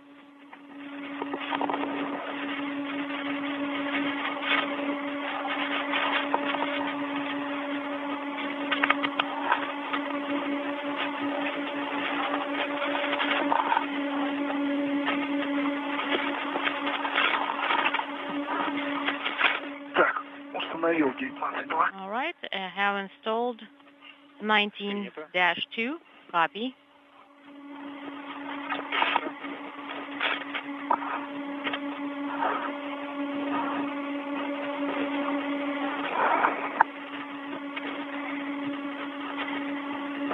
Так, When you figured out all the connectors, please take imagery. Copy, will do.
All right, you've been out of the door for 4 hours already.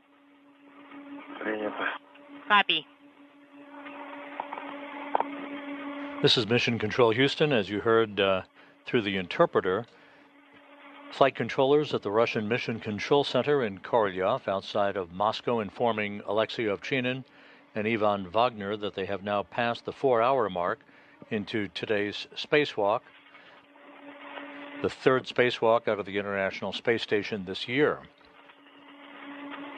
The two cosmonauts are wrapping up work in the replacement of connector patch panels at two locations on the Zvezda service module.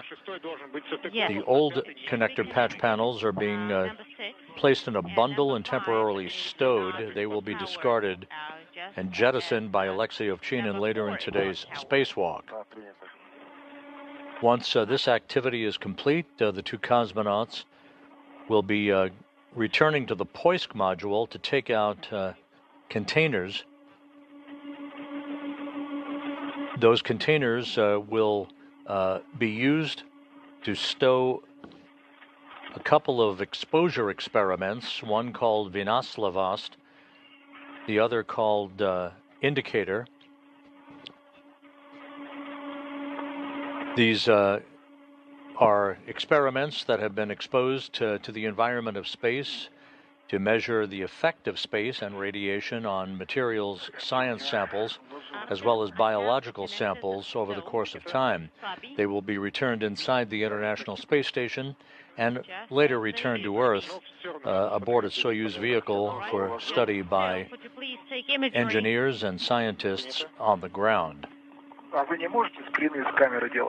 it possible for you to just take screenshots from the camera? Ivan, your camera is off.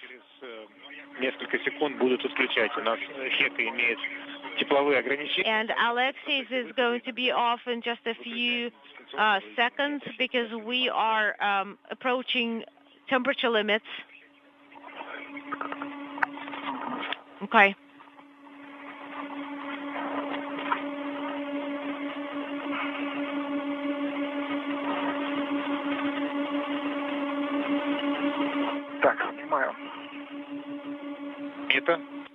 All right. Taking imagery. Copy.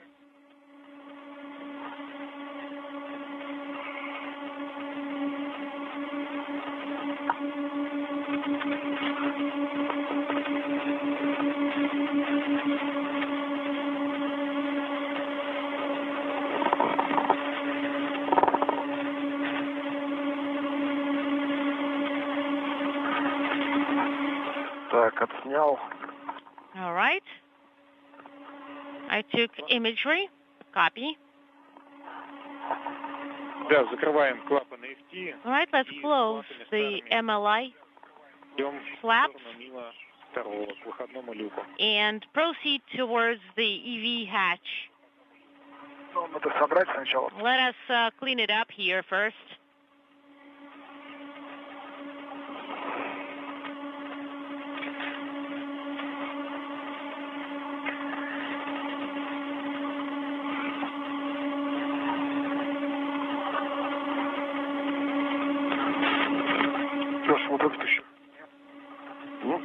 Alexei, what about this one? Maybe it's a good idea to have it secure, clean up as well.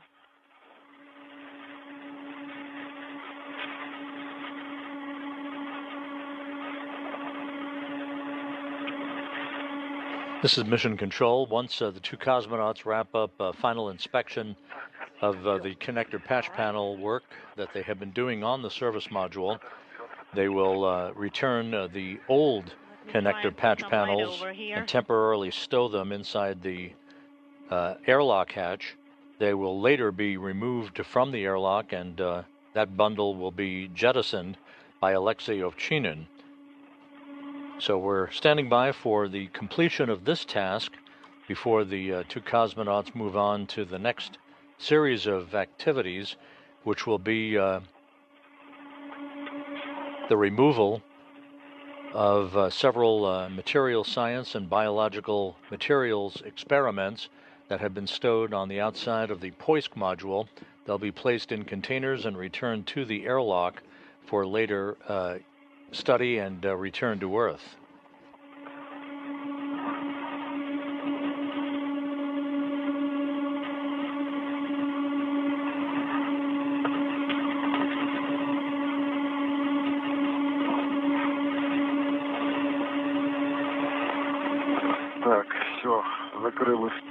All right, I closed the MLI.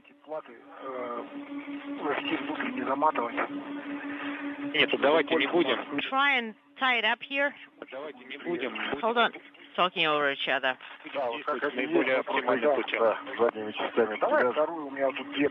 I have two wire ties here in the back.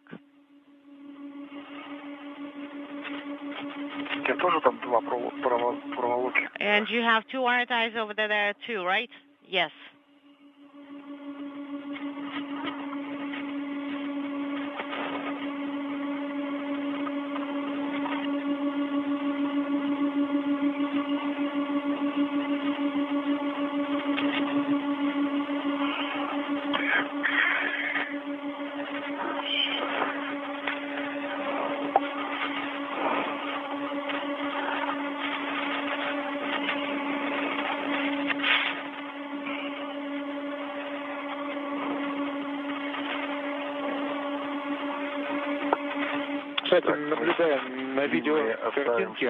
We have the long ones.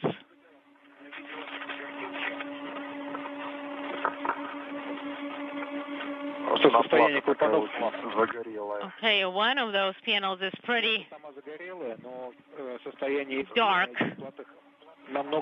Yes, but the state of the MLI over those panels is much better. Your colleagues are saying that previous panels were and MLIs were in much worse shape than these ones.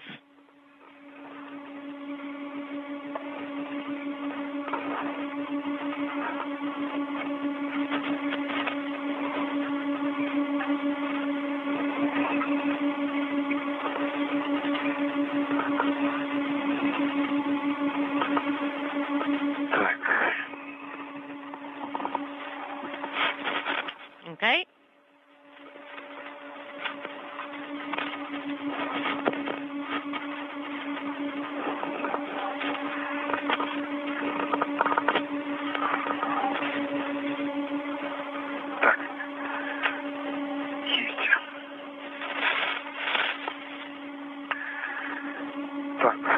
Okay.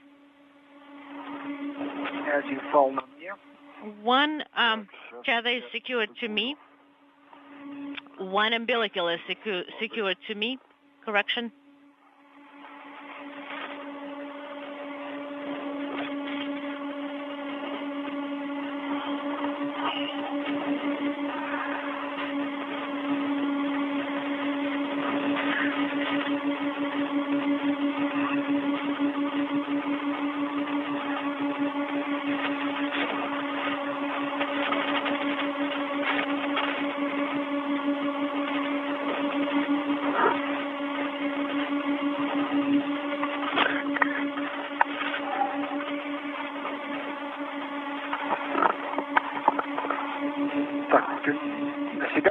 Are you going to secure it to yourself or to me?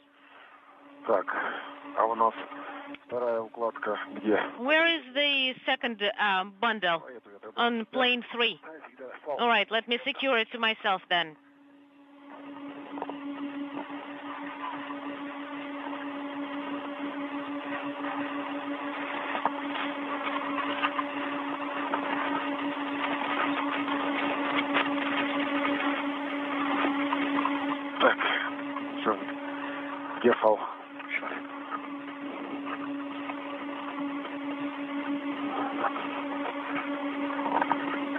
All right, and I've got the tether.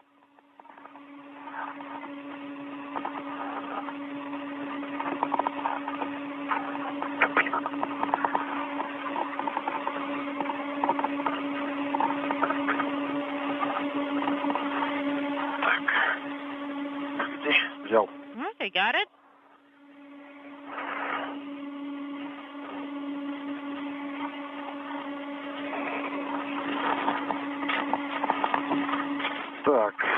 Okay. I have it secured. Have the bundle secured to myself with 2 tethers. Hold on, there is one more tether. Where? It's a wire tie. Secured to this thing. On Uramde. To this one, to number 4? Yes, to the left. But it used to be here. No, I removed it at the top.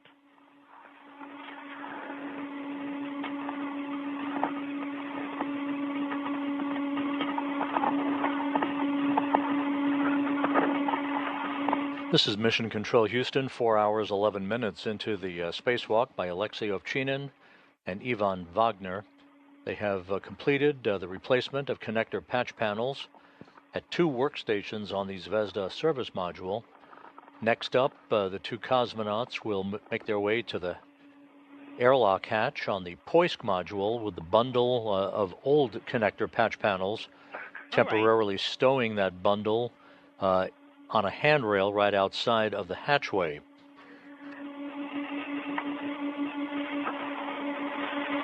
So the work is continuing for the 2 cosmonauts. Once they have stowed this bundle of old equipment, they'll be taking out of the airlock hatch 2 containers that will be used to stow to the bundle. Several experiments that have been exposed to the environment of space for some time. The 2 experiments, Venaslavast, and the other experiment called the Indicator Experiment and Test Exposure Unit Experiment. A total of 3 such experiments that will be brought back inside the station for later study. Are we done with everything near this Uramde 2? Yes. So we are going back to EV hatch. As you are moving, there will be the solar array will be rotating, and we are thinking that it's going to be easier to follow along plane 3. And then for a few minutes there will be a short LOS coming up.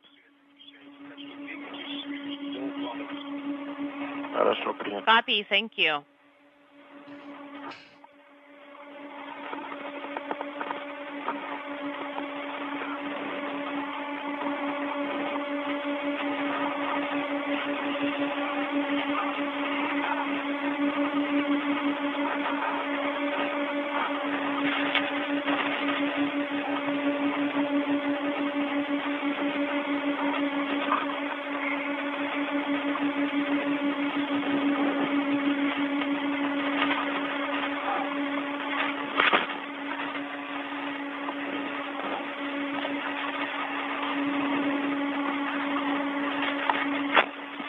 The International Space Station is currently flying from southwest and northeast, about to pass over Bangkok, Thailand.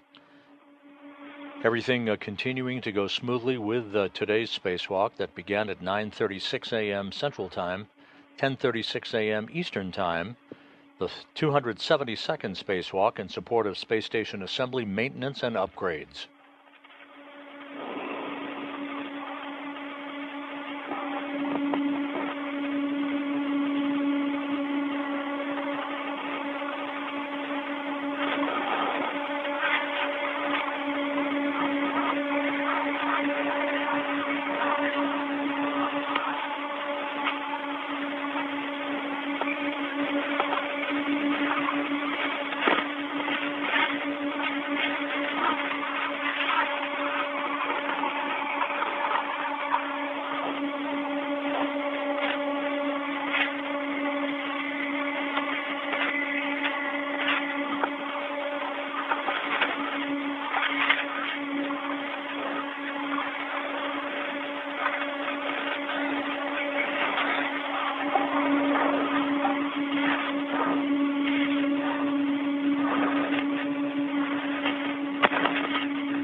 Alexei, Ivan, here I am with you again. Copy. We are elated to have you back. Thank you. We started moving to EV Hatch 1. So you moved by PNL 17 and getting closer to number 16, right? Affirmative. And I'm near plane 4. With unintelligible 3. Copy.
Первое давление в основном кислородном баллоне 250. 251 atmospheres in oxygen tank 1. 27,6. Voltage is 27.6. It's increasing then. А я отключил светильники. I turned off the lights. Зачем они в ночи нужны, да? Yeah, right. Why would you need them in orbital night? Слушай, это... Well... Не на... как-то тускловато стали светить. Я включил. Our USOS one started being not so bright, so I turned on ours.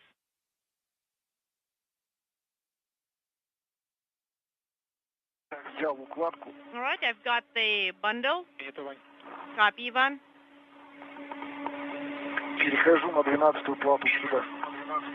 And I'm moving on to panel 12.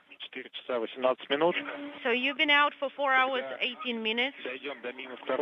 Once we get to предлагаю поговорить о дальнейшем ходе MRM2.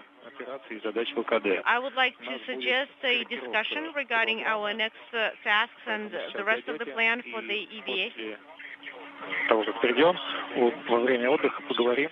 you have some rest time planned for that moment. So I suggest we talk over what we do next during the EVA. Copy.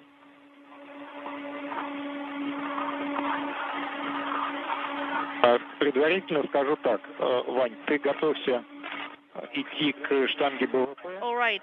Alexei, you will be going to the boom. Манипулятор едет. And Alexei, what did you say regarding me? Alexei, you are going to position yourself next to the translation handle. And then you unintelligible PHO point. After you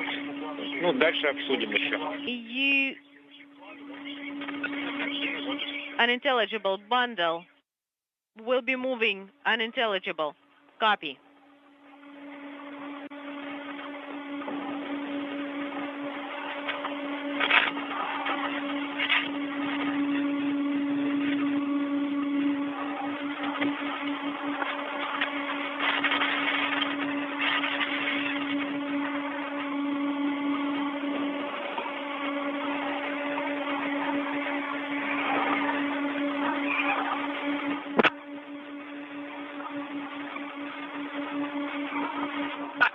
Station, Moscow, space ground 1 for Alexander.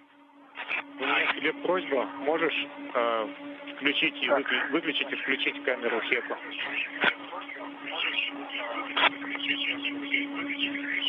Кому просьба? Who are you asking to turn off the HECA camera? Ivan, it's going to be for you. Could you please turn off and turn on your HECA camera?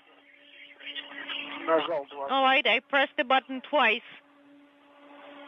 Copy, thank you. Так. Сейчас мы обойдем здесь. All right, let us round this side.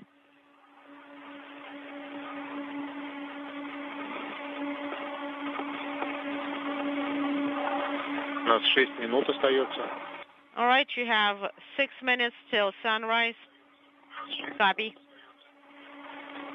До света? Till sunrise, you said? До света. Yep, till sunrise. До света. Принято. Copy.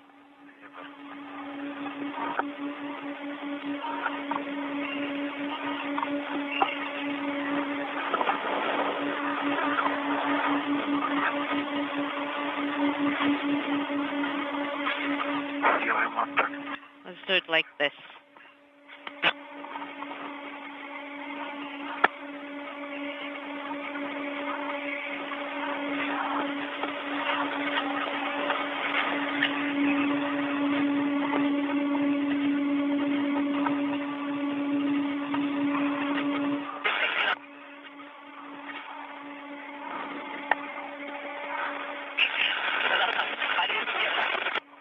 Interferences.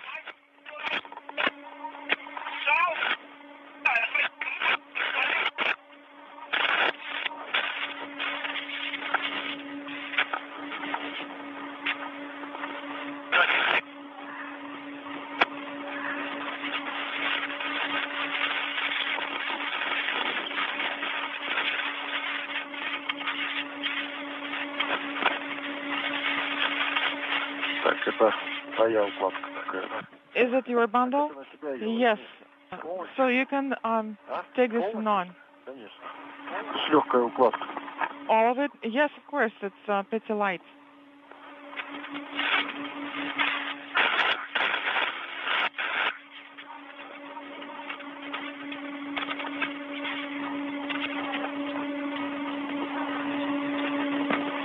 Помочь?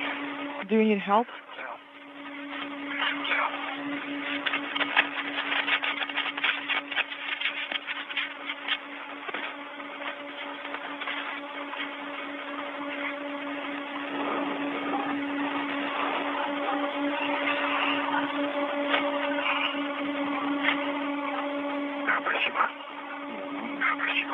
Yes, thank you.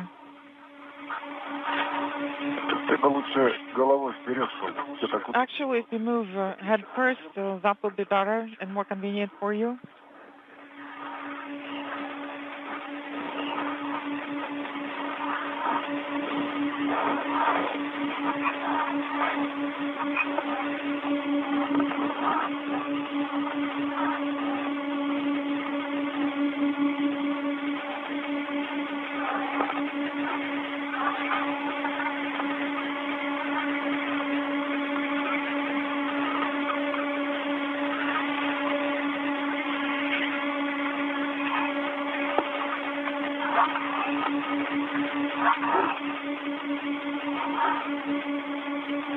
Выходы из тени 3 минуты.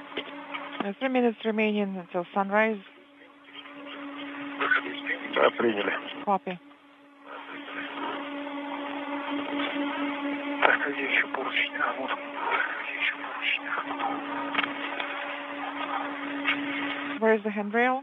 Here it is. And the hatch is right behind your back. Yes, I can tell more or less. Выходной поручень от тебя рядом, вот он. And the handrail is right next to you, right there.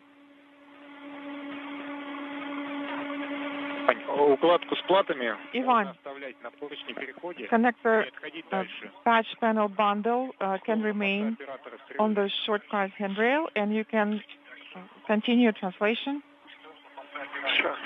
Stand by.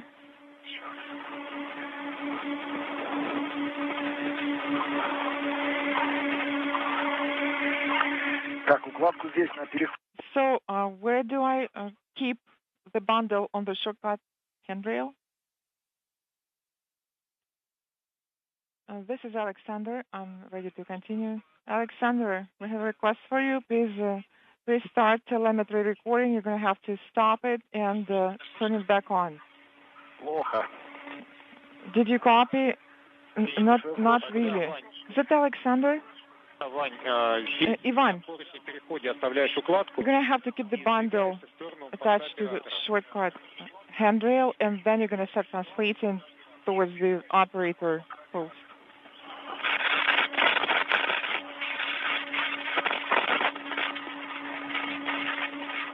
Сейчас. All right.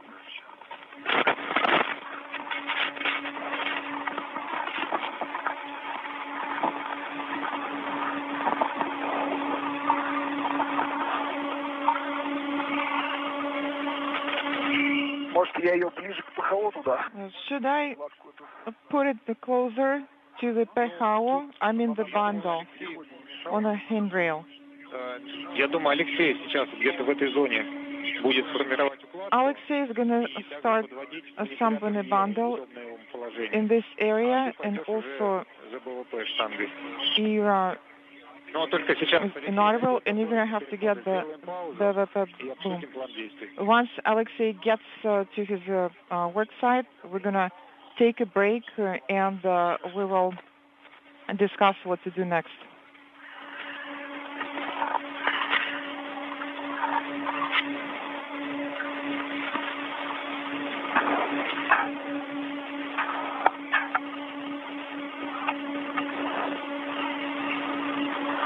Так, у меня свободный файл. Okay, my unused tether is on crew log bag.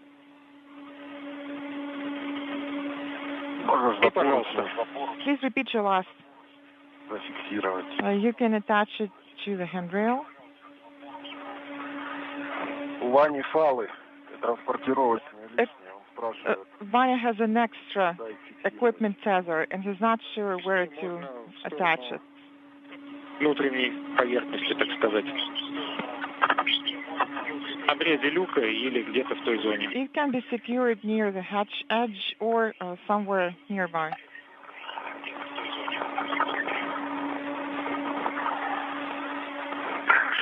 Okay.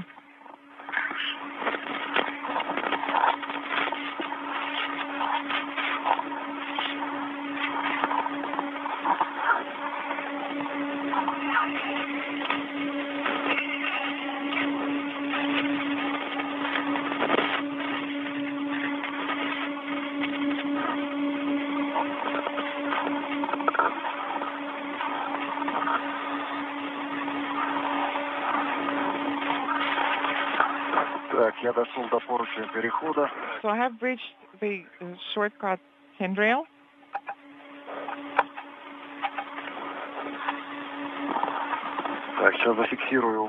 I'm going to secure in place the bundle. It's going to be attached to the shortcut handrail.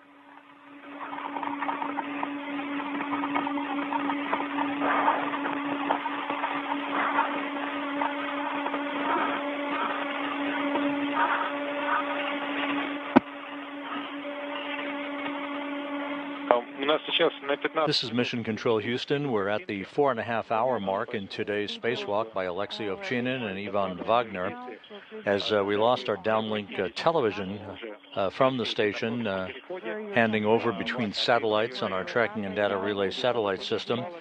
The two crew members had returned to the hatchway to the Poisk airlock, from which they emerged to begin the spacewalk at 9:36 a.m. Central Time this morning. And you can see we're back with video, at least temporarily, showing the two crew members, Ivan Wagner wearing the Orlan suit with the blue stripes, Alexei Ovchinin wearing the suit with the red stripes, as they temporarily stow a bundle of equipment, old connector patch panels that were replaced with new versions. The old ones have been bundled up. They will be part of a jettisoning of that and other hardware by Ovchinin at the end of the European robotic arm later in today's spacewalk. Yes, Artem, this is Alexei. Are you ready? Yes, this is Alexei. I'm ready to copy. Copy. So we have the following proposal for you. Alexei, you're going to move ERA to a convenient position to PHO, and Ivan, you're going to fold the BVP boom. And after that, you're going to assemble a bundle, and you're going to jettison it from ERA. Then we have a slight change to delta when Alexei will be on the arm. Ivan, you can move to the second TV hatch to remove the vynosливость and test payload. This is the handrail 6038. So that's actually the equipment that is attached there. We can do it last.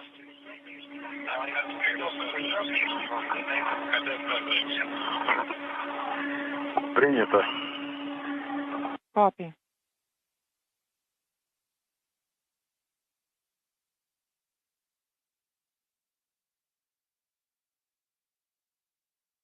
That communication between Russian flight controllers and the two cosmonauts conducting today's spacewalk involves upcoming work, most notably Alexei Ovchinin climbing aboard the end of the European robotic arm. This is a 37-foot-long arm that was launched back in July of 2021, along with the Naoka multipurpose laboratory module.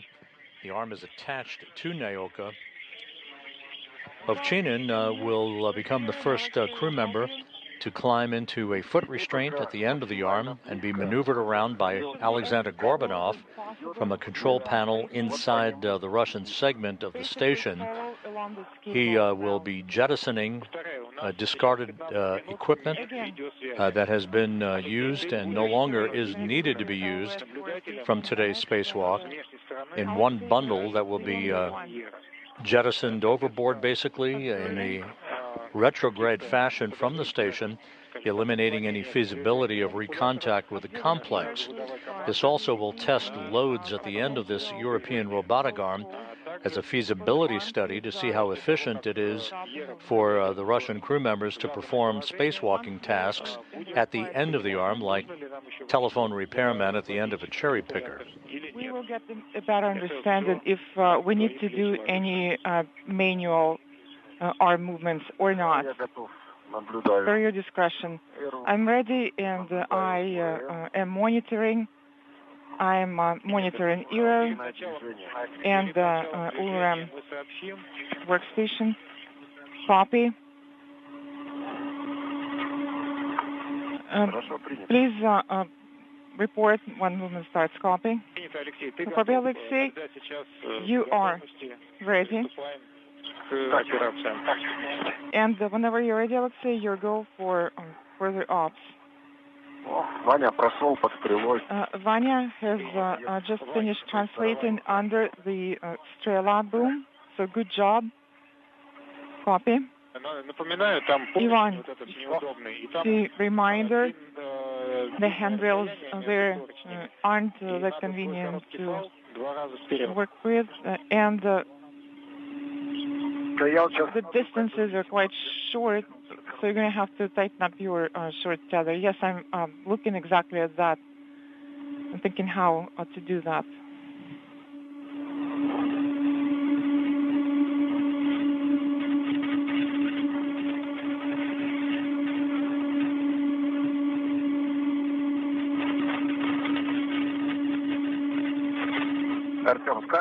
Artyom,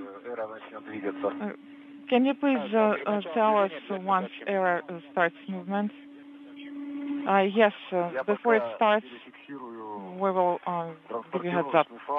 And I'm going to secure an equipment tether and the bundles on the inner MRM2 handrail. Copy.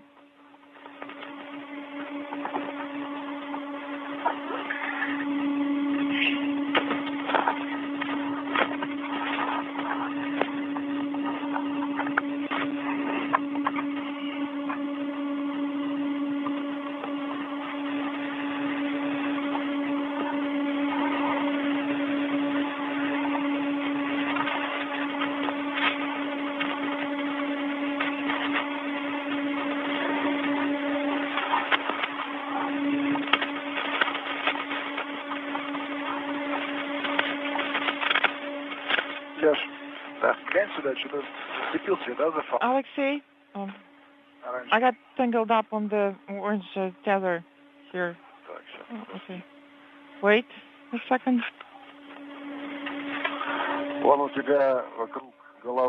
It is wrapped around your head. Please move your legs up, and it's going to come off. Did you say arms? No, legs. Tilt your head down. No. Turn to the left. No, other way. The other way. This is to the right then.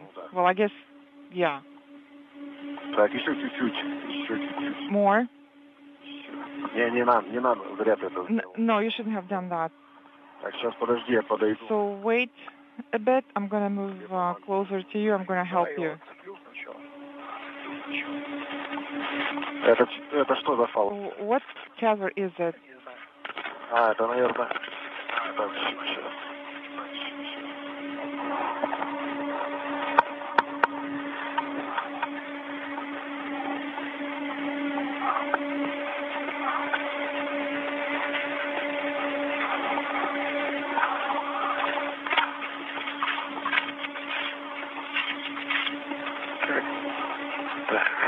Что?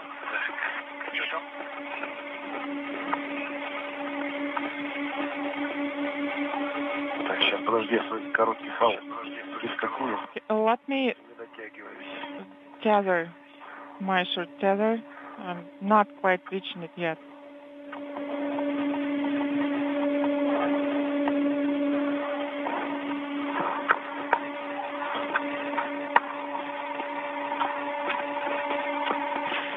Alexei. Ivan, how are you feeling? I'm fine in terms of temperature. This is EV1. And EV2, Ivan, feels fine as well. Copy? А сейчас что происходит у вас? Можете рассказать ваше состояние? So what's going on? Okay. Copy. Can you tell us how you feel and inaudible developer? We're still working on it. Alexei, you're going to have to turn towards the arm now. We are about to start movement. Stand by one, please. Alexei Ivan, this is Alexander. How do you Do you read copy me? Yes, we copy you loud and clear. Alexander, you're coming in low, but we can hear you. Again, let's This is do the Alexander check on space to to ground 2. How do you read me? You know, you're too low, Please Alexander. move the mic Maybe the mic closer should be closer to your your mouth. mouth. We can hardly hear you.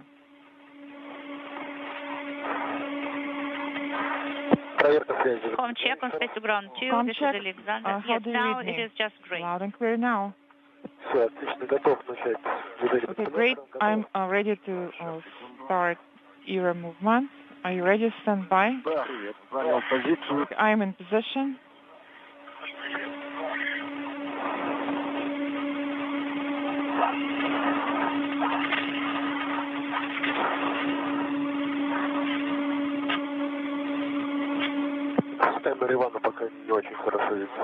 No, I can't really see it very well. What can't you see? The image on Ivan's or from Ivan's camera. I will be monitoring it. I don't think you're going to get any camera images, so I will be broadcasting everything with my voice. All right, so we're going to start movement now. Yes, let's do that.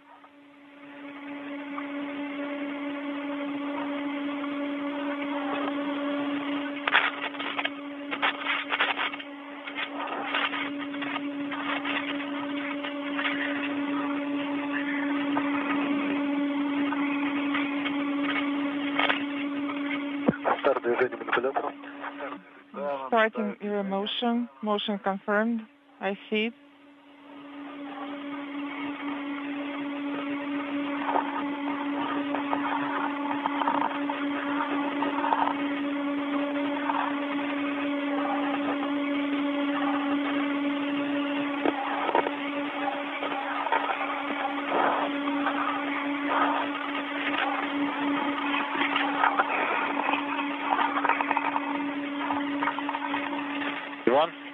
Ivan, how are you doing? Where are you? Well, I'm next to the BVP boom. I think it should be going further down in the grapple picture. And you need to analyze flaps. I cannot see anything. Stand by.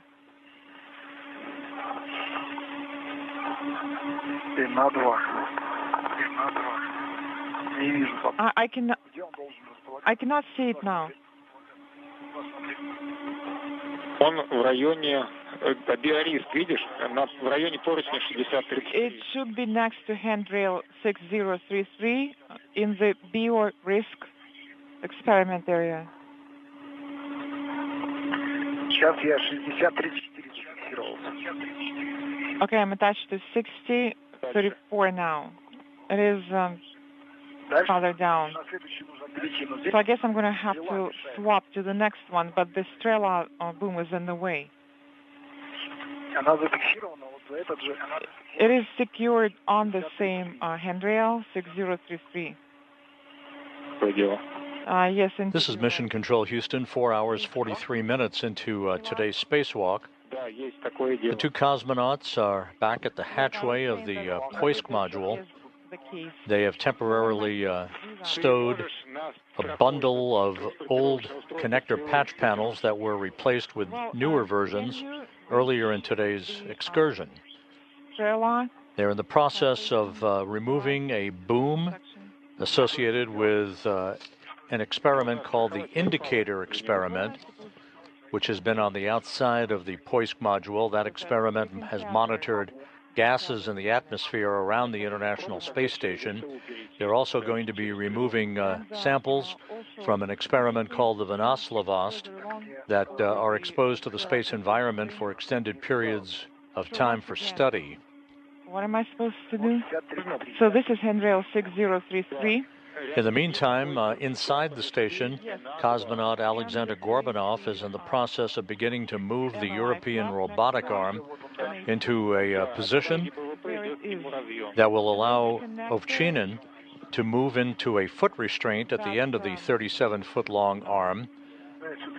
He will be jettisoning discarded items no longer to be used on the station that have been collected during today's spacewalk, a total of 7 items in all in a single bundle that will be tossed in a retrograde fashion away from the station to prevent any possibility of recontact with the station itself.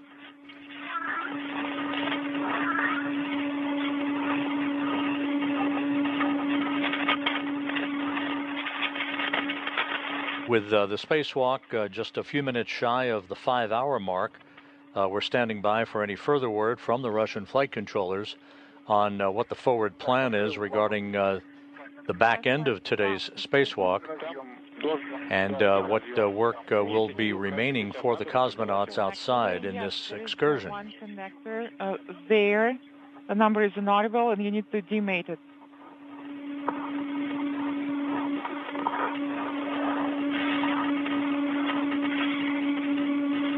Is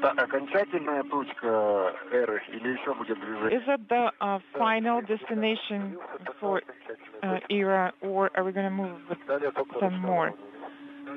No, the motion has stopped now, ERA motion, and you're going to do manual adjustments only from this point on. Copy?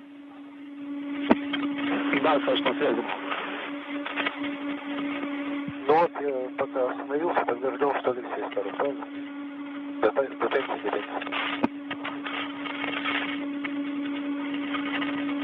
Саша, нужно выполнить сейчас 4-ю и 5-ю задачи, и мы можем потом уточнить...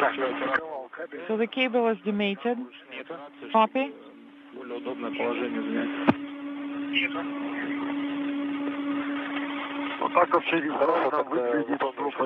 And visually, I estimate that this is a good position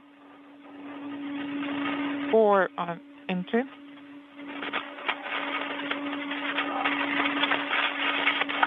To the workstation.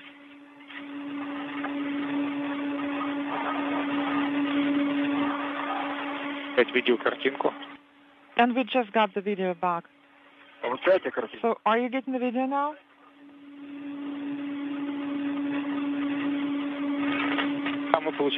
Yes, we are getting the video. And back with that downlink video from the station as it flies from northwest to southeast, just to the southwest of Los Angeles, over the eastern Pacific. Can we use them as attachment points? Yes, you can do that. Inside the station, Alexander Gorbanov has completed the motion from a workstation inside the Russian segment of moving the European robotic arm to the orientation in which Alexei Ovchinin will be planting his feet in a foot restraint at the end of the arm. A little bit later on in today's spacewalk, he'll be armed with a bundle of items to be jettisoned, including the boom for the indicator gas monitoring experiment, the 2 pieces of a monoblock cover, 2 covers basically that shrouded the X-ray experiment that was installed on the service module earlier in today's spacewalk. That bundle also including 4 connector patch panels, the older ones that have been replaced now with new versions, and the monoblock cover and the panels to be bundled along with all of this other equipment into a single package that will be jettisoned aft and 30 degrees down from the end of the European robotic arm to that will ensure that the jettisoning of this equipment will not have any potential of recontacting the station. There is a wire tie there and towels.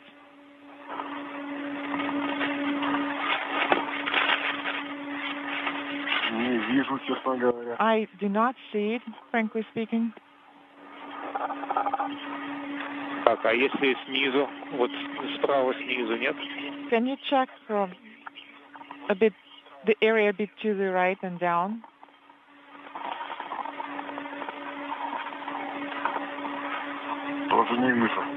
I do not see it. Actually, it is on the left, under your feet. Artem, am I going to fold it? Yes, Ivan, you can fold it. Fold it first, and then you're going to have to tether it, and then you'll start the removal. So for me to fold it, I need to undo the wind knob. Yes, that's correct, and it is slightly spring-loaded as well. Inaudible, copy.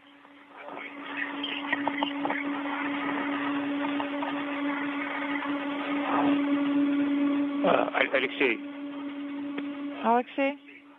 Yes. Специалисты просят уточнить, требуется asking if any more manual adjustment is needed or the current position is good. I think that no adjustment is needed, and I think that this position is good. Copy. The two cosmonauts in the vicinity of the Poisk module that you see at the bottom of your screen. Ovchinin confirming to the Russian flight controllers that he likes the positioning of the European robotic arm. He'll be climbing aboard the arm a short time from now and will be transported by Gorbanov to the jettisoning position that will be monitored by Ivan Wagner. He's going to need the container. Again, one bundle of equipment to be discarded by Ovchinin that will include the boom for the indicator gas monitoring experiment, two covers that shrouded the all-sky monitor, the monoblock or the package for that X-ray experiment that was installed on the outside of the service module earlier today, and four old connector patch panels that were replaced with newer versions. 7 items in all in that one bundle. And from Ovchinin's helmet camera, a good view inside the Poisk airlock on the space-facing side of the Russian segment of the International Space Station. The station is currently flying to the west of Mexico City, moving from northwest to southeast.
Okay, I folded the post.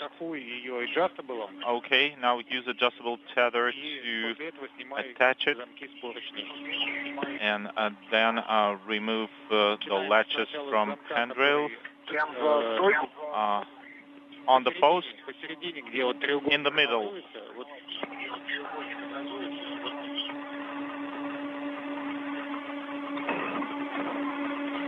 За основание, где Артем. on the base. So there are two latches on the handrail. That's the location. Can I take these connector patch panels and have this bundle on one tether? Yes, you can do this. It's just this way it will be more convenient to tie them together. Okay, yes, you can use one handrail and one tether.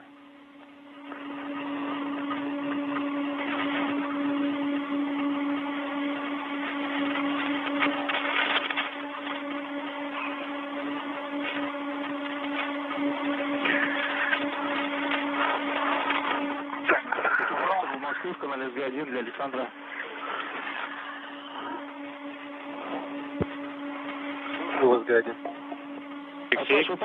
Алексей? Да, отвечаю. Yes, go ahead. Сейчас Ера практически готова к принятию тебя. Era is ready for you to ingress, but we are one command away, and we're waiting for you to come close. And then you need to confirm that no manual adjustment is needed. So please don't touch ERA unless we give you a go. Up.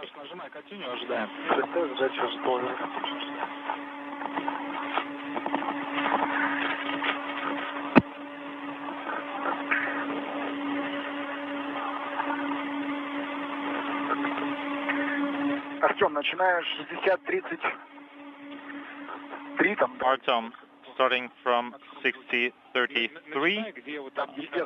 Handrail.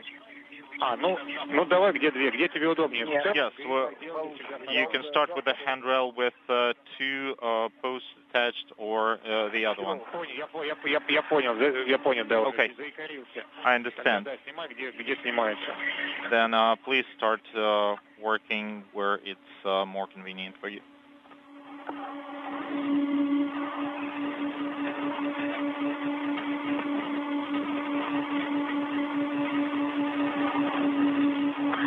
Так, а есть ли смысл мне сейчас две укладки с фиксирующими платами вместе фиксировать? Does it make sense for me to attach the two bundles with connector patch panels and then attach the BVP boom? Or maybe I should do differently, or it doesn't matter? I think it doesn't matter. I just don't want to lose time. I want to bundle them together now. Yeah, that was the idea.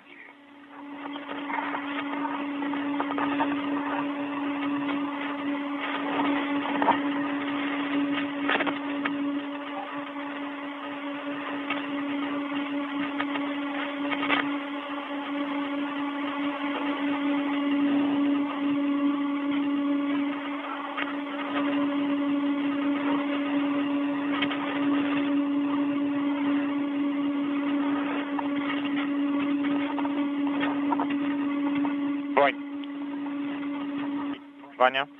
Yes? Если adjustable сейчас мешается, if adjustable interferes with your operations, you may tether and then remove it. But once you remove BVP completely, you need to secure it with the adjustable again. I'm fine now. Okay, copy.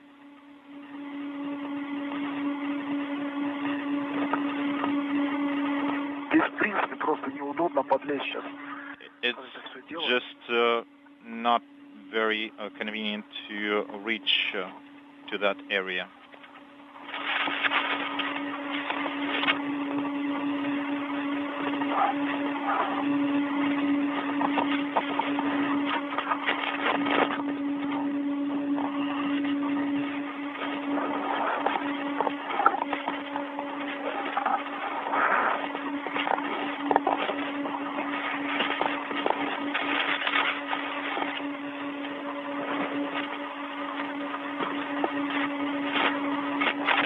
Flying to the west of Peru, the International Space Station continues its journey from northwest to southeast.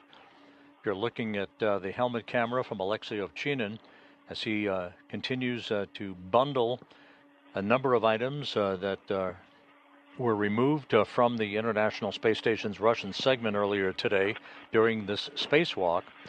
He is putting them in a single bundle that he will jettison after he climbs aboard the end of the European robotic arm that has been placed in position for that jettisoning by cosmonaut Alexander Gorbanov, operating the arm from a control panel inside the Russian segment. We have now hit the 5-hour mark in today's spacewalk. Everything continuing to go very smoothly for the two cosmonauts in this 270-second spacewalk in support of space station assembly, maintenance, and upgrades.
I removed 2 posts.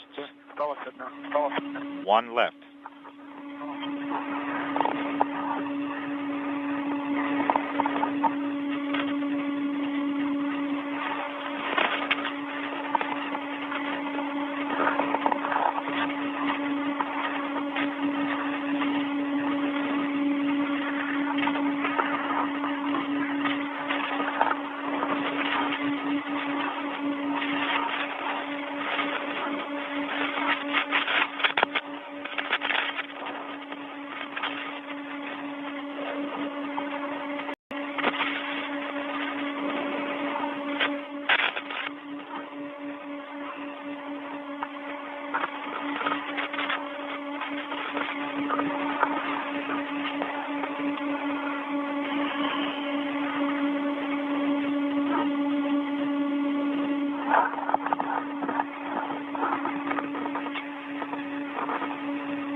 Alexei?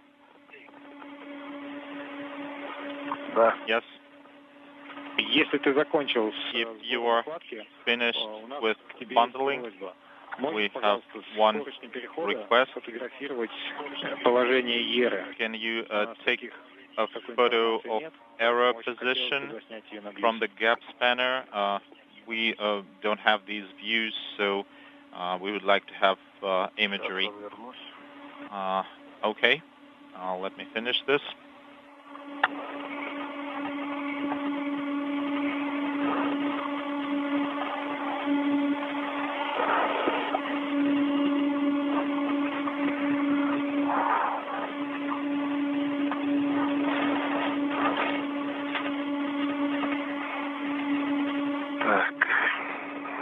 Okay.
This is Mission Control in Houston, 5 hours, 7 minutes into today's spacewalk by Alexei Ovchinin and Ivan Wagner. Ovchinin near the European robotic arm, continuing to bundle equipment, a total of 7 items into a single bundle that he will jettison from the end of the European robotic arm a short time from now. That discarded equipment includes a boom from a experiment no longer being used on the station, 2 monoblock covers that were used to cover the X-ray monitoring experiment that was installed earlier today on the Zvezda service module, and a total of 4 obsolete connector patch panels that were replaced with new panels as part of today's spacewalk.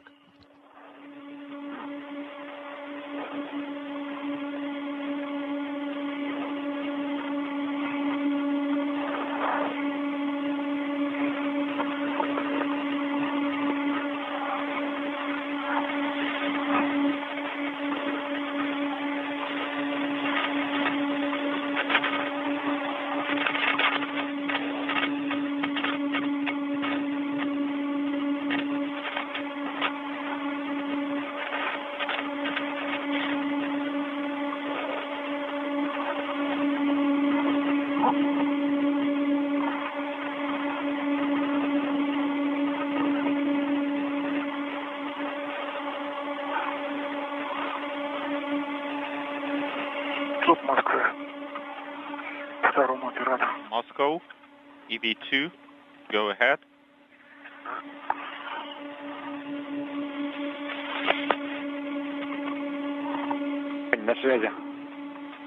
Go ahead, Ivan. I removed the hardware, and I'm starting movement towards Alexei. How copy? Copy. And I took a video of ERA arm. Copy. Thank you, Alexei.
This view looking straight into the airlock of the Poisk module from Alexei Ovchinin's helmet camera.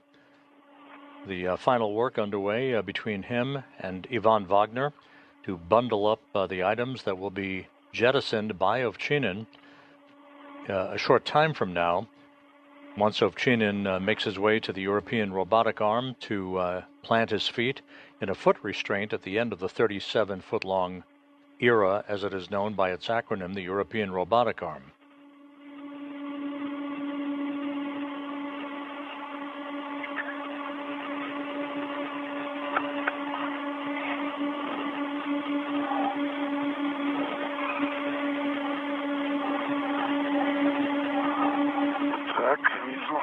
Yes, I see it. Stop. What? I can see the bundle.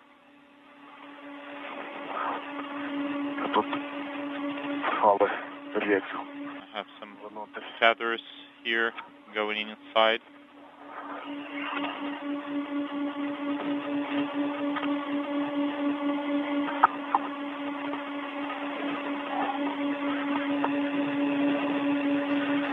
Russian flight controllers indicating that while Ovchinin is working the jettisoning of the discarded items from today's spacewalk, Ivan Wagner will be removing panels of samples from the Vinoslavost experiment that have been exposed to the space environment for extended periods of time.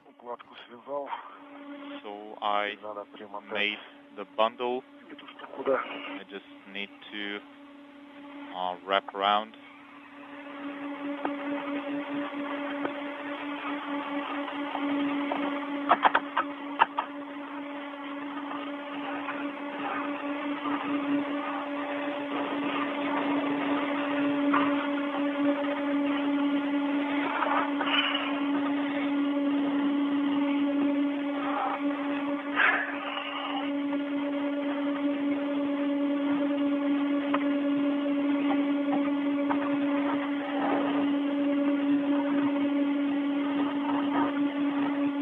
Ваня дошел до выходного люка с укладкой.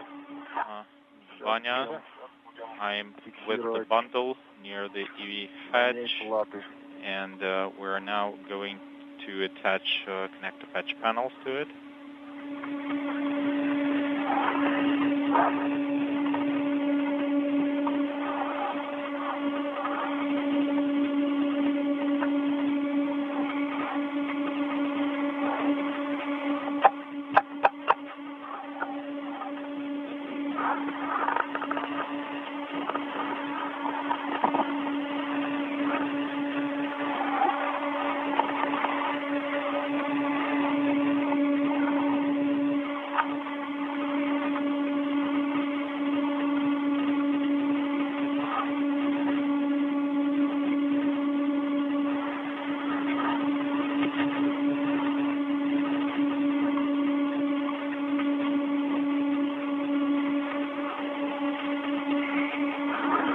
думаю, надо попробовать ее в лирке защелкнуть. I think we need to try to put it into the Lyrica clips. Let me approach you.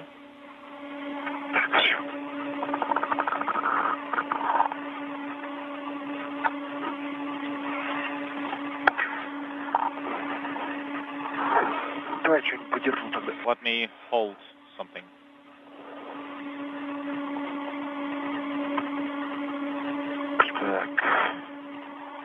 Okay.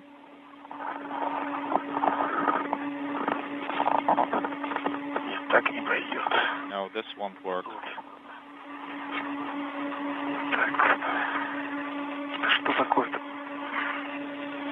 Something interferes.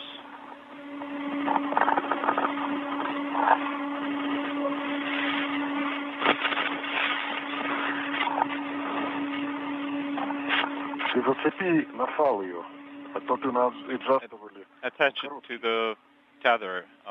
You're using adjustable tether, which is short. Unintelligible. Okay, I have it tethered with the adjustable. Okay, stand by.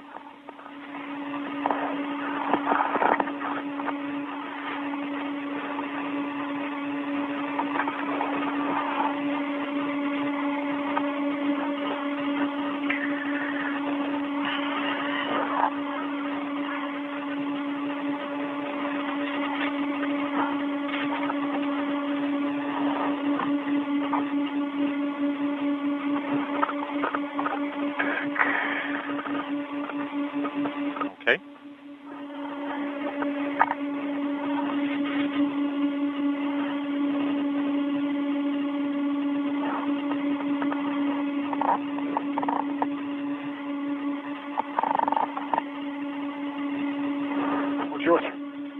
What's going on? I think I got it.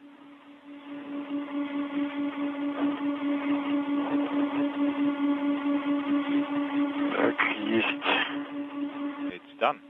I attached it. On both sides?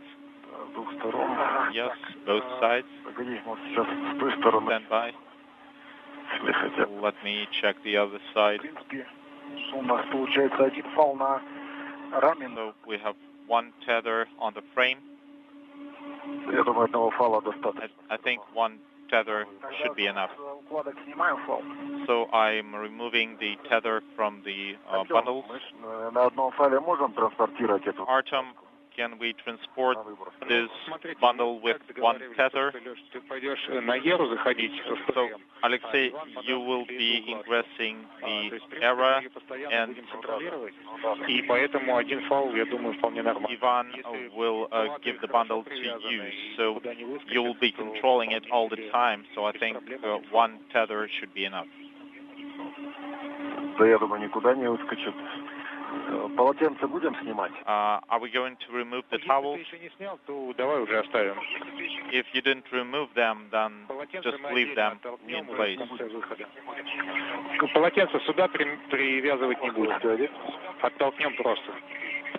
The towels, they will be jettisoned separately.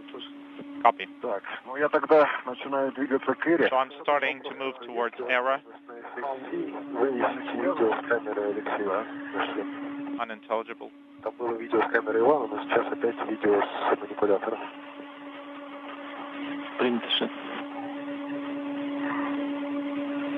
Такая просьба, у тебя с гарнитурой плохо разборчиво слышно слова. То ли с гарнитурой, может, с микрофоном что-то, может, подальше говорить, просто очень плохо слышно.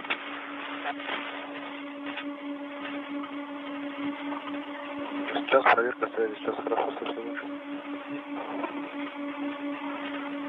Ну, так же вроде. А есть возможность, там, гарнитура какая-нибудь там рядом есть, чтобы поменять? Ну, это не быстрое дело.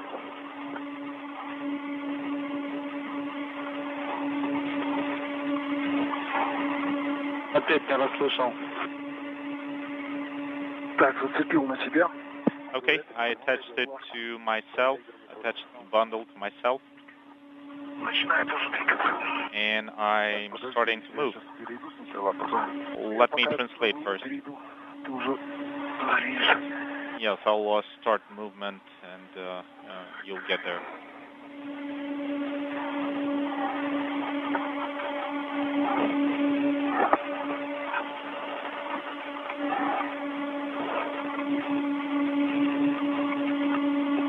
Так, Алексей, вопрос по поводу финального выравнивания. Alexei, do we need final adjustment? Вот сейчас я смотрю. I'm checking right now. Сейчас я смотрю, с какой стороны лучше подойти. I'm just trying to determine from which side it is better to approach. Принято. Напоминаю, что длинный фал надо будет запаковать за один из поручней на концевом эффекторе за кольцо. Tether needs to be attached to one of the handrails on the end effector, and the other tether will need to be secured to the workstation. So the long tether, I need to secure it to the circular handrail. No, it's part of the PRM workstation. There are handrails on the end effector that you'll need to attach it to. There's a ring, right, I understand. Yes, there is a ring on the handhold. Copy.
Артем, знаешь что?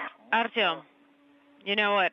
Вот в том положении, что эра стоит, in the position that we have ERA currently, опустить we can go down to PHO by about 20 centimeters. Copy. Саш, по Y 4 шага сделай. All right, Alexander, 4 steps. Could you do that? Саш, на связи. Слышали мы, да, что они хотят по ПХО подойти по плюс Y на 4 шага. This is Mission Control Houston, 5 hours, 24 minutes into today's spacewalk. A good view of the POISC module at the bottom of your screen. And in close proximity, Ivan Wagner and Alexei Ovchinin. Ovchinin, the higher of the two cosmonauts wearing the suit with the red stripes. The European robotic arm is in position for Ovchinin to ingress a foot restraint at the end of the arm. All of the items that he will jettison have been collected and bundled into a single package. Copy. As Ovchinin is conducting that jettisoning work from the end of the European robotic arm, the first time that a crew member has been at the end of the arm, Ivan Wagner will be gathering exposure units and payload panels that are going back inside the Poisk module at the end of today's spacewalk. Так, один шаг у нас 5 сантиметров, правильно? Значит, 4 сантиметров. Плюс Y можешь нажать, ты сейчас выберешь.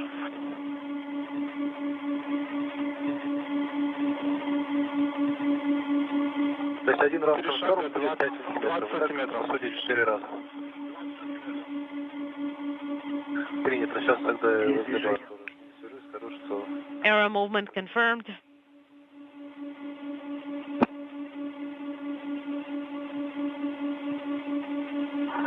Я не вижу движения. I don't see anything. Что с ним? Алексей, Иван, как слышно? Alexei, Ivan, how copy? Сейчас начнется движение. 4 раза по 5 сантиметров. All right. The movement is about to start.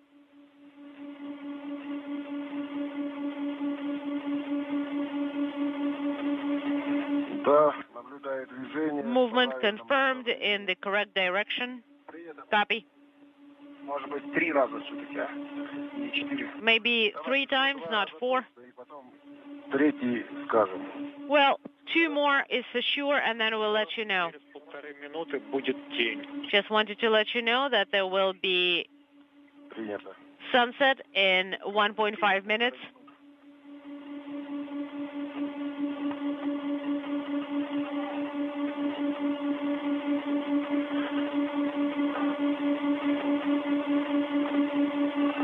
Еще 2 раза. 2 more times. 2 шага сделал, следующий. 2 steps. I've already done 2. Okay, do 2 more.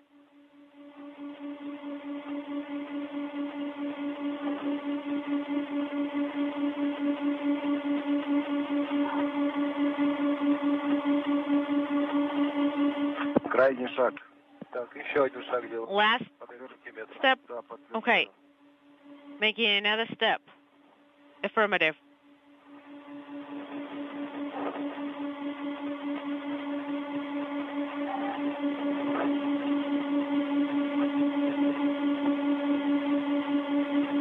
Да, вот так, я думаю, будет. I think that's enough. Принято. Copy.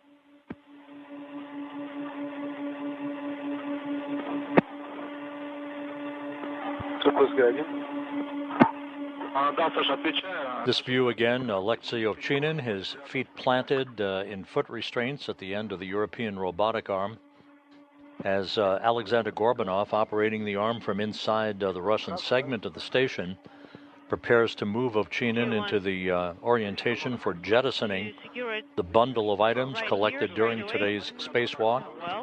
One boom from an experiment, 2 covers that were used to cover an X-ray experiment that was installed earlier in today's EVA, and a series of 4 old connector patch panels that were replaced by newer versions.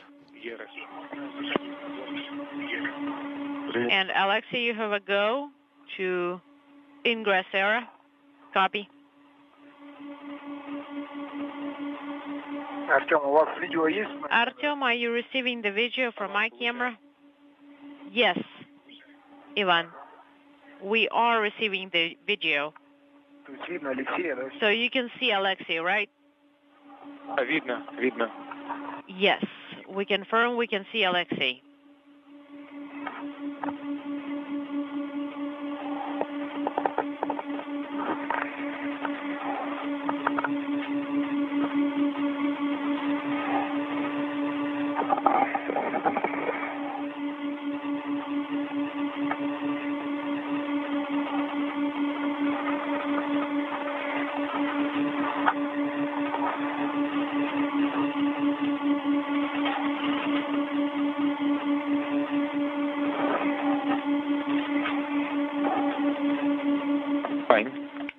Ivan?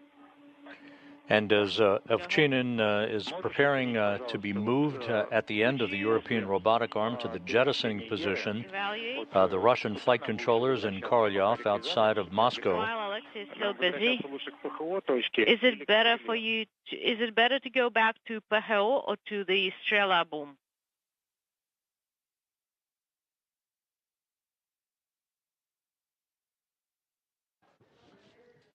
As Ovchinin is moving towards the foot restraint at the end of the European robotic arm to be positioned for the jettisoning of the discarded items, the Russian flight controllers in Korolyov that you see in this balcony view of their control center outside of Moscow have elected to defer the final task that had been planned for today, the moving of a control panel for the European robotic arm from one location to another at the base of the Naoka multipurpose laboratory module. This control panel that had been intended to be moved is not normally used for European robotic operations. That is controlled as it is today by a cosmonaut inside the Russian segment. The use of that control panel externally would need a specific spacewalking task for its use outside. The only reason that it would have been moved today would have been to free up a translation path at that part of the Naoka multipurpose laboratory module. It is not a critical activity and will be deferred to a later Russian spacewalk.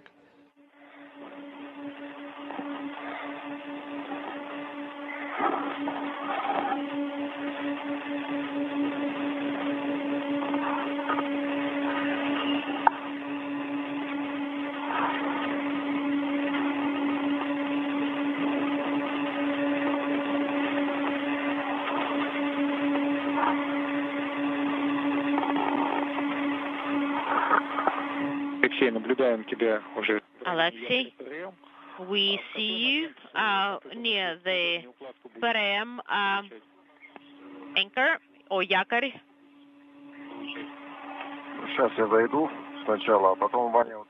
What side is the best to take the bundle from? Well, let Ivan get close to me first, and then we'll estimate what's the best course of action. And can I secure my short umbilical to the ring? Copy. Artyom, it was a question. You can secure your short umbilical to the handrail. Do I secure it to the ring? Yes, you can secure it to the ring or wherever it's convenient. Well, if I switch to the other side, just one handrail and there will be two rings. I'm using one for a French hook. So basically I have French hook there. Take the long umbilical from error, and the short umbilical can be to the handrail of the Karayam adapter. They can be, also Karayam has stripy handrails there as well, so you can use those too. Alexei, right above your head with red stripes. Yes, you can use striped handrails on Perem as well. So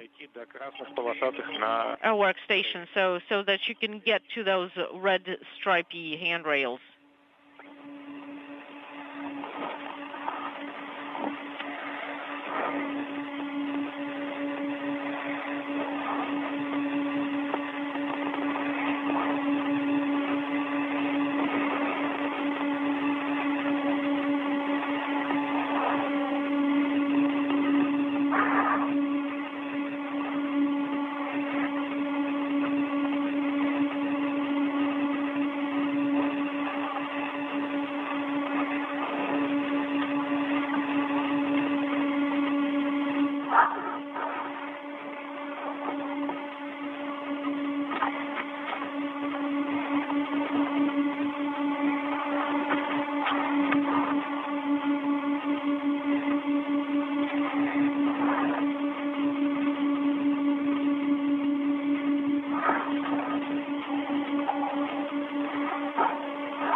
So, between your legs, like this.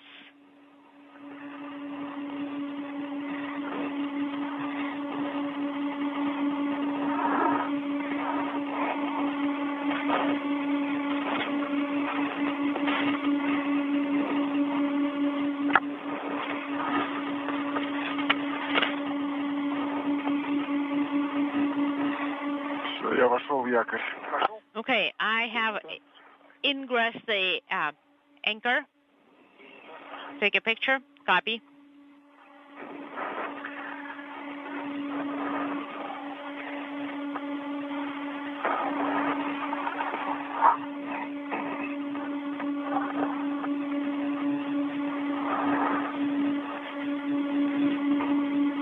This is Mission Control Houston, 5 hours, 36 minutes into the spacewalk by Ovchinin and Wagner.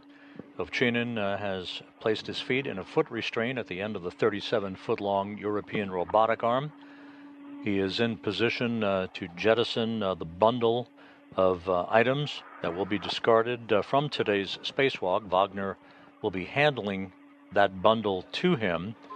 We're currently in a nighttime pass. Although it is not mandatory, it is desirable that we wait for daylight. The International Space Station is flying from southwest to northeast, just to the east of the island of Madagascar.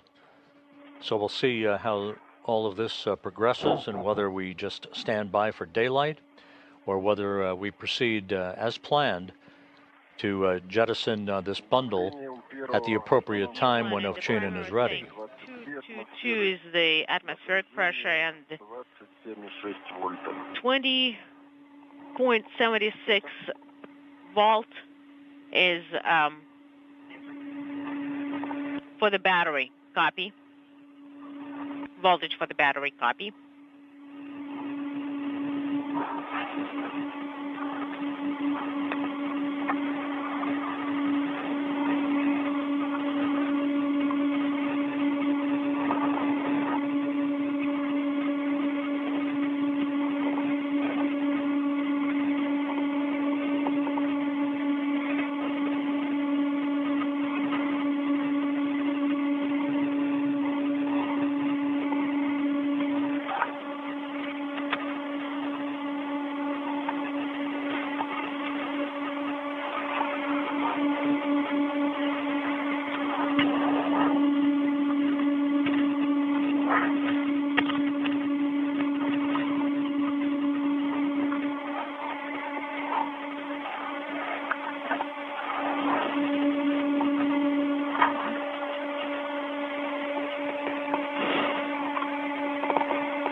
Ivan? Okay. Unintelligible for Strela.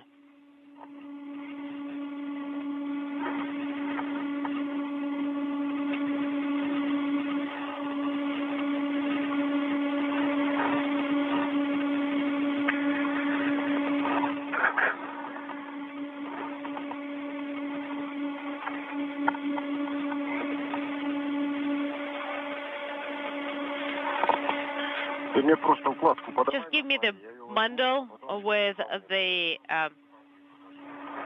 tether.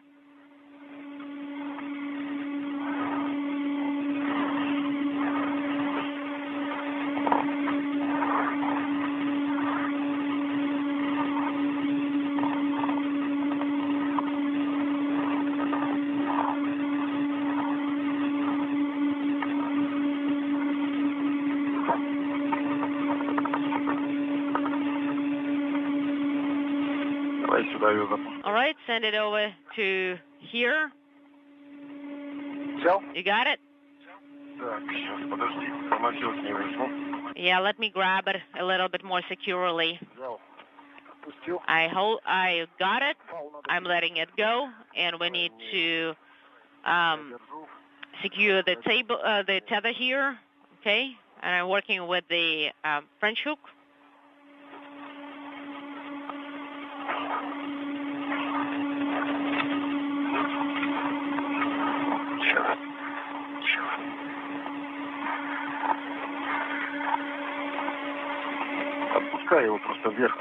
All right, push it up a little bit.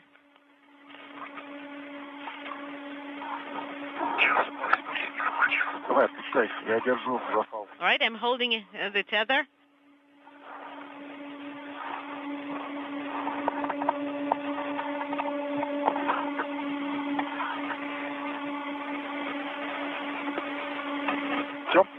Got it?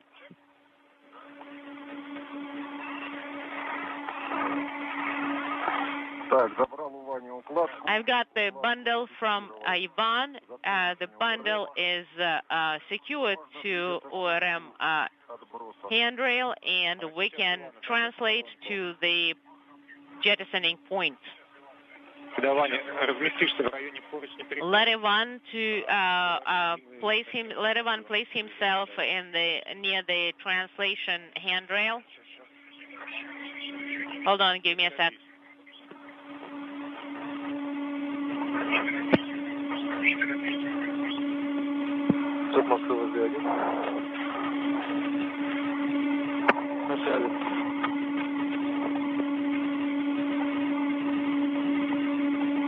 Да, сейчас не будем манипулятором управлять.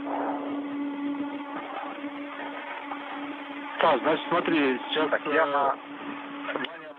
All right, I am on the translation handrail. Copy.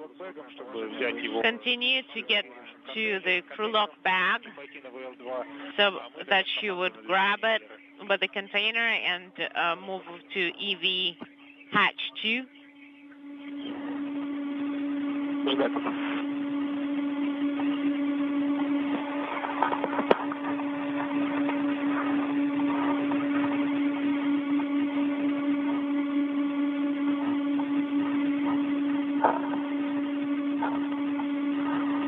Все, Саш, переводим в operational.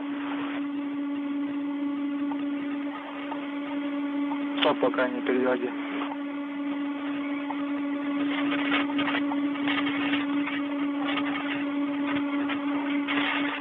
Уже перевел.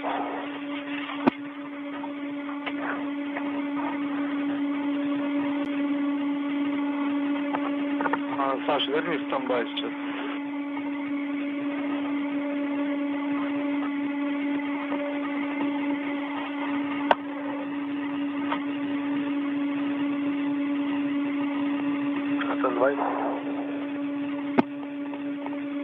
Как ты думаешь, как удобнее будет тебе идти? All right. What do you think? What's the best way for you to get there? Оба фала на себя. Okay. Where do I secure the tethers? Both tethers to yourself. So I only need the bag, not the crew lock bag, right? Yep. And we'll still have to untie the bag. Okay. And the bag floated on its own. Wow. It wants to go home already. Well, it's convenient. Grab one bag. Yep, that's what I'm going to do. Please secure it.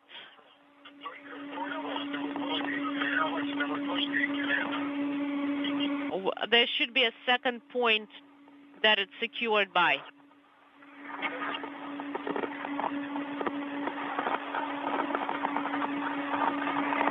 This is Mission Control Houston, 5 hours, 44 minutes into today's spacewalk. Alexei Ovchinin is at the end of the European robotic arm, his feet planted in foot restraints, as he prepares to jettison a bundle of discarded items from today's spacewalk. That includes a boom from a gas analyzing experiment, two covers from an X-ray experiment installed earlier today on the Zvezda service module, and a series of 4 old connector patch panels. They're all bundled in a single package. Ovchinin is standing by for a go from flight controllers in Korolyov at the Russian Mission Control Center before he jettisons this bundle, which will be cast away aft and pitched down 30 degrees from the station to ensure that there would be no potential for recontact with the orbital outpost. This is the first time an item has been jettisoned from the European robotic arm. Copy. Also involved is an analysis of the loads imparted on the arm by Ovchinin as he casts this bundle away.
All right, so let's go down this handrail.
All right, I found that dirty towel.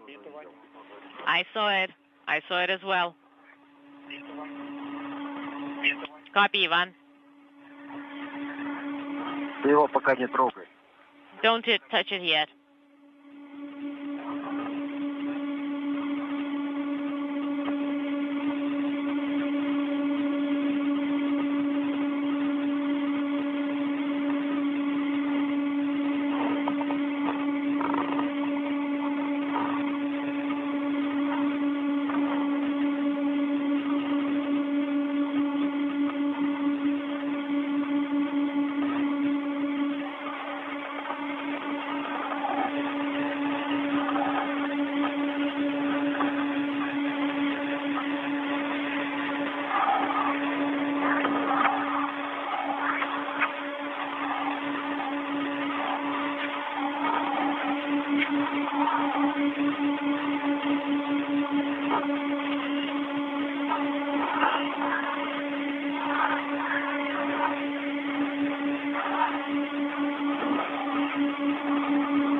This is Mission Control Houston, just a few minutes shy of the 6-hour mark in today's spacewalk.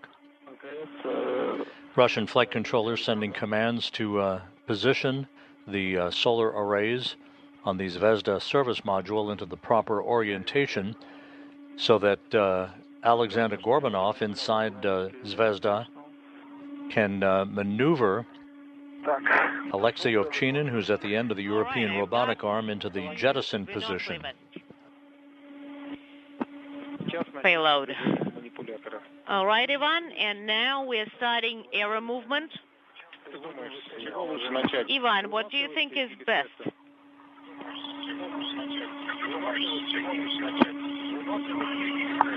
Should we start with Vynoslivost or the other one? I think with Vynoslivost, with the test. The test is easier. And just get rid of the container. Is it just one panel? The other one is next to... While Ovchinin is being maneuvered by Gorbanov at the end of the European robotic arm into the correct position to jettison this bundle of discarded items, Wagner is collecting samples from the Vynoslivost and exposure experiments. Those will be brought back inside the airlock on the Poisk module at the conclusion of today's spacewalk. With the large one. Ivan. And as mentioned earlier, Russian flight controllers have decided to forego the movement of an external control panel for the robotic arm from one location to another at the base of the Naoka multipurpose laboratory module. It is not needed for most spacewalk operations involving the arm. Most of the operations will be conducted from a control panel inside the Russian segment, such as today's operation, where Gorbanov is commanding the arm, with Ovchinin at the end of the 37-foot-long appendage. The activity that had been planned for today to move that control panel from one location to another at the base of Naoka was designed to free up a translation path at that part of the laboratory module, but it is not a critical activity and will be deferred to a later spacewalk.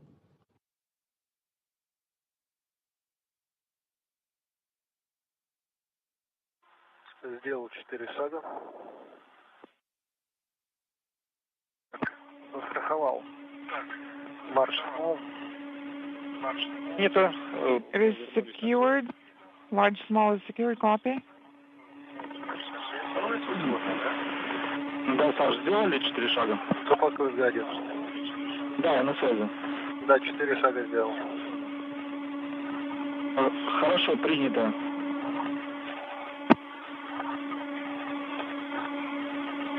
Так, Артем, Artem, will one data point be enough or not? Yes. Да, и выдаем старт седьмой задачи. Принято, выдаю старт седьмой задачи. Сейчас во втором канале предупрежу.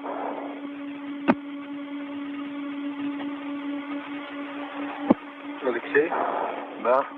Alexei? Сейчас начинаем движение. Go ahead. So we're going to start translation now to the position. Yes, copy that. Ready?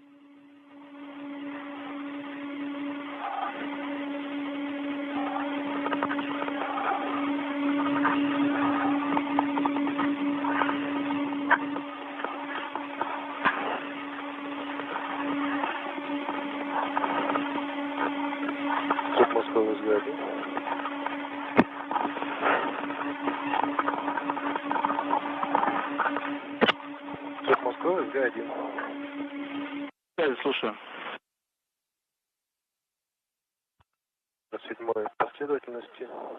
Пока только первый шаг, он долго идет, да? Первый экшен.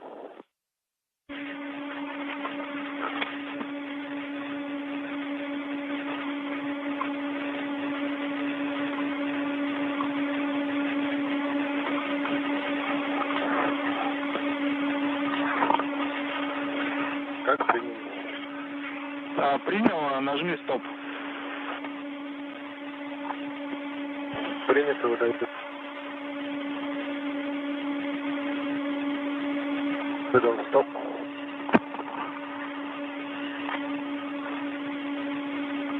Переведи в стендбай. Принято.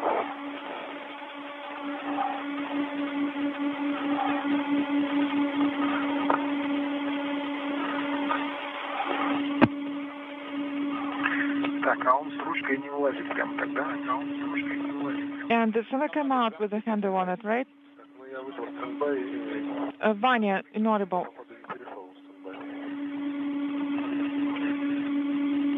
Шашку замка аккуратненько подвязать. So you're gonna have to tie up the latch very carefully. Не нажимается, да, Саш? Алексей, пока движение не начали, сейчас ожидаем. Alexei, the arm is not in motion yet, but we're still standing by for it. Copy.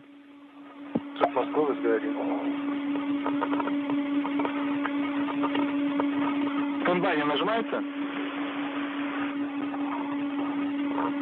Ну, я один раз выдал, он, наверное, не выдался. Еще раз попробуй. Нет, зайди в меню сейчас. Зашел. Стоп.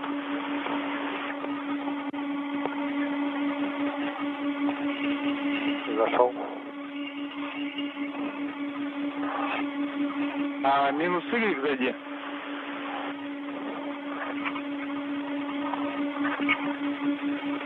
Зашел. Дискард нажимай. Velcro была лишней. Скорее всего, в этого мешка. There is an extra Velcro here, most likely, and that's the handle.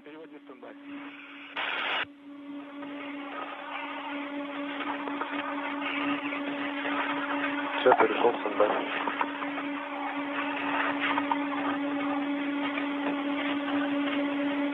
Переходим в авторежим. Перешел в авто. Выдаем старт, цельной сдачи. Принято.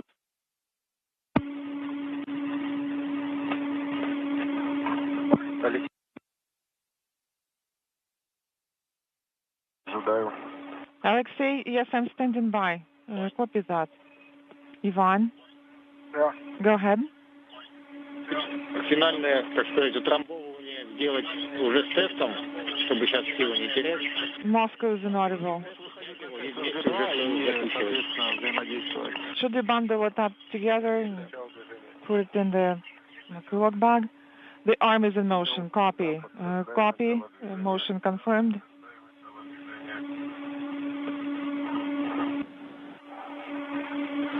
This is Mission Control Houston. As we close in on the 6-hour mark of today's spacewalk, the report from Moscow is that Gorbanov, inside the Russian segment, is now moving the European robotic arm with Ovchinin at the end of the arm in a foot restraint to the jettisoning position. We're closing in on moving into an orbital sunrise as well, which is desired for visibility of the actual jettison itself, which will be aft of the space station structure and pitched 30 degrees down to ensure that there is no potential for recontact with the station. Yeah. Yes.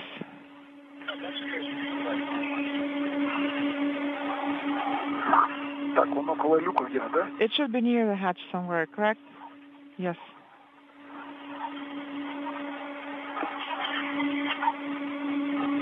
Артем, сколько до света осталось? Artem, how much time do we have remaining before sunrise? Less than 30 seconds. Coming up in 30 seconds, copy. Test is located on the EV hatch handrail, number 6003. Is it on this side or other side? Okay, I can see it. It is at the top. Copy.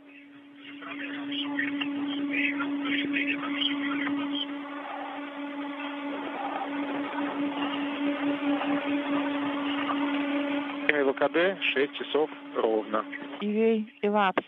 Time is 600 hours. 6 hours, 00 minutes. Copy. Copy, and I see Ivan.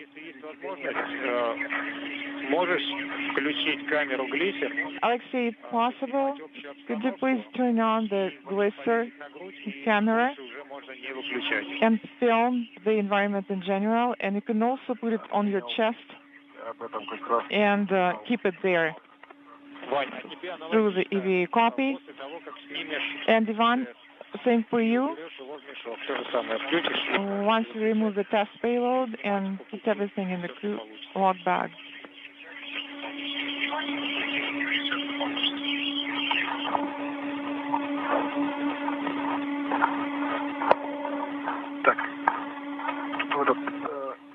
Okay, what is this thing here? That should straighten out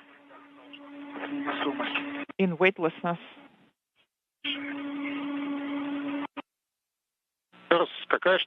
Please repeat your last. What are you talking about, Ivan? I forgot what it's called.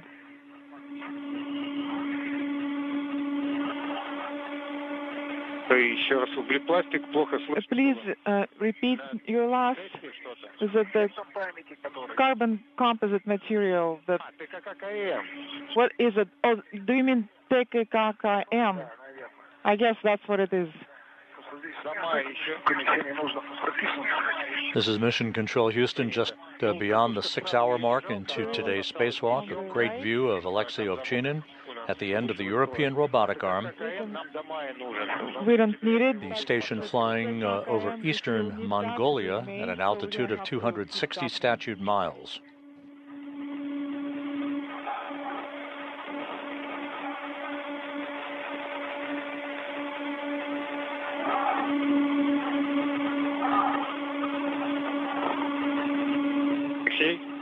Alexei, how are you feeling? Fantastic. So, what do you think about it? I think everything is great. Copy.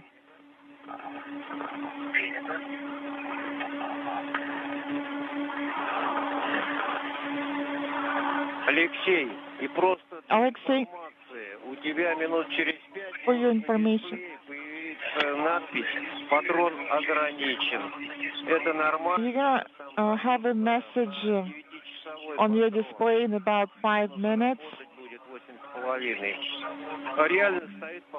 It's gonna be nominal message, and Moscow is inaudible.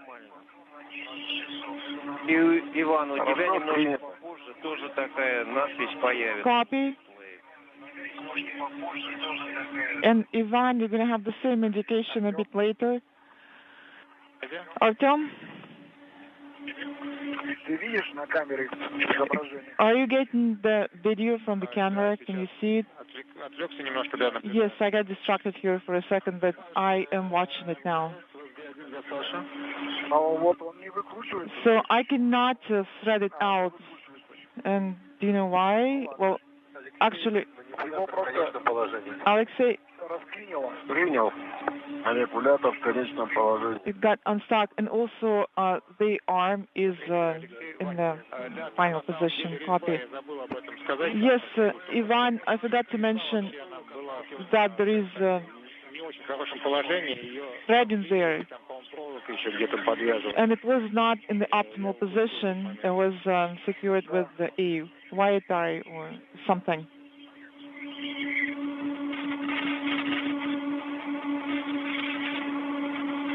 Alexei? I think I'm going to have to wait a bit. Okay. So Ivan is going to finish up his actions now. Maybe he will be able to watch you then. So the large tethered floppy Ivan. So you're going to remove the test payload now, and will you be able to monitor Alexei from whatever position? Actually, yeah, I can see the E-right is on the right from me. Can you see him? Yes. All right, so yes, I just got a message that the layer cartridge is limited. So what should I press, menu or something else?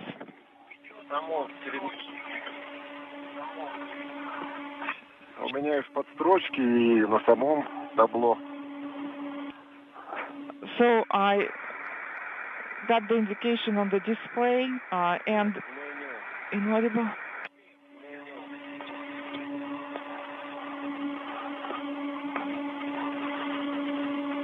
Так, ну что, в принципе, all right, so я готов к отбросу. I'm ready for jettisoning. Alexei, stand by. We're going to wait for Ivan. We want to make sure that he can take a video of that. All right, copy all.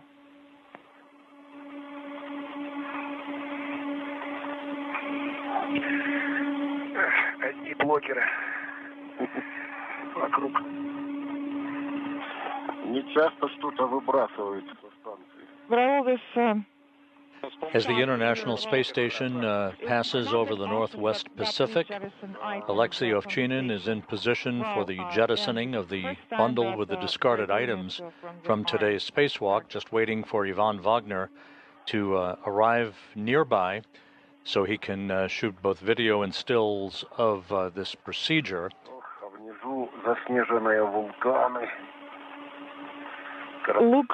Once the jettisoning is complete, the expectation is that the two cosmonauts will begin to clean up and gather all their tools and other associated equipment and make their way back toward the airlock on the Poisk module. Photographs done, for sure.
So the second one now, that's it.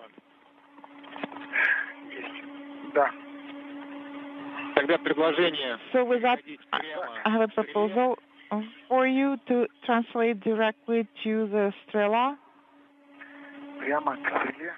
Okay, directly towards the Strela boom. Yes, correct? Прямо проходить через катушку. So directly. You're going to pass the reel, and then you're going to be at the Strela, near the Strela transition ring, and that's going to be your position for filming.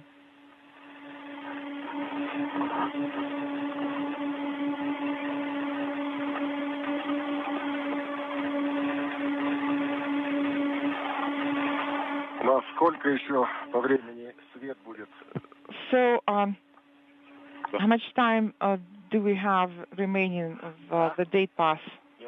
We still have a long time. More than 1 hour of sun pass. 50 minutes. That's great. Copy.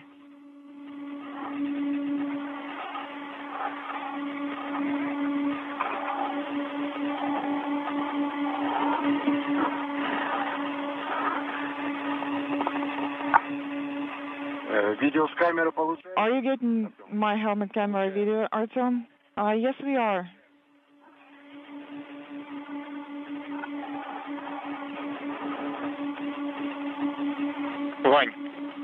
Ivan? Да. Go ahead.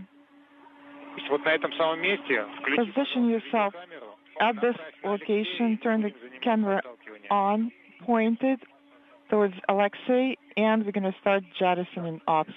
Copy. But stand by. Let me secure myself here.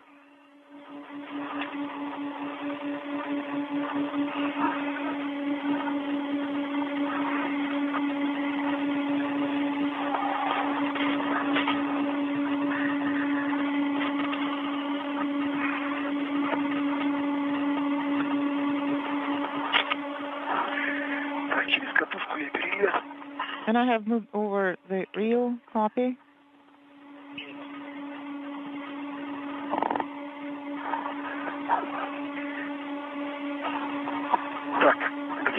Where is Alexei? There he is.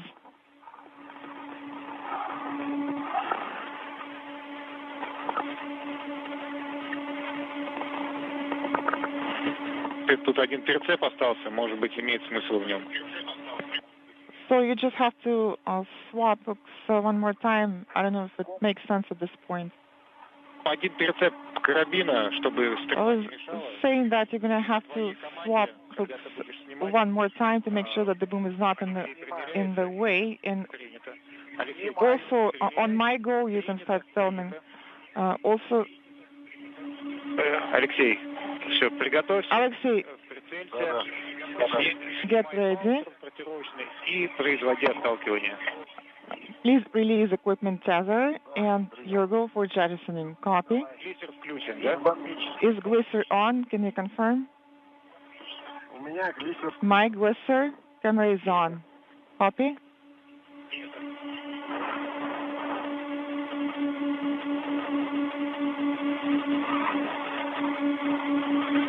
Я готов. Well, I'm ready. This is EV1. Copy, and you'll go for jettison. Here it goes. It's floating away. Copy. And it's going away nicely. Yes, not bad. Вешай фал транспортировочный. Alexei is and flight controllers reporting a good jettisoning by Alexei Ovchinin at 3:49 p.m. Central Time, 4:49 p.m. Eastern Time, as the International Space Station flew 260 miles over the Pacific Ocean. You can do that, and you're going to have to turn it off. That bundle that was cast away by Ovchinin contained a boom from a gas analyzing experiment, 4 old connector patch panels that were replaced with new panels earlier in today's spacewalk, and 2 covers for an X-ray detection experiment that was also installed on the Zvezda service module earlier today.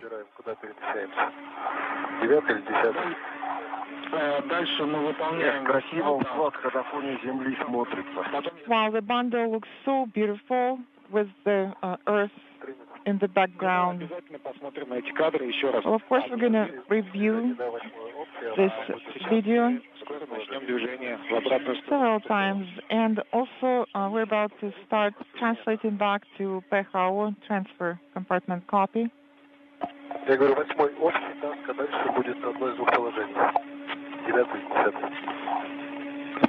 Да, сейчас мы выполняем вот таск, тут 3 будет мультиджет снова, а потом мы перейдем на 10-й таск.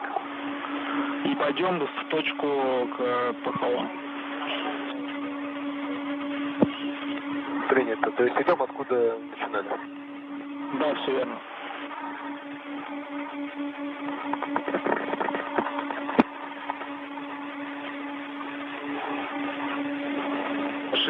Выходи в СГ-2 и взаимодействуй с ребятами. Алексей, начало движения манипулятора. Alexei, the arm is about to start motion. Copy, I'm ready.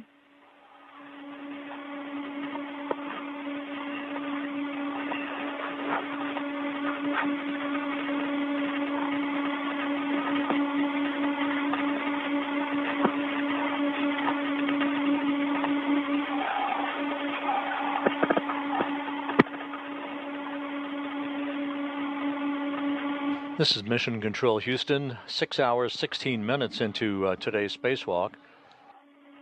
A good view of Alexei Ovchinin at the end of the European robotic arm. I can see that the arm is in motion. 3 minutes ago, he jettisoned a bundle of discarded items from today's spacewalk that saw the 2 cosmonauts complete a variety of tasks, including the installation of a container with a new X-ray detection experiment that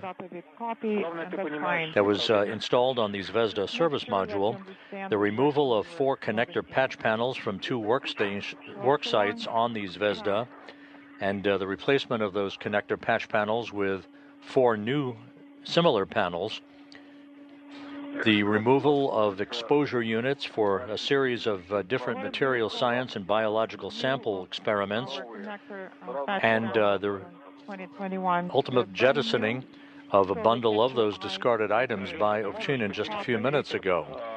The one task that was deferred to a future spacewalk, not a critical activity, was the planned relocation of an external control panel for the European robotic arm. But that external panel would only be used for a very small sample of Russian spacewalks to be conducted in the future.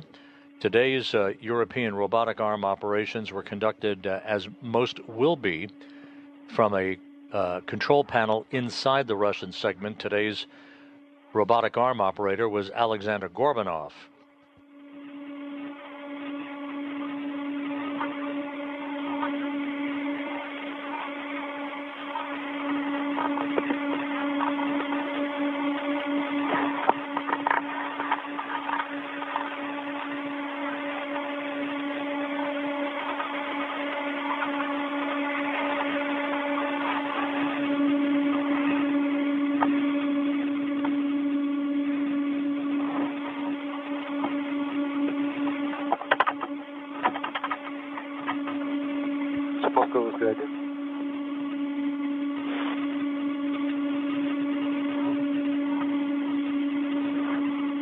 Для информации, у меня видео с локтевой камеры зависло уже достаточно давно.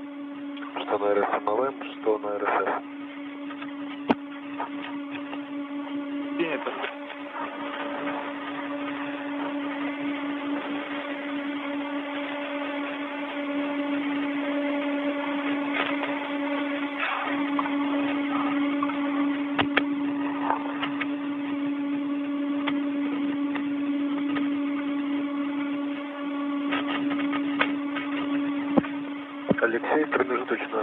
Alexei, we're going to make an intermediate stop. Copy.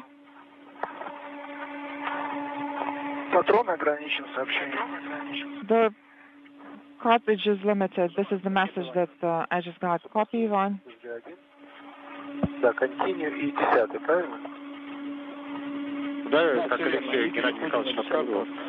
And Alexei, did you copy Gennady's message? Yes. Доделаем сейчас. Yes, and we're going to finish it up here.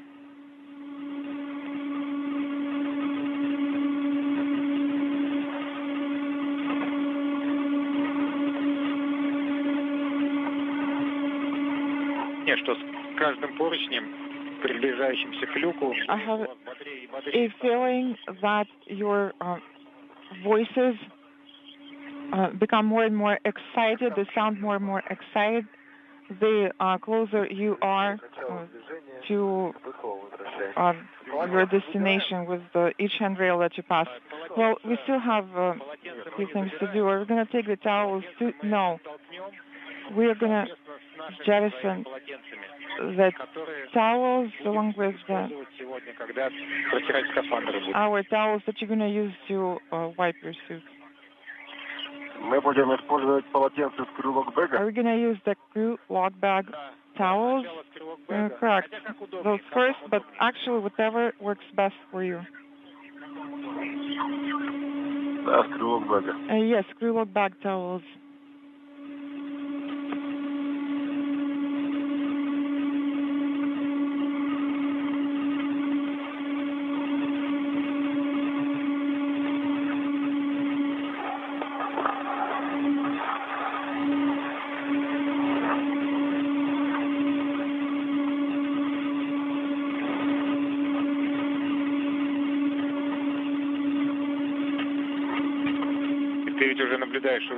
Alexei, can you see Ivan? Yes, I am watching him. I'm also filming him. Copy.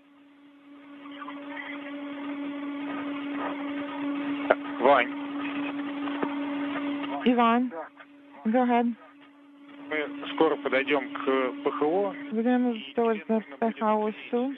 Требуется ли ручное выравнивание еры? And you'll have to estimate if any manual ear adjustments are needed or not. Так что сейчас пока заведи укладку. So for now, заведи укладку с тестом пока внутрь. Take the test experiment kit in for now, and the container should be taken outside, but do not move too far.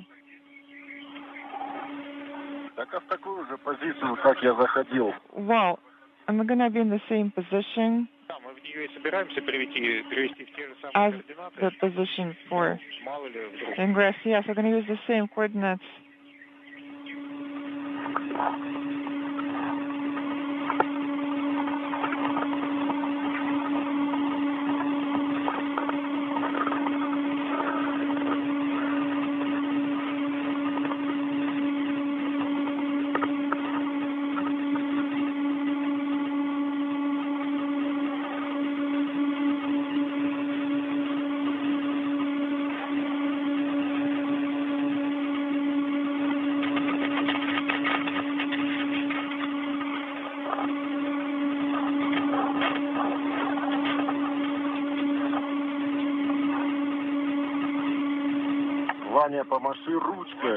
Vanya, please wave your hand. Let me try. Okay, I secured the bundle inside MRAM2. Copy.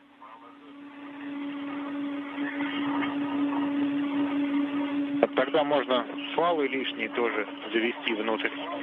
Then you can get the tethers that you don't need inside.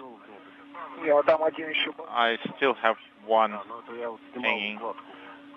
Yes, I removed the latest bundle with it.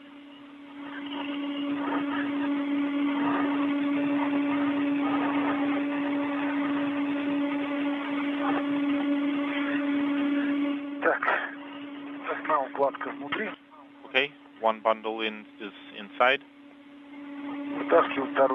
I'm pulling out the second bundle.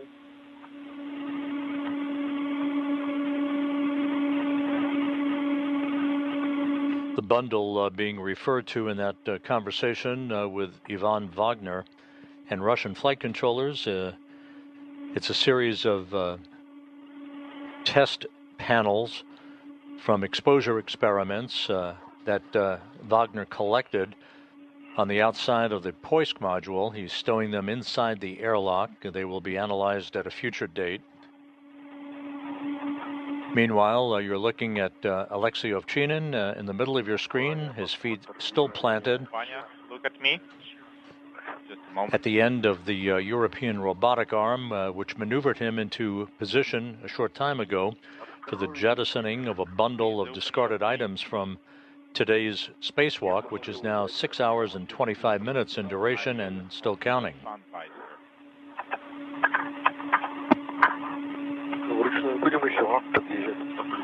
That's good. I want your face on the camera. Loaded on the wrong side. Okay, now it's better.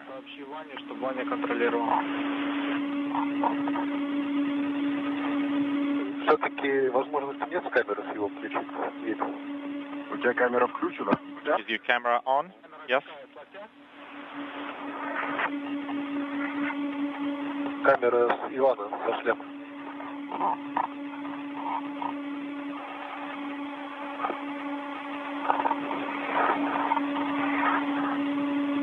Со шлема какого? С шлема Алексея или Ивана? Так, мы в конечное положение. Шлема Ивана. Are we in the final position? Саш, ты по Y давал? Sash, did we have a plus Y motion? Нет, это она качается. No, it's not arm motion.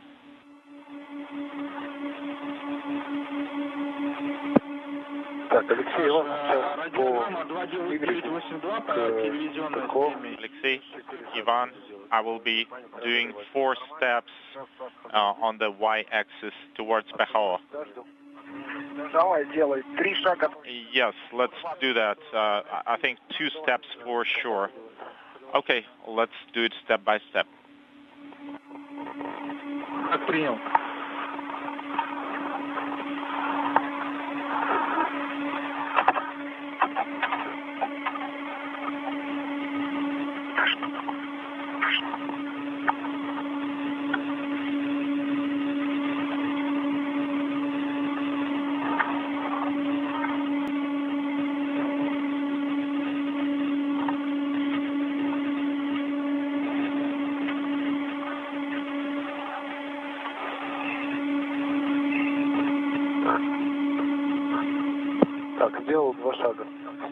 We did 2 steps. Okay, well, let's do more steps. How many? You can do 2 more steps. Copy and work. Тебя снимает камера сейчас? Are you on camera now? On please, sir. You're asking my camera? I'm asking Ivan. Should it be working? В ручном режиме поснимать, как Алексей вот прям вот в финальном положении выглядит. Can you take imagery of Alexei in his final position on the PRM workstation? What do you mean manual mode? I mean, take it with your hand and so that the pointing would be accurate. Yeah, I'm not sure that he will all fit in the frame. Okay, 4 steps are complete. Shall I leave it like that? Yes, copy. Copy, Ivan. Thank you. You may continue working. And Alexei, on my go, you will start egressing. Copy?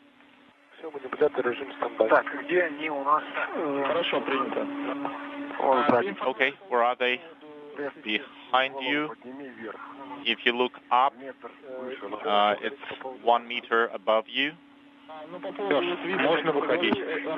You may egress now. Copy. In work.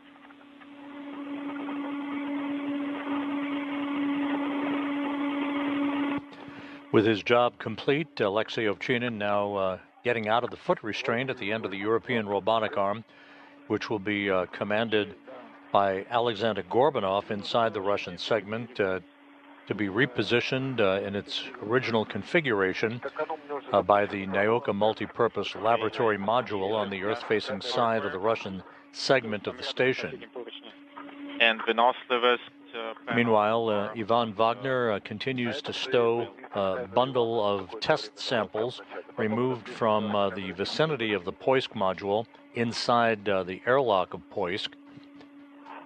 Presumably, the two cosmonauts will begin to clean up and take inventory of their tools a short time from now as they prepare to wrap up today's spacewalk. Потому что сейчас уже нужно будет резервный отсек готовить. Вот Алексей уже выходит из строя. Да, нет, сейчас уже не нужно, да, сейчас нету никакого. Сейчас не нужно. Все хорошо.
Okay, I will start working on this copy.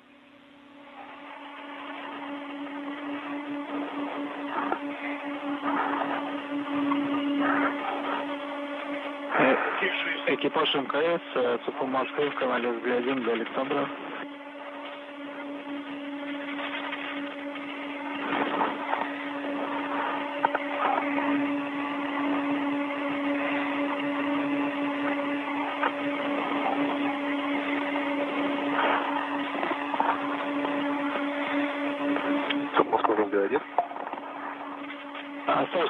Сейчас Алексей, когда от ПРМ отойдет, нам нужно будет еще в точку зависания уйти, в позицию зависания. Ну и, соответственно, завершим автопоследовательность. Ожидай команды моей. I secured it. Мы также сначала вручную, потом да, мы сначала отойдем вручную 4 шага, а потом отойдем в точку зависания. Алексея и Ивана информация. У вас сейчас в скорости появятся следующие сообщения. You will soon see the following message, CO2 monitoring. This is quite nominal. This is for Alexei and Ivan. Copy all. Принято.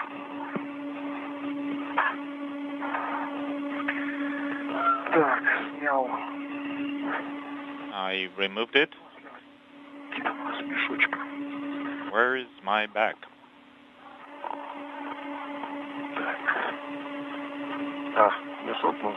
Do you need a bag?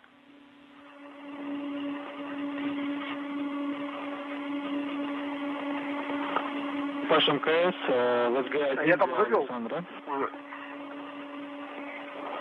На связи. Unintelligible. Саш, ну все, тогда переводим в operational на режим TAP и... There are some tethers there. Контроль CO2. Okay, CO2 monitoring. I can see the message. Yes, this is nominal.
Все, 4 шага отошел.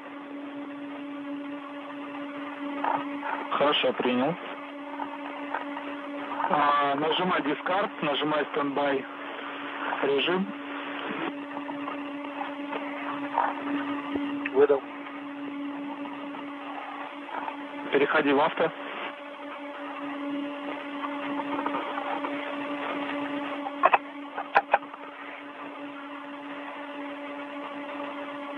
И выполняем 11 задач. Старт 11 последовательность.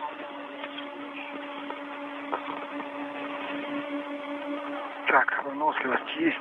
Okay, I'm done with venoslivus panel. Copy. Остался тест. Unintelligible.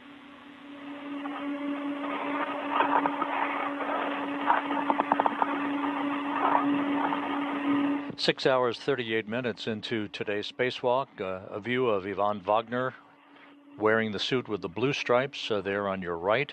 This is from the helmet camera of Alexei Ovchinin as the two work to stow final items in the Poisk airlock before beginning to take inventory of their tools. This view directly into the Poisk airlock itself. The spacewalk began at 9:36 a.m. Central Time, 10:36 a.m. Eastern Time, and is continuing, although in the home stretch, with everything except one task having been completed today, that being the relocation of a control panel for the European robotic arm at the base of the Naoka multipurpose laboratory module. This was not a critical task. The European robotic arm was maneuvered from a separate control panel inside Naoka by Alexander Gorbanov today, as is the case and will be the case for most Russian segment spacewalks.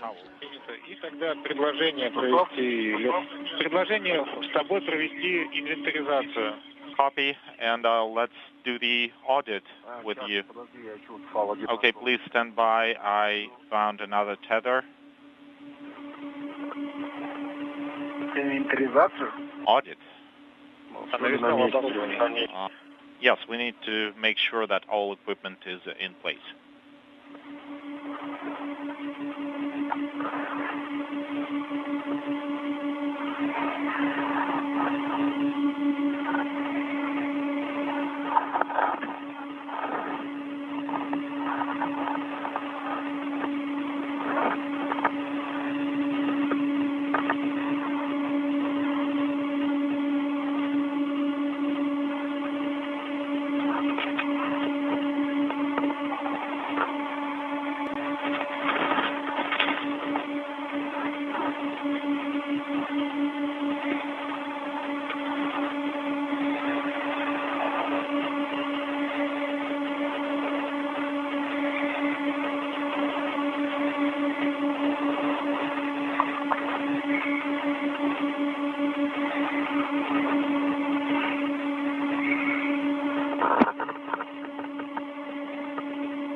Okay, now all tethers are inside. Copy. I need the crew log bag.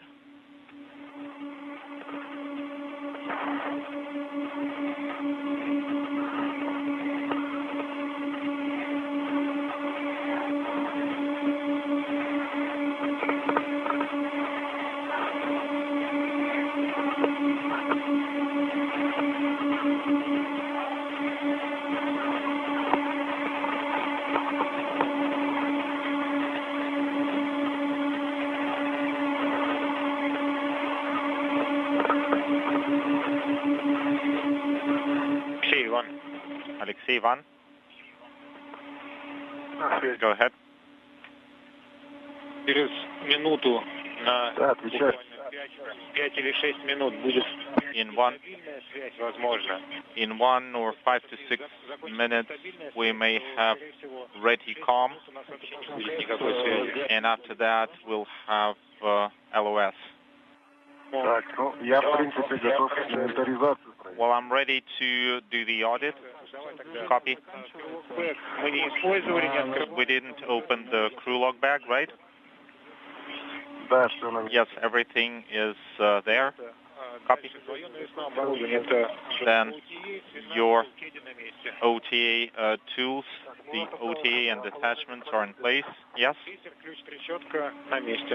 Glisser, wrench, and ratchet are in place.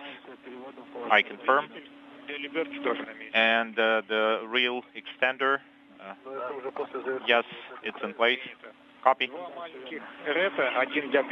2 small reds, 1 for glisser and 1 for the wrench. Yes, I have them. Large, small, and 1 adjustable. And 1 large, small, and 1 adjustable. Yes, I confirm. Copy. And we didn't pull out the bow. The tool caddy, we have all the equipment attached there. Yes, it's in place. Vanya, can you perform the audit? Okay. Same tool caddy, OTA are in place. Come again?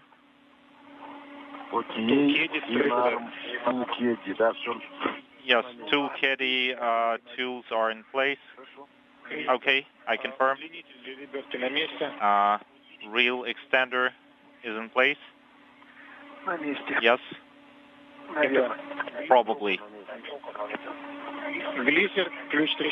Glisser, ratchet wrench. Yes, I have them. Copy.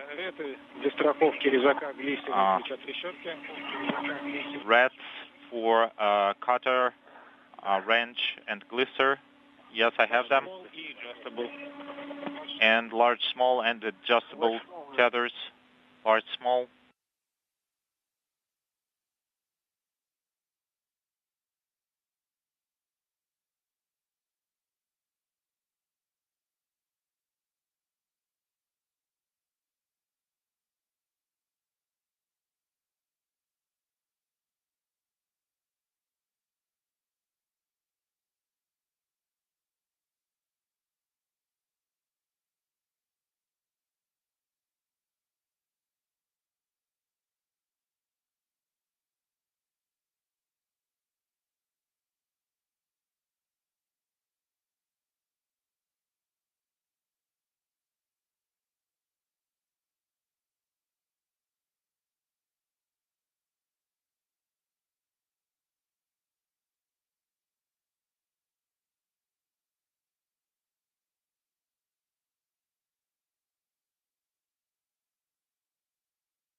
This is Mission Control Houston, 6 hours, 47 minutes into today's spacewalk. The two cosmonauts in the vicinity of their airlock at the Poisk module on the space-facing side of the Russian segment of the International Space Station, beginning to wrap up work for the day. Alexander Gorbanov, operating from a control panel inside the Russian segment, has maneuvered the European robotic arm to an interim hover position, as it is called, after the two cosmonauts are back inside the airlock, have closed the hatch, and have begun the repressurization of Poisk. Gorbanov will maneuver the arm into its final position for the day, it having served as a platform for Ovchinin to affix his feet into a foot restraint at the end of the robotic arm for the jettisoning of discarded equipment no longer needed on the station that was removed from the Russian segment of the station earlier in today's spacewalk.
As the two cosmonauts prepare to complete work outside of the Poisk module of the International Space Station, we're in a period of ratty communications at the moment. We'll be solid again, both downlink video and audio communications with the station just a few minutes from now.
лодки стыковать. Alexei, Ivan? Station on space to ground 1. Go ahead. Go ahead on space to ground 1. All right. That was an unexpected LOS. Ivan, we are done with the inventory. So during the LOS, have you done anything? Have you cleaned your gloves or with the towels or anything? We did. We removed the towels from the crew lock bag, cleaned the gloves, and realistically, the gloves were looking pretty good, not too dirty.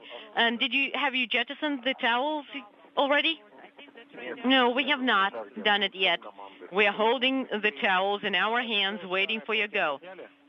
Have you removed that old towel? No, we have not.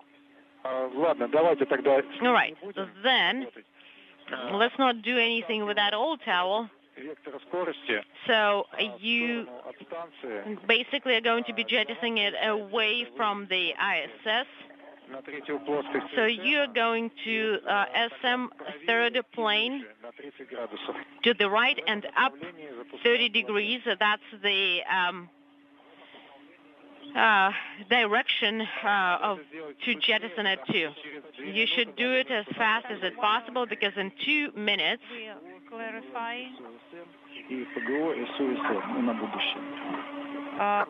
We can give you. It's done. Copy. Go in advance to close the hatches. Oh, it's a beauty flying away. In what direction is it flying? In that direction? Yes. Off it goes. Copy. And on this good note, we actually got our video back.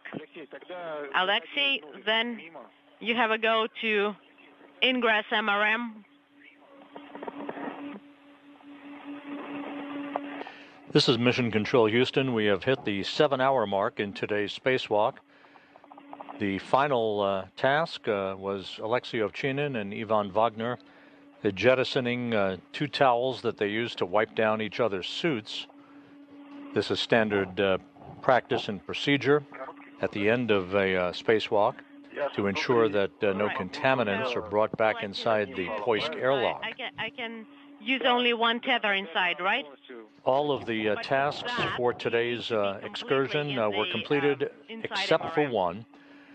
The 2 cosmonauts installed a payload named the All-Sky Monitor on the Zvezda service module to detect, record, and downlink X-ray celestial sources. They removed and replaced a quartet of connector patch panels at 2 work sites on the Zvezda service module, removed exposure panels of biological materials and other material samples from experiments on the outside of the Poisk module. And Alexei Ovchinin planted his feet in a foot restraint at the end of the European robotic arm, and Alexander Gorbanov maneuvered him from a control panel inside the Russian segment to an area aft of the station, where he jettisoned a bundle of discarded items that were removed from locations during today's spacewalk. That all went by the book. The only task that was not accomplished was the relocation of a control panel for the European robotic arm at the base of the Naoka multipurpose laboratory module. That was not a critical task and is rarely scheduled to be used during Russian spacewalks. Instead, most spacewalk operations involving the European robotic arm will be operated from inside the Russian segment by another cosmonaut. So with all of that work having been completed, the 2 cosmonauts are preparing to climb back inside the airlock. They will remove the protective ring around the circumference of the hatch, close the hatch itself, and that will mark the official end of today's spacewalk. We'll stand by for official word of the time of the completion of the closing of the hatch from the Russian flight control team in Moscow, and we'll be able to update you with all of the spacewalk statistics at that point.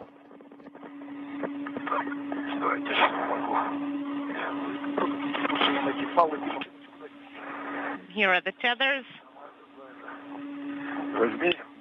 Could you grab my short tether and secure it? Where? To the right. Actually, to the left, to the handrail.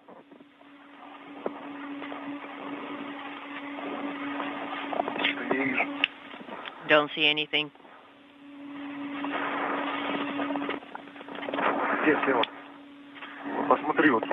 To the left, right? Over there. Have a look.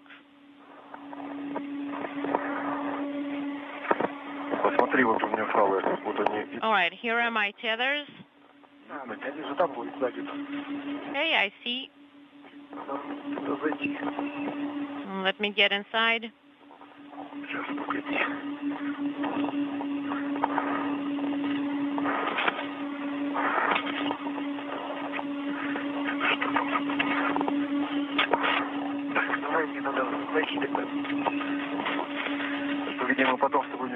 We won't be able to turn afterwards. Go back a little bit.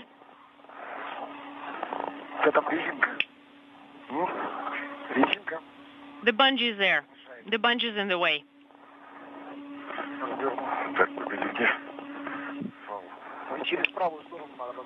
And try rotating to your right. Turning to the right.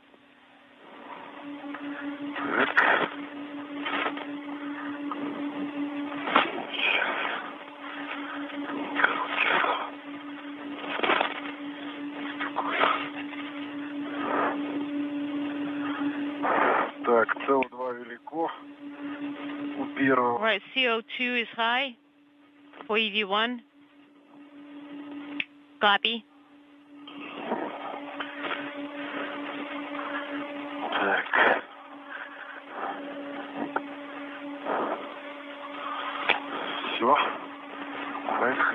All right, Ivan, go in.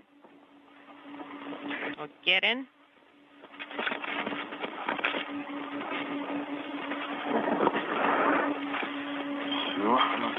And there I am inside. Stand by for a second. Okay, let me get your legs in. Where?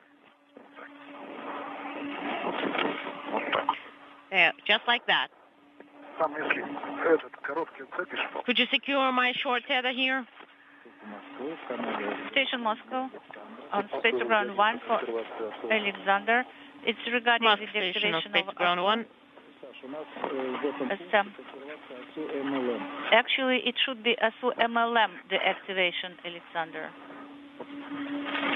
on this particular step. Did you copy? Is something in the way? Ivan Wagner now back inside the Poisk module.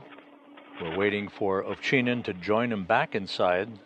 They will remove that protective ring around the circumference of the hatch that they installed at the beginning of today's spacewalk. And should we, once they're back on the umbilicals inside Poisk, they'll stand by for the go from Russian mission controllers that you see there in this live view from a balcony camera in Korolyov outside Moscow. So do not turn off your... They'll be waiting for the green light to close the hatch. When you you have a go to turn off the sublimators when you position yourself correctly. Okay, sublimators off. And we have a sublimator dry out timer on, illuminated. Hold on. Now we need to work with the helmet cameras.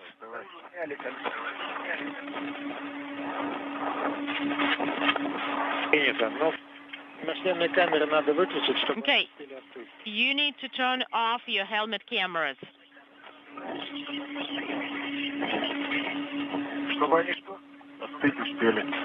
So that could cool down. So that they what? So that they could cool down.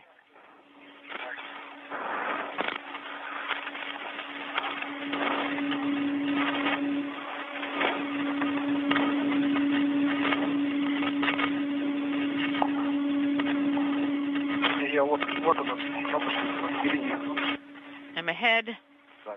Okay, I have my camera off. Copy.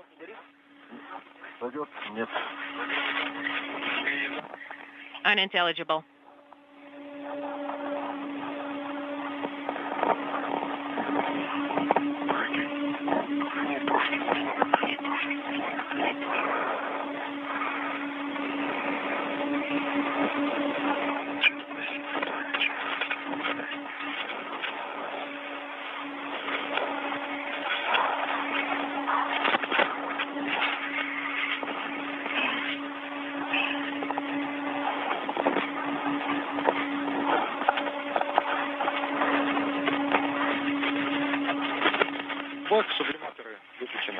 Okay, what's the status of your sublimators? Sorry, what's the status of your helmet cameras? Are they off for both of you? Could you repeat your last? The cameras, both cameras are off. Copy. And now?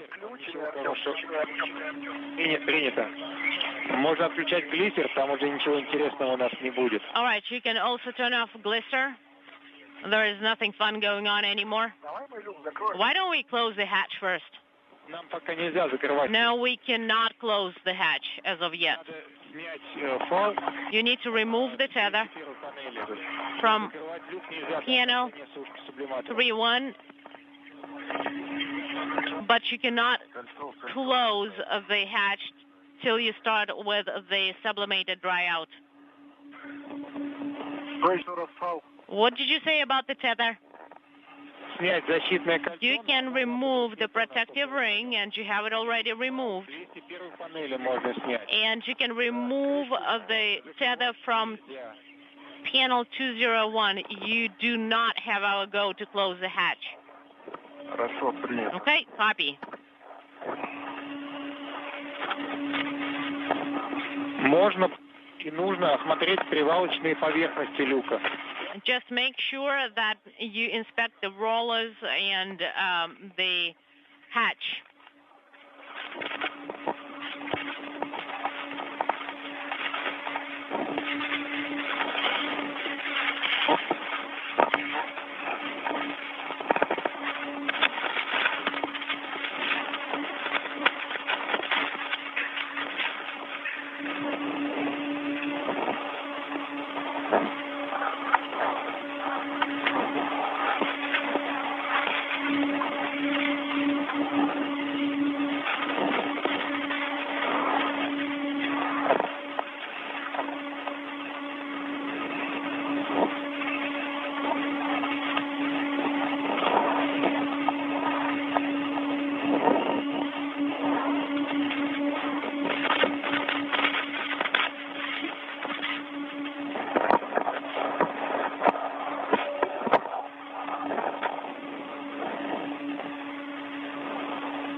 This is Mission Control Houston. We're at the 7-11 mark in today's spacewalk by Ovchinin and Wagner.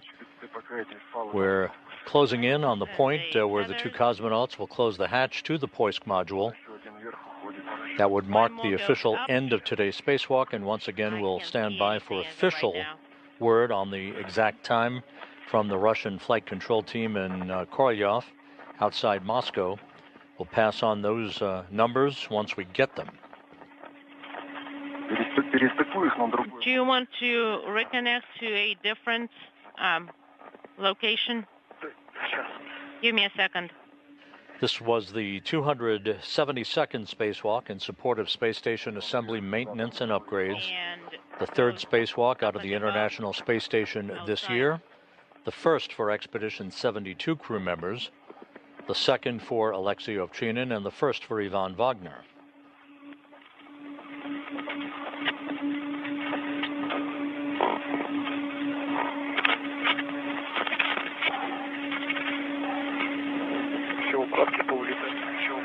All the bundles flew out. Put them underneath a bungee.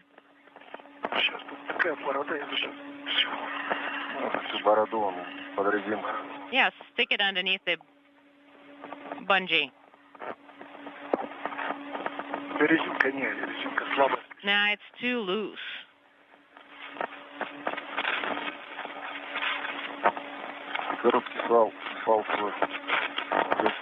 Do you want me to secure your short tether?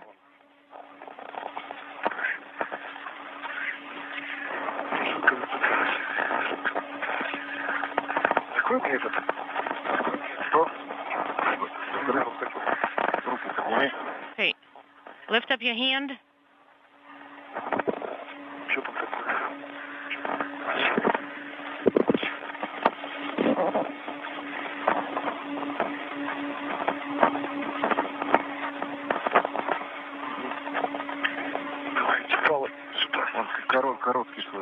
And disconnect your short tether.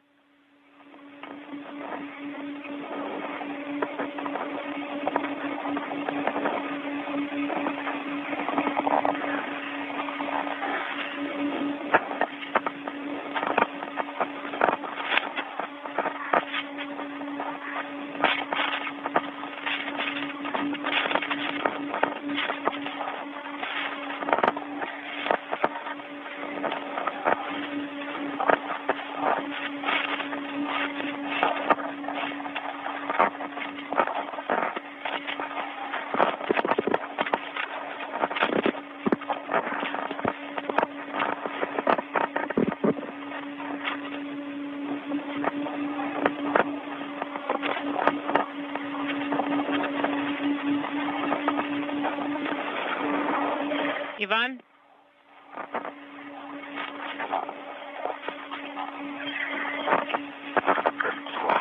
This is Mission Control Houston, 7 hours, 15 minutes into the spacewalk. We're standing by for the closing of the hatch to the Poisk module. This view now inside the International Space Station Flight Control Room here in Houston, where Flight Director Diana Trujillo has been in charge of activities throughout the course of the day in support with her Russian counterparts in Korolyov of all the activities associated with the spacewalk by Alexei Ovchinin and Ivan Wagner. Inspect the hatch cover surface for any FOD.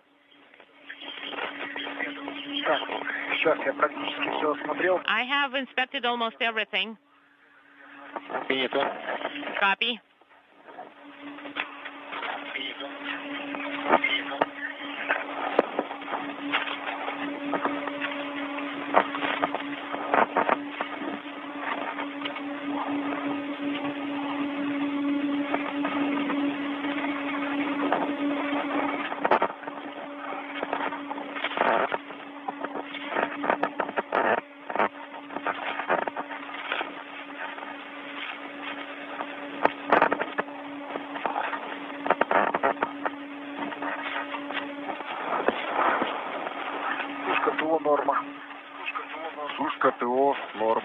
We have dry out of the sublimator nominal, dry out sublimator nominal for both of us. Copy.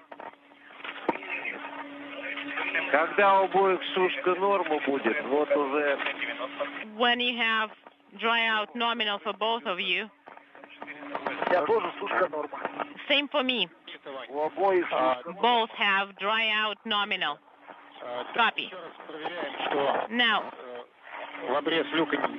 let's check one more time that there is no FOD in the hatch. And then you remove the French hook from panel 201 and close the hatch. Copy.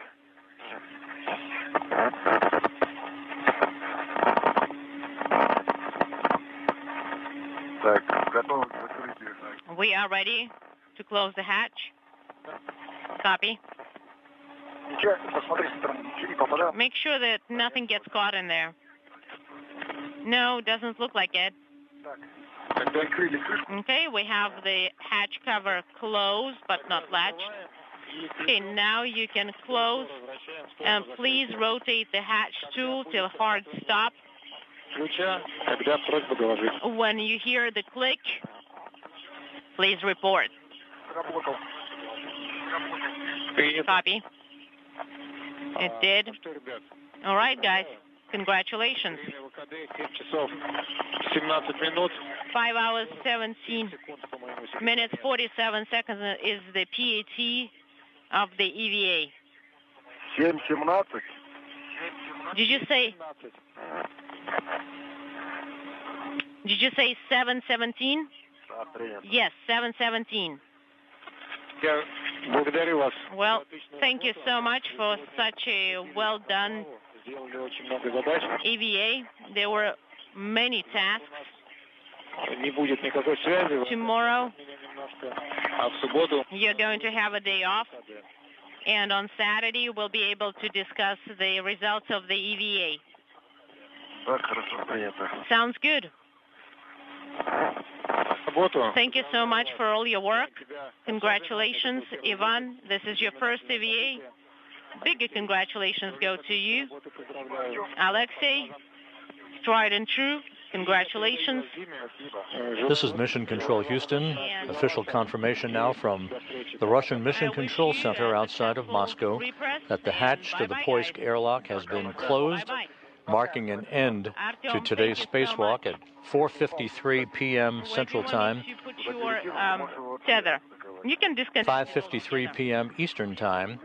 The elapsed time of today's spacewalk marked at 7 hours, 17 minutes. Again, the spacewalk concluding at 4:53 p.m. Central Time, 5:53 p.m. Eastern Time. The spacewalk today by Alexei Ovchinin and Ivan Wagner, ending at 7 hours and 17 minutes.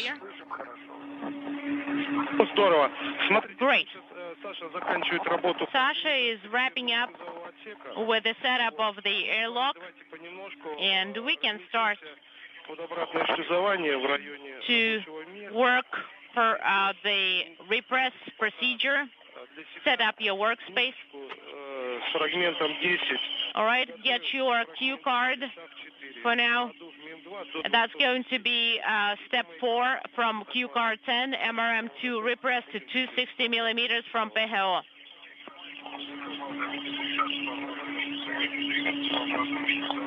Copy. Cue card 10. Affirmative. And step 4.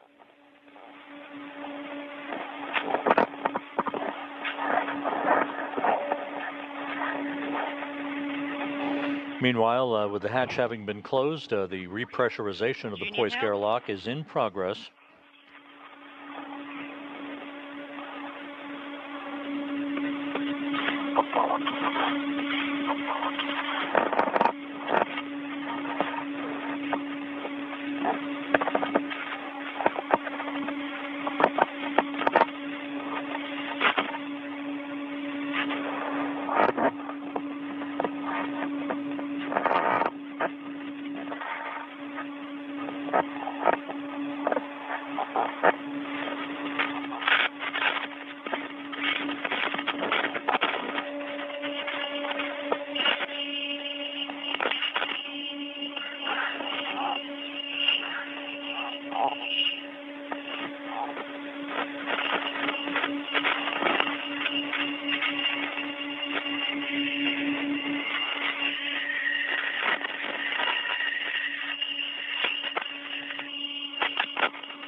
Алексей, Иван, добро пожаловать еще раз.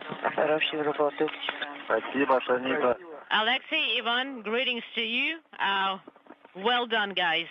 Thank you, Sunny. And congratulations from Station Commander Sonny Williams to the two Russian cosmonauts, Alexei Ovchinin and Ivan Wagner, as the repressurization of the Poisk airlock continues. When I start talking, could you please open the PV valve? Sounds good? When I give you a go, could you please open the PV valve?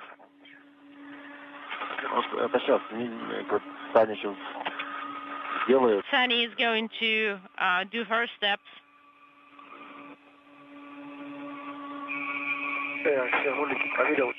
I checked out all the rowers.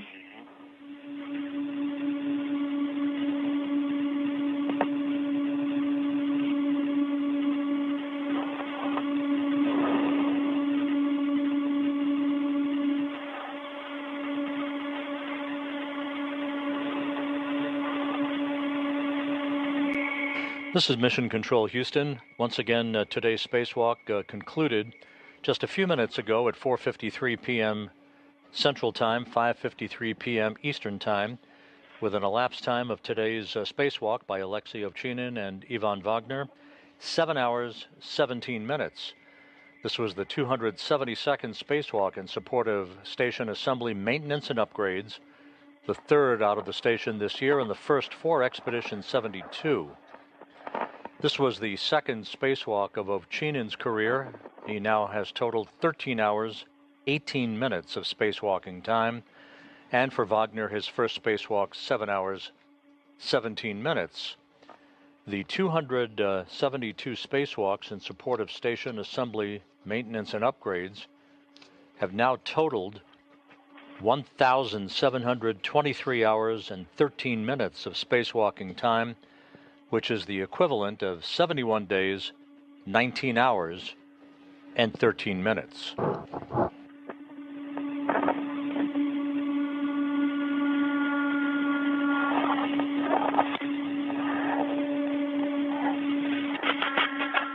So with the repressurization of the Poisk airlock continuing in good shape, we'll wrap up our coverage with a quick recap. The two cosmonauts began their spacewalk this morning at 9:36 a.m. Central Time, 10:36 a.m. Eastern Time. They installed a package of experiments on the outside of the Zvezda service module to detect, record, and downlink X-ray celestial sources. The two cosmonauts then pressed ahead along two work sites on the Zvezda service module to remove and replace a quartet of connector patch panels, brand new ones having been installed on Zvezda. They also removed, during the course of the spacewalk, several packages of exposure experiments, both material science and biological sample experiments that were housed on the outside of the Poisk module. And Alexei Ovchinin, riding at the end of the European robotic arm that was operated from inside the station by Alexander Gorbanov, jettisoned a bundle of the discarded items from today's spacewalk. The only item that the two cosmonauts did not get to because of time constraints was the relocation of a control panel at the base of the Naoka multipurpose laboratory module that was not a critical item. It will be deferred to another spacewalk downstream for the Russian cosmonauts. So with that, we're going to wrap up our coverage for today. Once again, the repressurization of the Poisk airlock continuing. Ovchinin and Wagner safely back inside after a spacewalk today that lasted 7 hours, 17 minutes. We thank you for joining us throughout the course of the day for today's Russian spacewalk coverage, and we wish you a very, very happy holiday season. You can follow all of the activities on the International Space Station on the web at www.nasa.gov/station. And again, we wish you a very Merry Christmas and a Happy New Year. This is Mission Control Houston.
you.